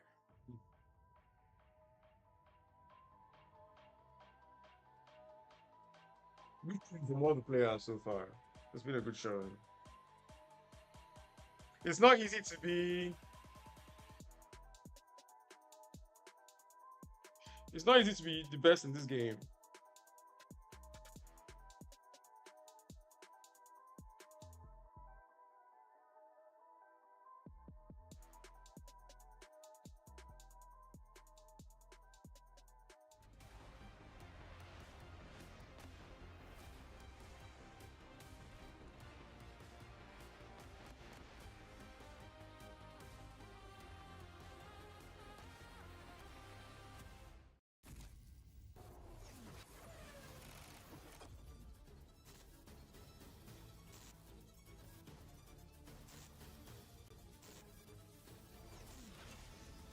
I still have some players who I'm rooting for in the tournament, so that makes me happy. Kawano is still here.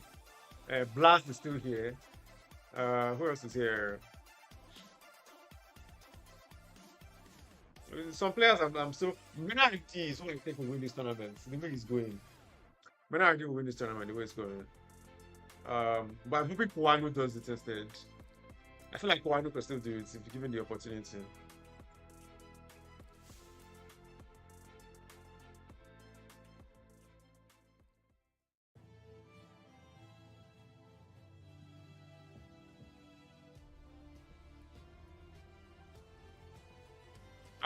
I just want to see who we have playing tomorrow, guys, and then we'll call it a day. Actually, we won't be calling it a day. I'll be ending this particular stream and then I'll be starting up a ranked session. We're trying to get to Ultimate Master now. We've hit Grandmaster with Akuma, so now we're trying to get to Ultimate Master. So please stay around for that stream as well. It won't take too long. We'll be back. Or you know, we will not end the stream. We will probably go directly into that session. We'll just even take like a 5-minute break before we then go into playing ranked. So please stick around, guys. Please. I'm at one of the bar is an airline disappears fast. You really takes 2 games. You can it's not like you gain in 2 matches. You take a 10-win streak and gain a shit ton of MR and lose all of it in like 3 games. I'm not playing. You just have to pick the right person. So please stick around for that, guys, please.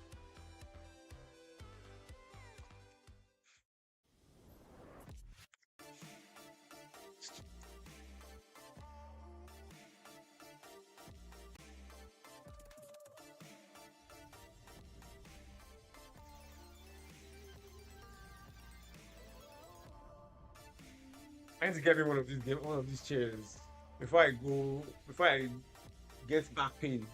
You don't want to see what I'm sitting on right now, guys. Trust me.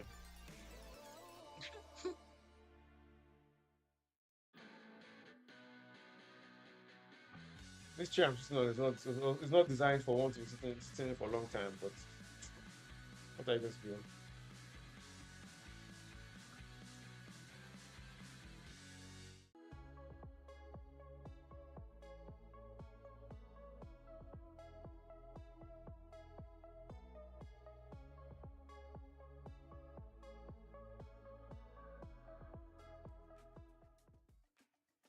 Just watched Fukera versus Higuchi. Higuchi took that game. It was very convincing. Fukera tried his best. I could tell Fukera was figuring out the match in his own way, but unfortunately, or unfortunately, depending on how you look at it, Fukera took it. Sorry, Higuchi took it. So right now we're going to figure out the matches we have tomorrow, and then we'll be moving on to playing ranked. There you see some of the player reactions, and big credit as well to not only the Reject fans, but also the Zeta Division fans. Actually, guys, we'll be playing Oni in Street Fighter 6. I want to be clear. Oni is who we'll be playing, not Akuma. After seeing all of the Falcons support over the last 2 years, it's great to have some more organizations filled with fanatics in the crowd, and it was great to see some of the players and some of the broadcast team as well getting amongst it. Did any of you guys have a chance? I know we saw you, Cola, out there having a great time. Did any of you guys have an opportunity to get out there amongst the arena yet? I haven't done it yet, just because every time when we finish this, we're just in the back watching the matches. So I haven't done it yet, but I could see that it's crazy. Cola, like, you were there, you had some expressions on there, especially when Tokido lost. Yeah, unfortunately, I mean, I was a Reject fan, but Tokido could not reject those DIs. Wait, you said you was, so you're not anymore? All right, I know what you're about now. Tokido was eating DIs like no man's business, bro. It was a DI Tokido. But I understand, even I to have this problem. He saw he wasn't reacting to the DIs, and that was a strategy that went on and on. In that matchup with Ken versus Chun-Li, you can't dictate the pace. Only she can really do that. And we saw that also in the Akuma match, which is still in Akuma's favor, but kind of got better on. But these Chun-Li players, Goichi in particular, it's just been cooking lately. Bear in mind, right, I think Tokido turned into a charity case for like one game. He picked the JP. Which, I don't think. I don't know why Tokido initially picked JP against Goichi. I don't know why. This is not it. Just stick with the character that you know, that your character that you've been playing for a very long time. He said it was a dirty win because he had to rely on many drive impacts against Tokido. So I don't think he won Chun-Li versus Ken. He won Goichi versus Tokido. Because Tokido went on record saying that he's not good against DIs. And, you know, me and James, we were talking about it, how, like Tokido has the reaction. It's hydraulic press that he brought for this team. It seems like it's making hell of sound. The way the other players are reacting to it. I see DI, I need to react to something besides block, because the wall splat is a new thing in Street Fighter history. We've spoken about that, haven't we? Street Fighter 6 is a game in which reactions are just as important in any other fighting game, but proactive reactions are incredibly important. Especially with proactive reactions are important in Street Fighter 6. Just blocking is no longer just the answer. You know what I mean? Like, you can do it's a good answer, but like not all the time. It's not always the answer. Street 6 is some concept on the players. Because you can beat Street Fighter 6, but blocking has disadvantages.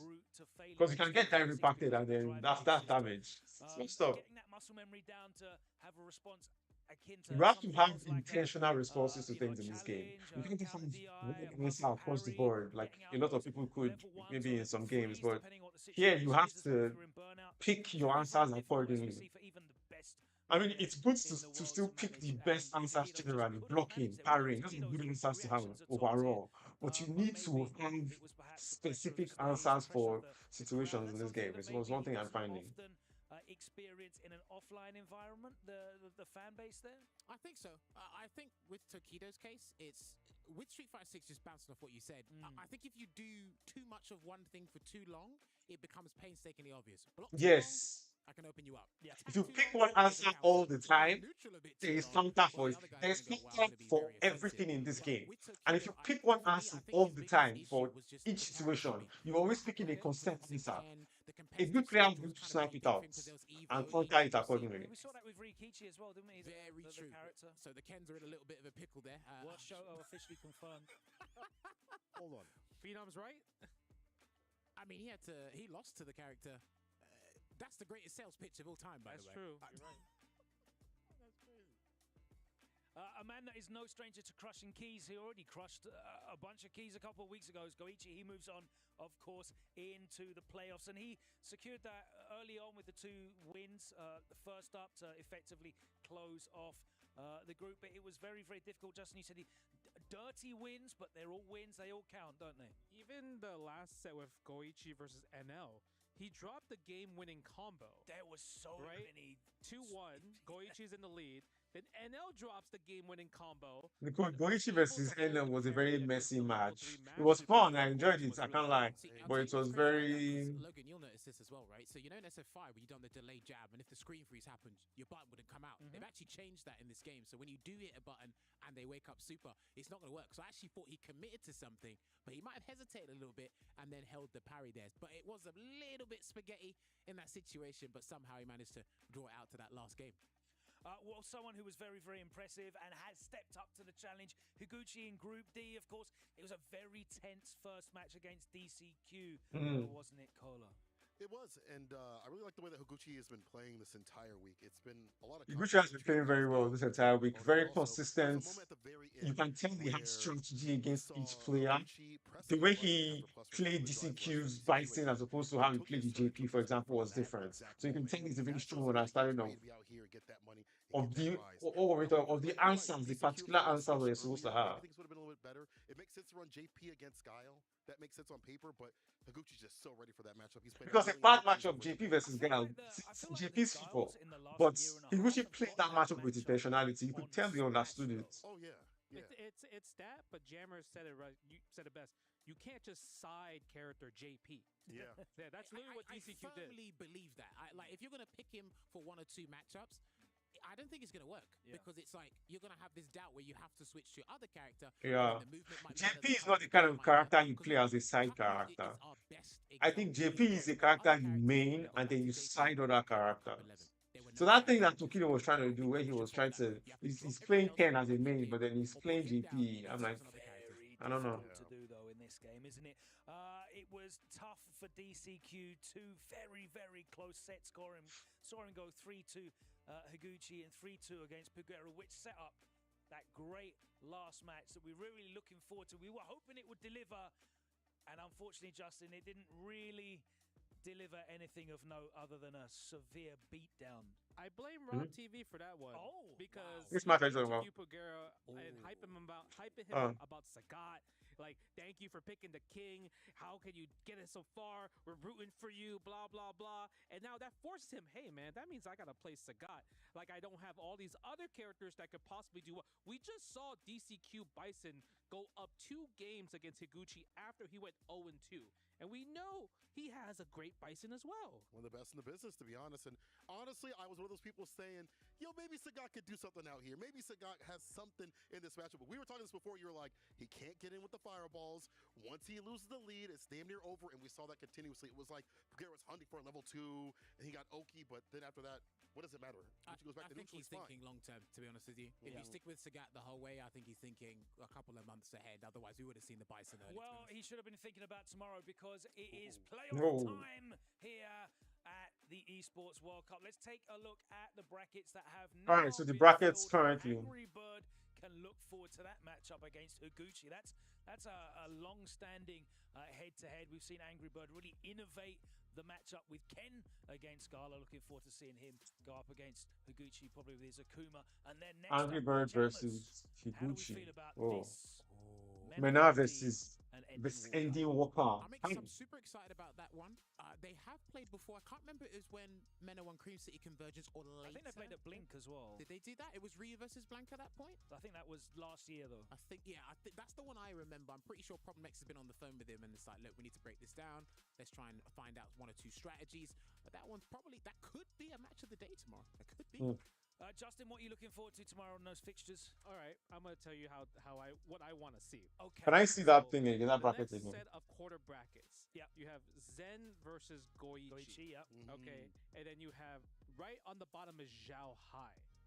I need Zhao Hai and Goichi to win the first match, so they go to quarterfinals. Yeah. So we could see the run back in Street Fighter 6 because they were the finalists Fatal Fury in run Fatal back. Fury. Really? I want to see that a lot because I think that is cinema right there. Guys, I've got great news as well. It's first to 5 tomorrow. Single elimination. Tomorrow's first to No 5. arguments about the results. The best player will win. How much have we been enjoying the longest First sets as to well? 5. The adaptation, the way the strategy has changed. Justin, obviously, longer sets are something that I love longer as a sets. professional player, Longer you're sets always are a fan of. It's definitely longer shown sets out are here. where, It's been in my opinion, the free matches and entertainment. the And strengths of characters of players actually show. I prefer longer sets. First to 5, first to 7. Right, you have like top players, and then you have tournament players. Tournament players who thrives in 2 out of 3 settings. But first to 5, you can see the back and forth. You can see the adjustment, and we've already seen that in the First to 5 region. is So delicious. imagine First to you get a 5 bounce back is on where first you to 5 see back and how forth, back and forth. That's people what I actually can't wait to bounce see. off each other and Jammers, what you figure out the particularly looking games. forward to tomorrow in the playoffs? Left to me, I'll try to first to 5, but it will take too long. We've seen a lot of drive gauge mismanagement thus far, so there's a little bit more time to breathe and do some other things. So I want to really see people's defense tested and how they're going to handle each other in burnout, because you're not going to panic because there's less games, there's more. So it's like, all right, let me spend a round.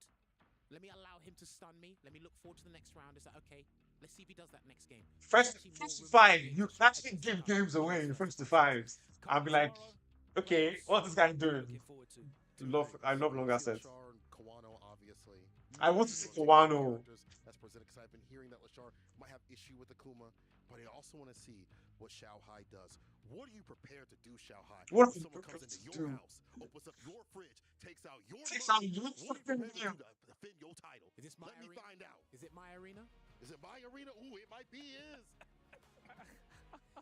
Well, the action continues tomorrow. Same place, same time. The matches start from 5. We'll be here from 4:30 p.m. local time here in Riyadh. You can check your local listings. And, of course, check out the Esports World Cup website, and you can find out exactly how to watch along all of that action. 16 players remain in the playoffs. It's first to 5 the whole way through, single elim. It is going to be an absolute feast of Street Fighter 6 action. One player Alright, will guys. be crowned as the Esports We will World be Cup back champion for Street Fighter 6. Will Xiao Hai in a do couple it of again? minutes. Will I'm going to Goichi leave do the what stream has never running. been done We won't stop before? the Or link. will We'll keep the stream one running. of these other And then we'll be 14 back in a couple of players minutes take to their stream place some and ranks. claim We'll their first spot land. in I have some history ideas of about that something. totem And to then be we'll commemorated for all time. We'll do find out some tomorrow. streaming We'll see on you some there. rank Thank you games so and much then for call it joining in. us So today. yeah, That is please the stay end tuned. of Don't go day 3. anywhere. One more day And I'll be remains. back. We'll see you right here, 5 Alright, p.m. guys. local time for the finals. Playoff day. Take care.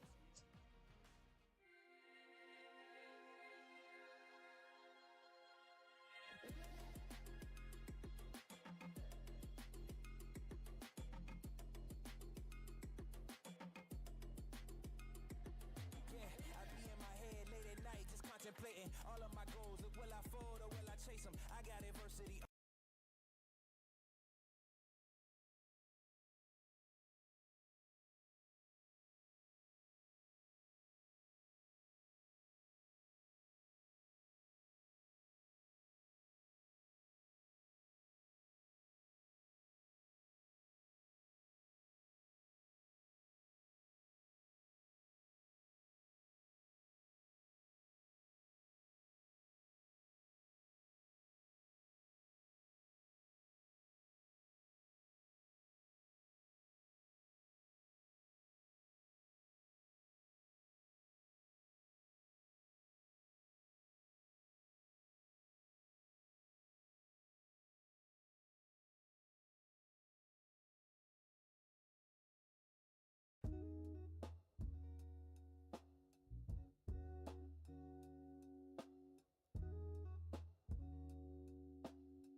Yo, yo, yo.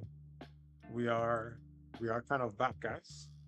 Um, I think what we want to do right now, instead of playing ranked, it should be to take a look at the matches that we just watched on EWC. So that's what we're going to do now. We'll take a look at some of those matches that we just watched, see what we can learn from some of them, what we can take from them and all that. So, or would you guys prefer us to play ranked instead? I'm trying to think about what we should do.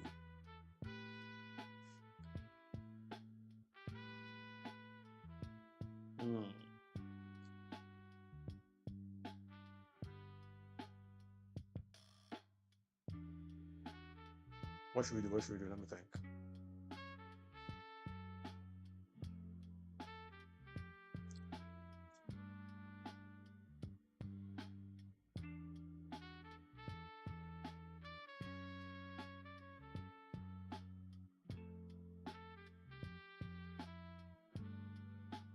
Okay, you know what? Let's take a look at uh the matches. After that, we'll do some replay stuff. We'll play some ranked. Sorry, let's do that.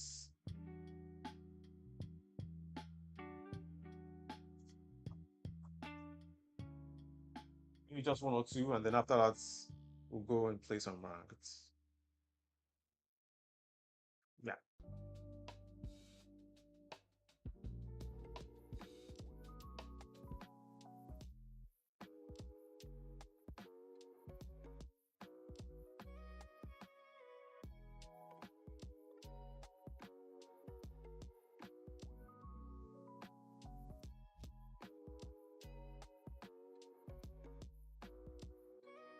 It's going to be round.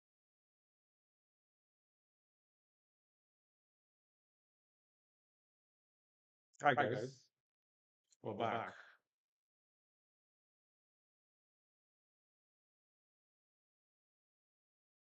Robin. We have 4 groups, A, B, C, and D.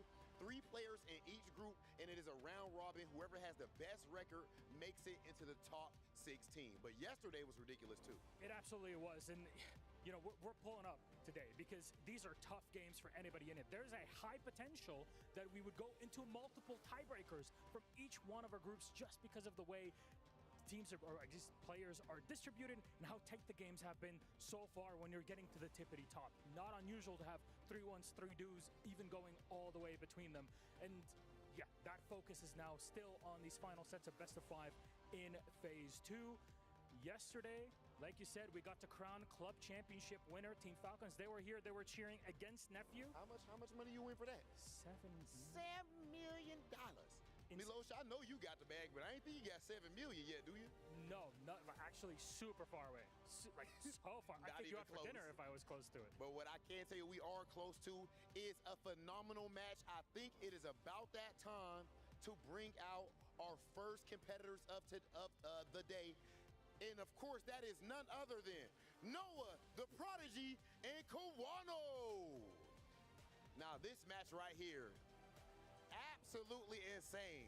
Kawano, of course, is an Evo champ, and Noah, the Prodigy, he's young, but he's been doing this since he was a little kid, representing J Street, and he makes sure that he lets people know you're not going to watch Noah and not feel away, polarizing. You're going to love him or hate him, but you're going to respect what he does on the stick. He had to team kill to get to this position. He was playing against Latif earlier on in the groups yesterday and was able to make it past him in here. A 3-1 it was. Team kill, big fight between them. No, showed flexibility. This match was basically a wash, if I'm being honest. Kawano just came and blew through this nigga, if I'm being honest. But I guess, should we still take a look at it? Let's just take a look at it. I will actually let you do the honors, brother, and send us off. Let's get this day started. Let us indeed, ladies and gentlemen, strap in for our phase 2 to start. Noah the Prodigy, Kawano, it kicks off right now. Today is going to be the bloodiest day of the Street Fighter tournament. We are going to get a lot of broken hearts, but then we are also going to get 4 players advancing to the top 16 for tomorrow. Hello, everybody. I'm James Chen, and I am once again joined by my brother, Mr. IFC Yipes. How you doing? Fantastic as always. I think that's like my favorite word, kicking off all the streams when it comes to commentary. But I'm excited to be here, especially when it's elimination time. Somebody got to go home, and it is what it is. We are now in the second phase going into Group A. First match, of course, shout out to our lovely host for setting us off. It will be none other than Noah the Prodigy versus Kawano. This is going to be interesting. You know, I sound like a broken record every time I say this, but it's one of my best lines. I have never seen Kawano Noah the Prodigy play. So this is a treat for me due to the fact that obviously Noah the Prodigy, knowing his background, coming from a young buck all the way from Lompa, making it to the grand stages. All he wants to do is play all of the best players in the world, and he has that opportunity today, starting off with Kawano. Yeah, and this is a crazy pool. I mean, obviously there's killers in every single one of these pools, but Noah the Prodigy, Kawano, and Big Bird. Kawano, obviously, clearly one of the strongest from Japan. You know, ending the Wano, team at Street this is who Fighter I think will win this tournament, or who I'm hoping will win this tournament. To do it for the Akuma players. Initially, I was rooting for Hurricane, but Hurricane is out of the tournament, unfortunately. Monkey wrench in all of the FGC. I feel like anybody can lose to him at any given time. So this group here, we're starting off with the banger here. And I wonder if Noah, this might be a dumb question, but will Noah pop off if he wins? I say yes. So let's go. Let's get it popping. If he doesn't pop off, I don't know who's on that stage. All right, let's go. Let's get to it already. Low on the drive gate. Both of these guys are coming out swinging, as my man James would say, on all cylinders, excuse me. Yeah. Not to butcher that, James. And Luke with a really, really nice jump in there, getting a bunch of damage, but he's in the corner right now. And look at him, a lot of neutral jumps. That is one of Noah the Prodigy's favorite tools, is that neutral jump. Yeah, he got a lot of setups in terms of whiff punishes. So it's mostly for spacing to see if they're going to stick a button out. Oh, Adam and Flame in the corner already. Tatsumaki for the extra damage. What's going to be the guess here? DP, of course. I felt it. Do it twice in a row? Yeah. You got to check. And you know what? Good on Kawano to expect it the second time. It's one of those things where you just got to check the temperature. Is it cold or is it warm? Usually warm on the side of anybody that's being offensive, right? So you get to check out there with the DP, but... Well, let's see what happens here. Already conditioning. Okay, we're getting data with the throws. We do it again. We're not scared. And wow. Perfect. Perfect. Gonna send Kawano all the way to the corner. Gets the setup for the throw. And then the raw drive rush overhead. Finding its target. I love that from Noah, man. Doing those wake-up DPs. Man, I've seen helicopters and tanks in front of my house. What's a grand stage? What's a Kawano? Let's go. Oh, wow, you just did it? Holy smokes. I mean, I don't know. This you know how the Prodigy guy will tell you that he does not get nervous, but you can see it when he's playing. That's parry. Perfect parry. What a great reaction for Kawano here. But he knows that is Kawano is composed. Kawano has the ability to put out clutch reactions and clutch answers when you're not expecting it. He knows his answers. That's what I want you to know about Kawano. Wow! Look at that. Let's look at that, please. That's crazy. Look at that. And now the back throw into the corner. So this is a... He does crash me up kick here. Noah is trying to, at the most, shimmy or beat DP. And Kawano is like 10 steps ahead of him, doing crash me up kick to catch him, trying to beat him. He had no chance. I'm sorry to say. Respect the plus range, respect the throw. Wise choice there from Noah the Prodigy. That extended his life. Nice block on the overhead, trying to get the perfect parry. Okay, no throw. Kawano looking for the shimmy, now back throw. Now it's my turn to oppress. Another wake up, low forward. Now Noah likes doing that a lot. He'll like inch in just a little bit and then walk back. He's trying to get a whiff punish with a crouch strong or a throw bait. Well, in this case, a shimmy. So, yeah, man. That is excellent knowledge right there from Kawano. He's been keeping an eye on the tapes. Good reads. Yeah, and don't get it twisted, minds. You know that they're actually been studying their opponents all day yesterday. In fact, we were at the stage area. We saw some of the players watching matches from, you know, their opponents. Oh my God! What a starter with the knuckle. Are you serious? Look at that combo. Oh, but then just got checked. Tried to delay his meaty a little bit, and Kawano just woke up with the buttons right away. Doesn't. Damn. Noah just goes right back This. Production, I'm gonna need that DP punish. I just want to see the damage again. Thank you. That was a great start. I don't play Luke, but I like big damage. All right, here we go. The throw. Condition him early. Get some information. The back dash. That was a meaty throw. Put it back in the corner. Enough time to recover. You can. The decisions that Kowano makes, when you understand why he's making them, you understand what I'm talking about. This guy is a pro player. He has particular instincts for particular. He's not just dropping wrong answers for situations. He has particular instincts for situations. You gotta respect my back walk speed. That is Hakuma. Excuse me. And they side of town. It's Goki. Yeah, and for sure. You could have spent it with you there. You know, bait out the drive rush check, but because See, Kowano for yourself out. missed there, but here comes Noah. Noah thinks about all this. Do not get thirsty. I know you smell blood in the water. Nice reaction. Wow, that's pretty reaction though. He tried to go for the throw. Kowano checks it, and so Kowano still with a chance to go up 2-0. Man, I wonder if he's really trying to walk up and just get like a delayed stand jab. It was probably an option, but I agree with you. There might have been a throw there. Unfortunate, but credit to Kowano. He's always ready. Yeah, it was definitely him trying to steal some of that space. Yeah, absolutely. Absolutely. Too far away for that crouching medium punch, but Kowano busting it. Oh! Right back at you. We're both the logo today. Shout out to Ryu. I'll say it proper today. Okay. Woo! Oh, try to get That was very good from Kowano. Perfect parry drive rush. It's a good answer. If you can do that against Luke, you'll be able to navigate fireball. Just perfect parry and go to the fireball. You punish him on recovery. Oh. And Kowano is also always collecting data actively during the game. Bro, I need you guys to understand. Oh, that's scratching fizz. I always thought that was bad fizz. I'm tripping. How you do that there? Chase him. Dead. Level 3. Into the level 3, and that means Kowano does go up. Okay, quickly take a look at what Kowano did there. Simple, basic stuff. What does he do? He chips him out. Oh, that's scratching. I think so.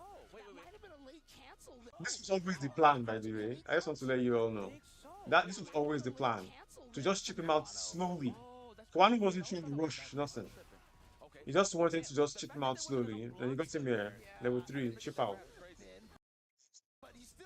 That's all she wrote. Into the level 3, and that means Kowano got cojones. Getting smoked by Kowano.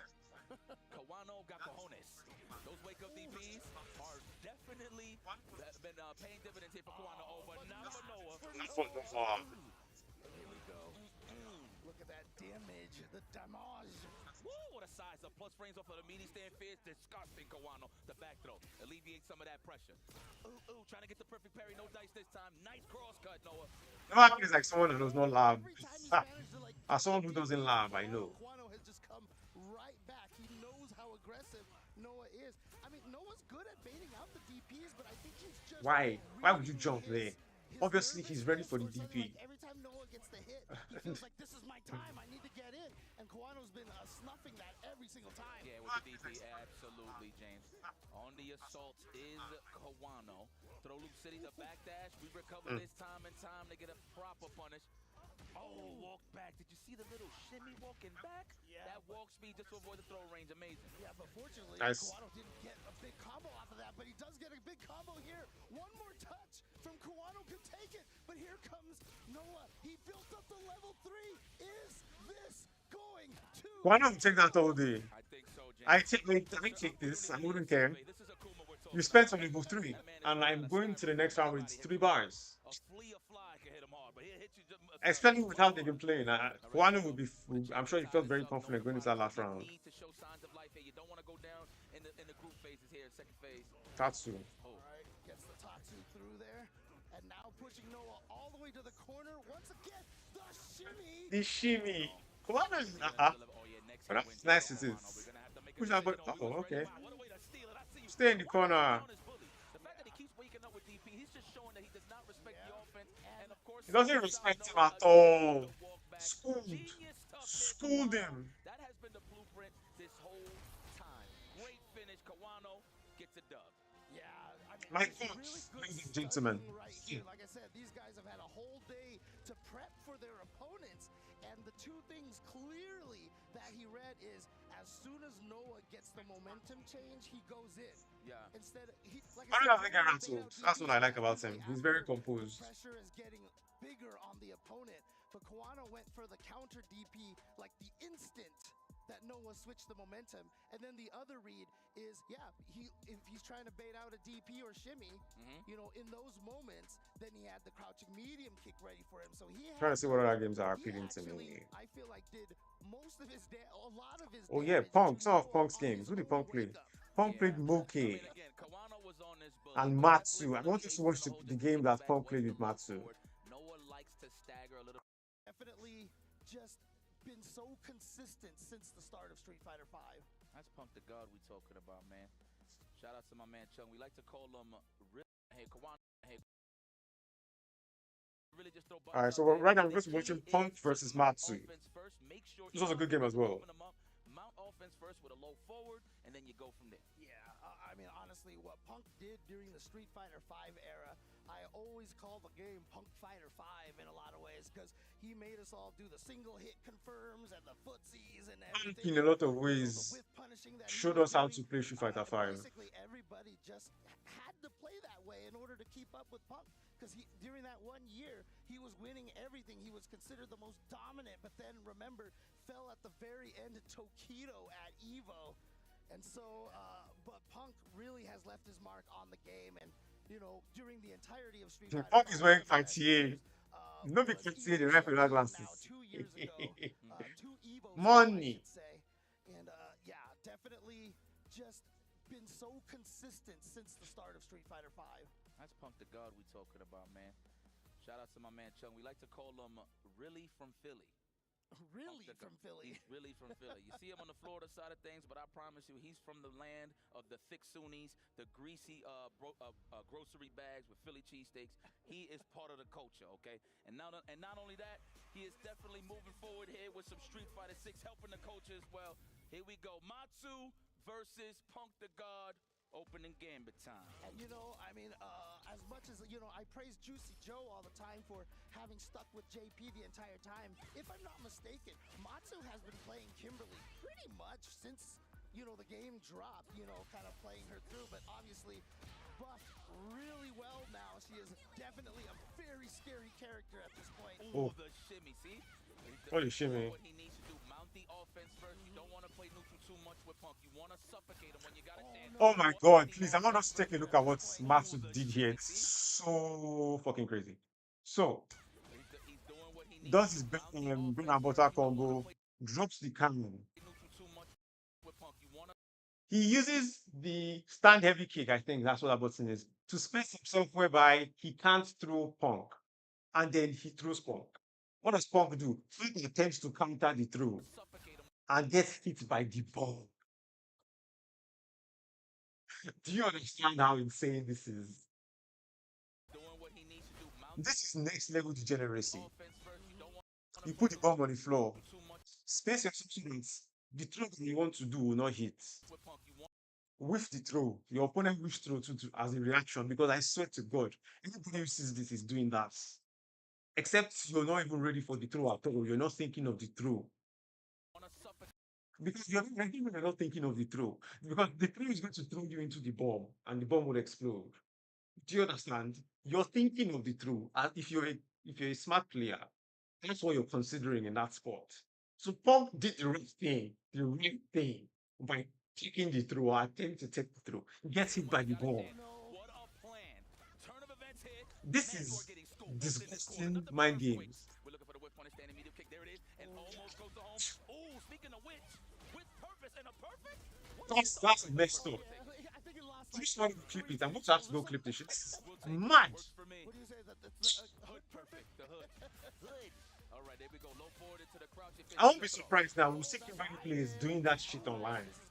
I'm not ready for it. I'm not even ready to even start thinking about it. I'm not in the mood. Like that, he waited for the third sequence to go for a throw. I respect that. That crouch fist is pretty damaging, so nobody wants to take against that. But you saw what Matsu did, right? He threw one cannon. It looked like he was was trying to use that for maybe neutral. What he was trying to do was empty out his can so he could reload to the 2, and now he's got the 2 cans for a, like, basically an almost win-win situation if he can get the knockdown versus Punk. Absolutely. Oh, Punk looking comfortable. Oh, they didn't block his dome piece. Wow, both of them just blocks there. It's a lot on the line, man. You don't want to lose too much. Like, good block this time. Yeah.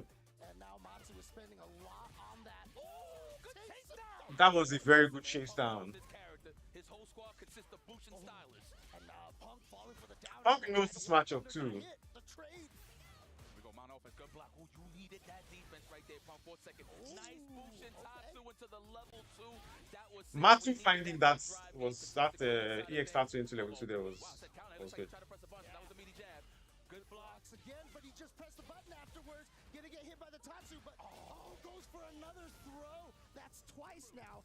I noticed Punk does seem to be itchy. Let me tell you something about Street Fighter 6, ladies and gentlemen. You might be a good player, but somebody's better than you. Do you understand? Don't think you arrived because somebody can do that shit too. It's just your day.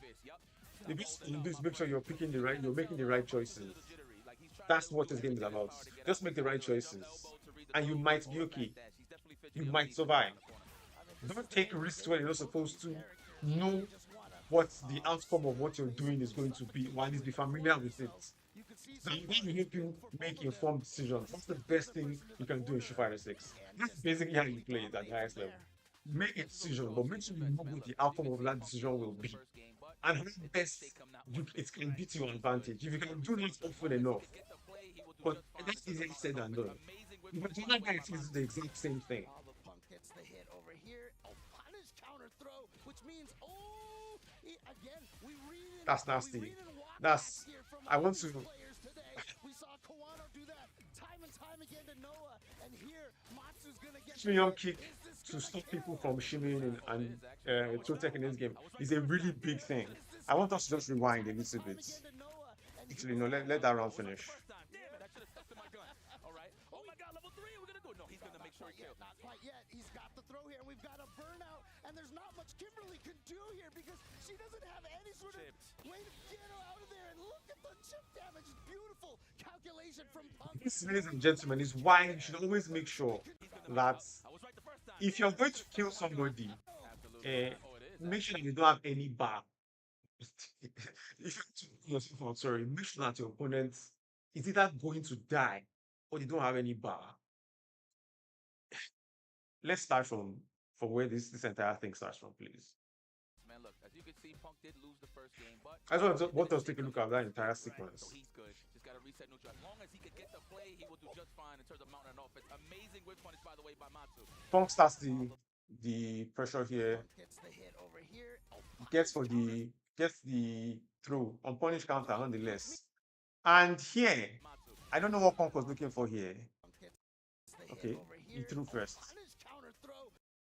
You can see Punk had the advantage. Kimberly, Matsu was on the ground. Matsu is the one using Kimberly. Punk is the one using Kami. Matsu was on the ground there, and he had the opportunity to press for Matsu, or he could walk back and look for, I guess, a shimmy or a level 1 in this particular situation. Matsu, I guess, noticed it or knew that's what Punk wanted to do. By the way, Matsu should be the one being defensive in this position. But instead, he takes the initiative of doing what? He thinks, what is Punk trying to do? Punk is trying to shimmy me, walk back to beat my throw or let my level 1. Instead of giving him those options, or even jumping away, since I'm clearly unsure of that choice, he goes for crouch medium kick there. Crouch medium kick is confirmable, which is one of the beauties of playing Kimberly, is that these are the kind of situations that she gives you. Crouch medium kick is confirmable. You don't have to drive rush after it. And then he goes for his thing, he goes for his combo, and that's all she wrote. Or that's all she should have written. Is the English I'm trying to speak here. But unfortunately, Matsu spends on his meeting and thinks he's got Punk dead, but no. Punk's live and he has a meter. In this game, if you're going to kill your opponent, either make sure that it burns out. Actually, if you're going to kill somebody and you're going to spend the meter, make sure that they are going to die. Never be the one who's burnt out on you. Even if your opponent has like this much health, bro. This much health. Let me say this much health. It's best if there's no meter in this bar when that happens. Especially if you're going to be burnt out. If you're going to be burnt out, make sure your opponent is either dead or they are burnt out too. That's how I feel. Again, easier said than done. And we'll find out why. Because if they leave, if they leave, that's really all they needed.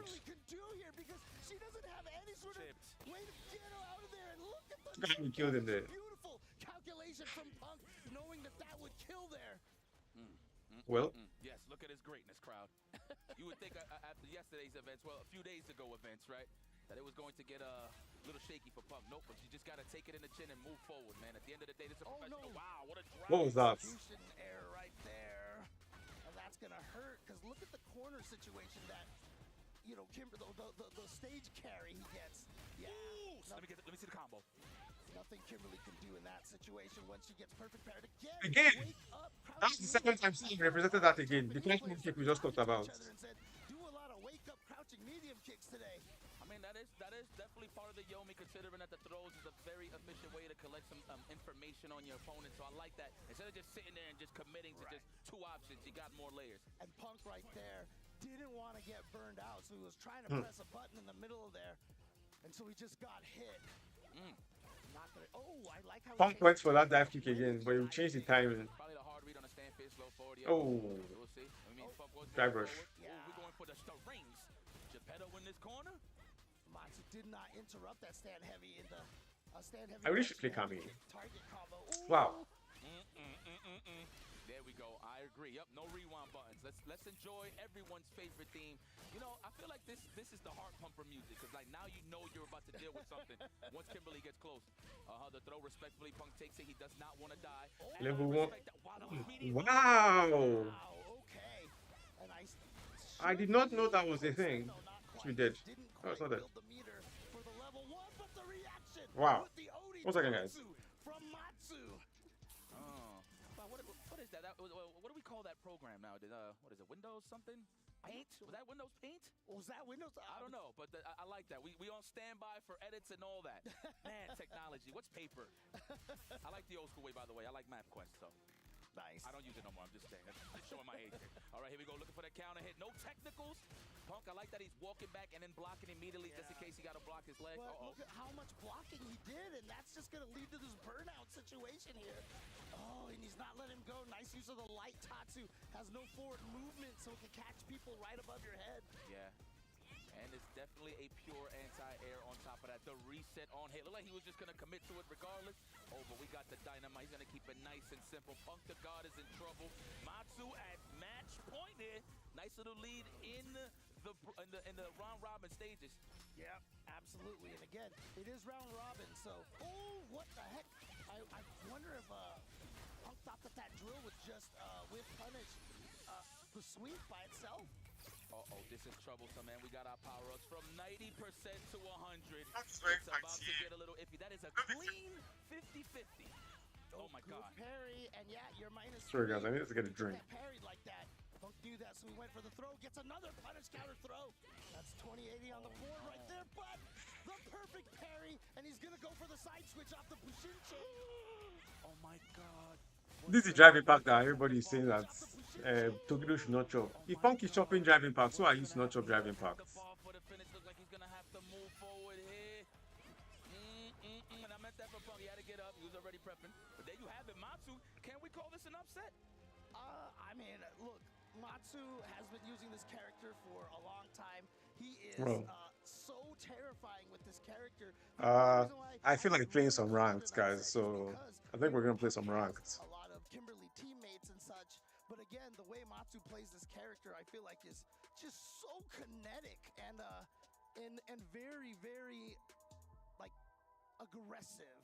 I think what Matsu is doing, I agree with you on that, James, is just putting people in a box. In this case, it's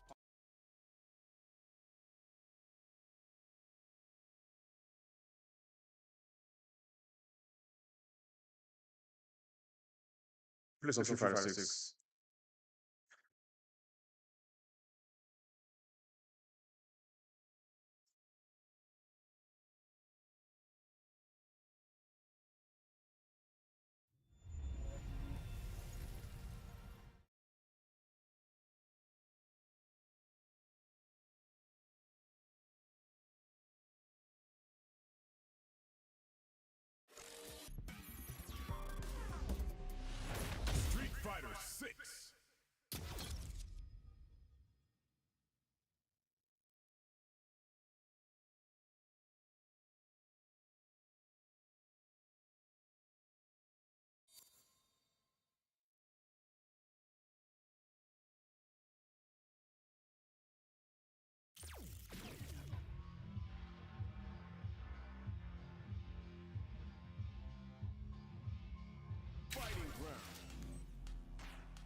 I've always thought about something. Is this possible?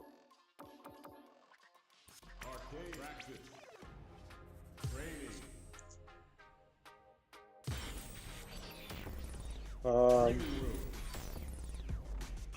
been a failure, I've been a success. I'm like a diamond and I shine under pressure. I learned all my lessons. I realize I gotta kill all my blessings. I'm working hard every day to be a better man. Practice makes perfect and I'm already All right, let's get it.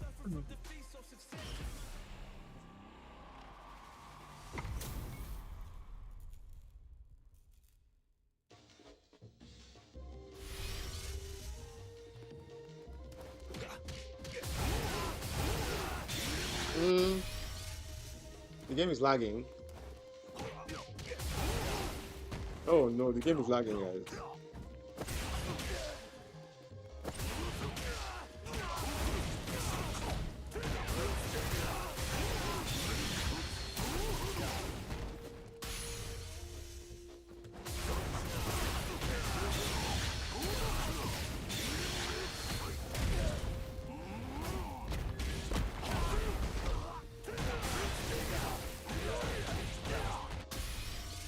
The game is lagging.